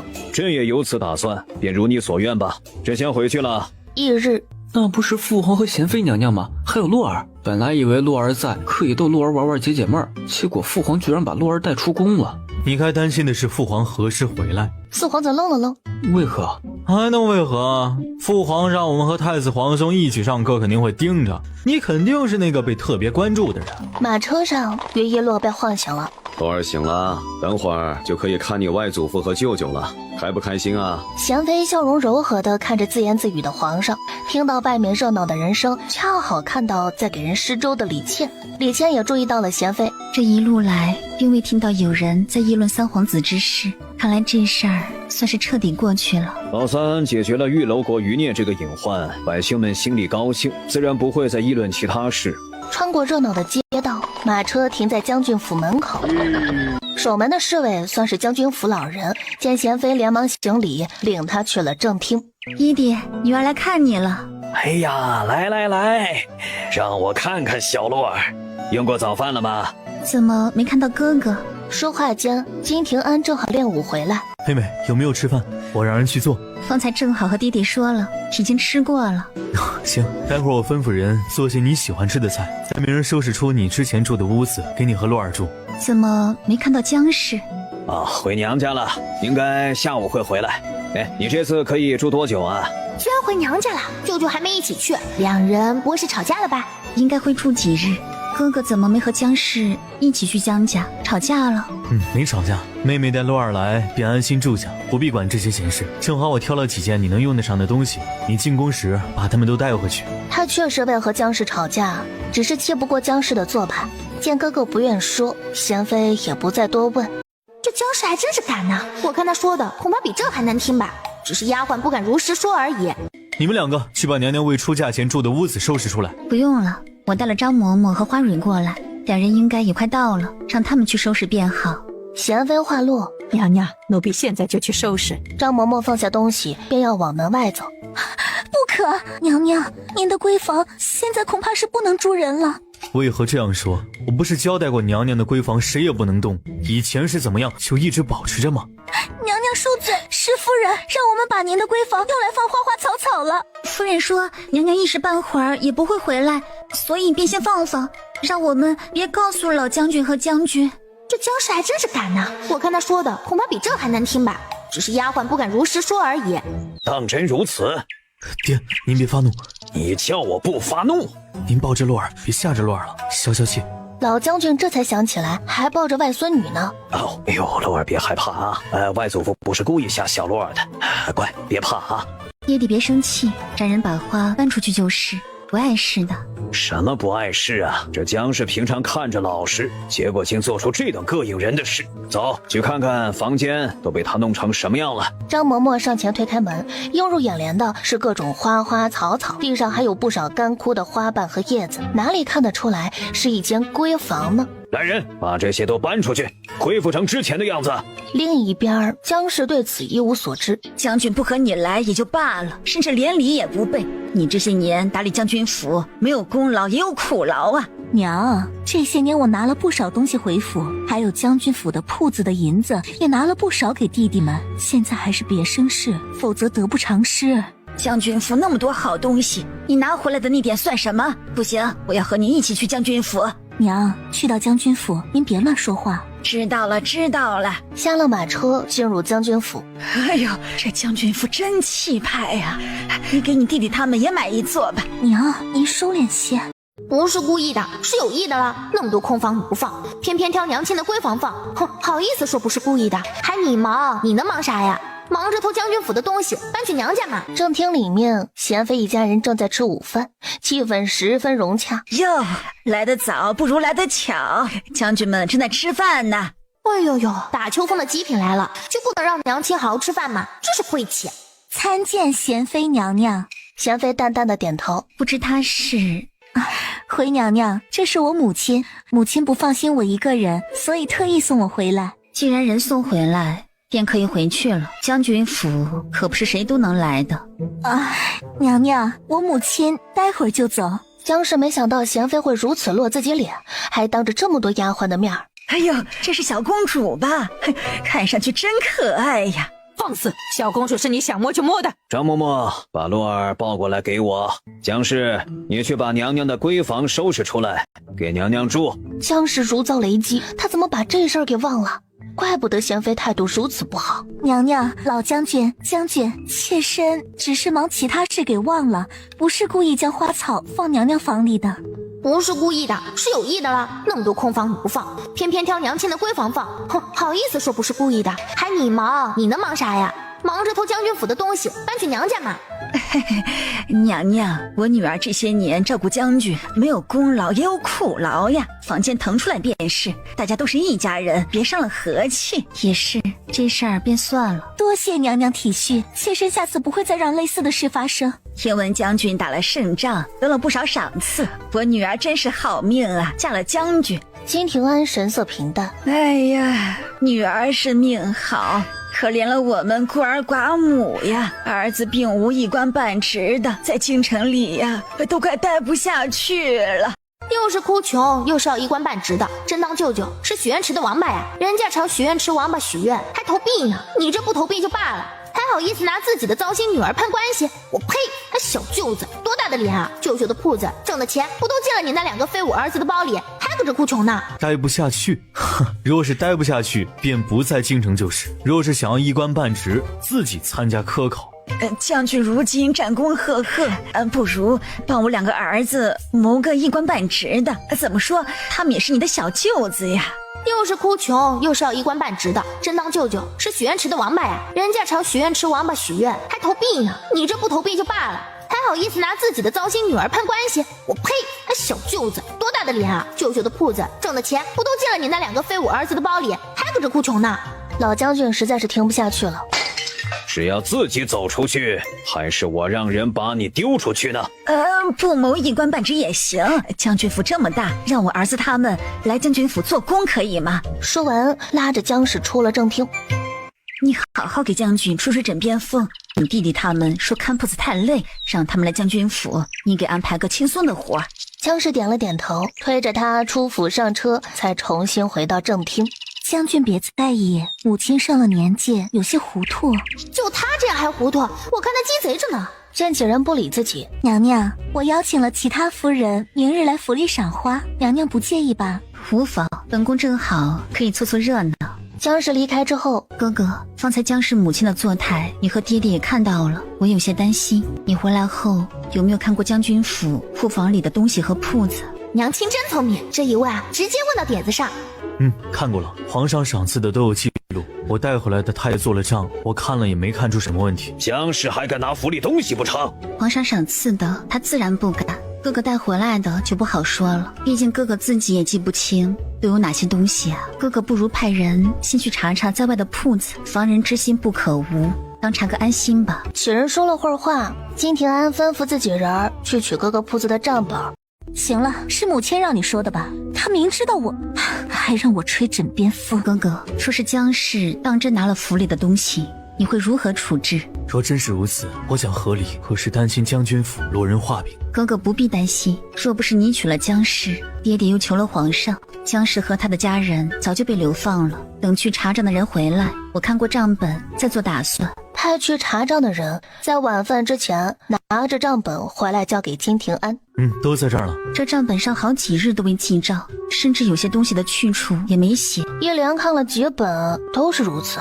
嬷嬷，你和花蕊把这账本整理出来，到时候有用。两人拿着账本去到一旁整理。哥哥，去告诉父亲吧，这些年将军府对江家也算仁至义尽了。不等金廷安去寻老将军，老将军便自个儿进来。爹知道你是顾及你娘的遗言和将军府的名声，你娘肯定也是希望你过得好，所以想做什么就去做吧。你娘在天有灵，一定会支持你的。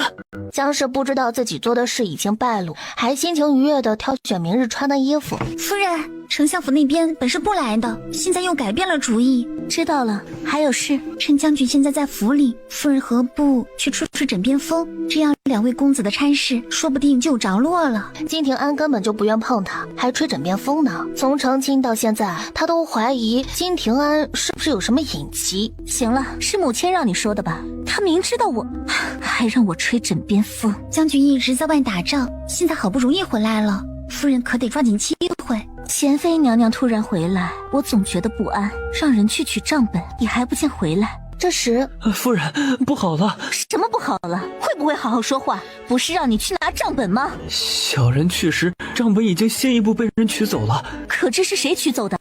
听掌柜说是个不认识的人，那人说是夫人让去取的。是我让去取的？难道是弟弟那边的人？行了，你先去忙吧。他命丫鬟拿了点点心，去到金廷安的院子。这就开始暗戳戳说娘亲仗势欺人了。将军，妾身给你送点点心过来。你还有事？将军在外打仗多年，如今回来可要看铺子的账本。铺子由你打理就够了，不用看。多谢将军信任妾身，妾身看将军房间过于简陋，不如……话没说完，便被金廷安直接打断。江氏悻悻地闭上嘴，贤妃这边也没闲着。张嬷嬷和花蕊整理账本，她则命人把屋里搬出去的花都挪到院子里。谁让你们把花往这儿搬的？贤妃娘娘让搬的。娘娘说，既然是赏花，自然是花越多越好，相信其他夫人会喜欢的。江氏闻言不敢再多说什么，可能是换了地方的缘故，于一洛没怎么睡好。娘亲不可能无缘无故这么做，等会儿有好戏看了。江氏院子里，大家往里边请。李夫人和李倩是最后到的。李夫人，李夫人一一打过招呼，才带着李倩坐下。听说蔡家公子考中了，李夫人和李小姐真是好福气呀。现在夸人家福气好，当初你可不是这么说的啊！李夫人，你别听他胡说。眼见两人就要吵了起来。今日既然是来赏花的，你们都少说几句。来看看我这院子里的花，这将军府的花是好看，可江夫人怎么把那干了的也摆出来给我等观赏？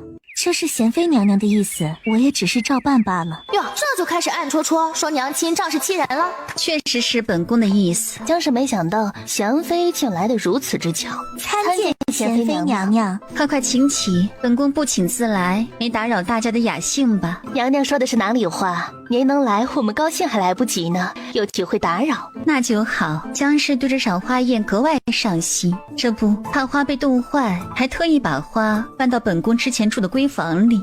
可昨日本宫突然回来，不得已才把这些花都挪出房间。娘亲这是用魔法打败魔法吗？意有所指，谁不会呀？江氏的脸青一阵儿白一阵儿的，贤妃表面看似在为她说话，实则把自己做的事都告诉了这些人。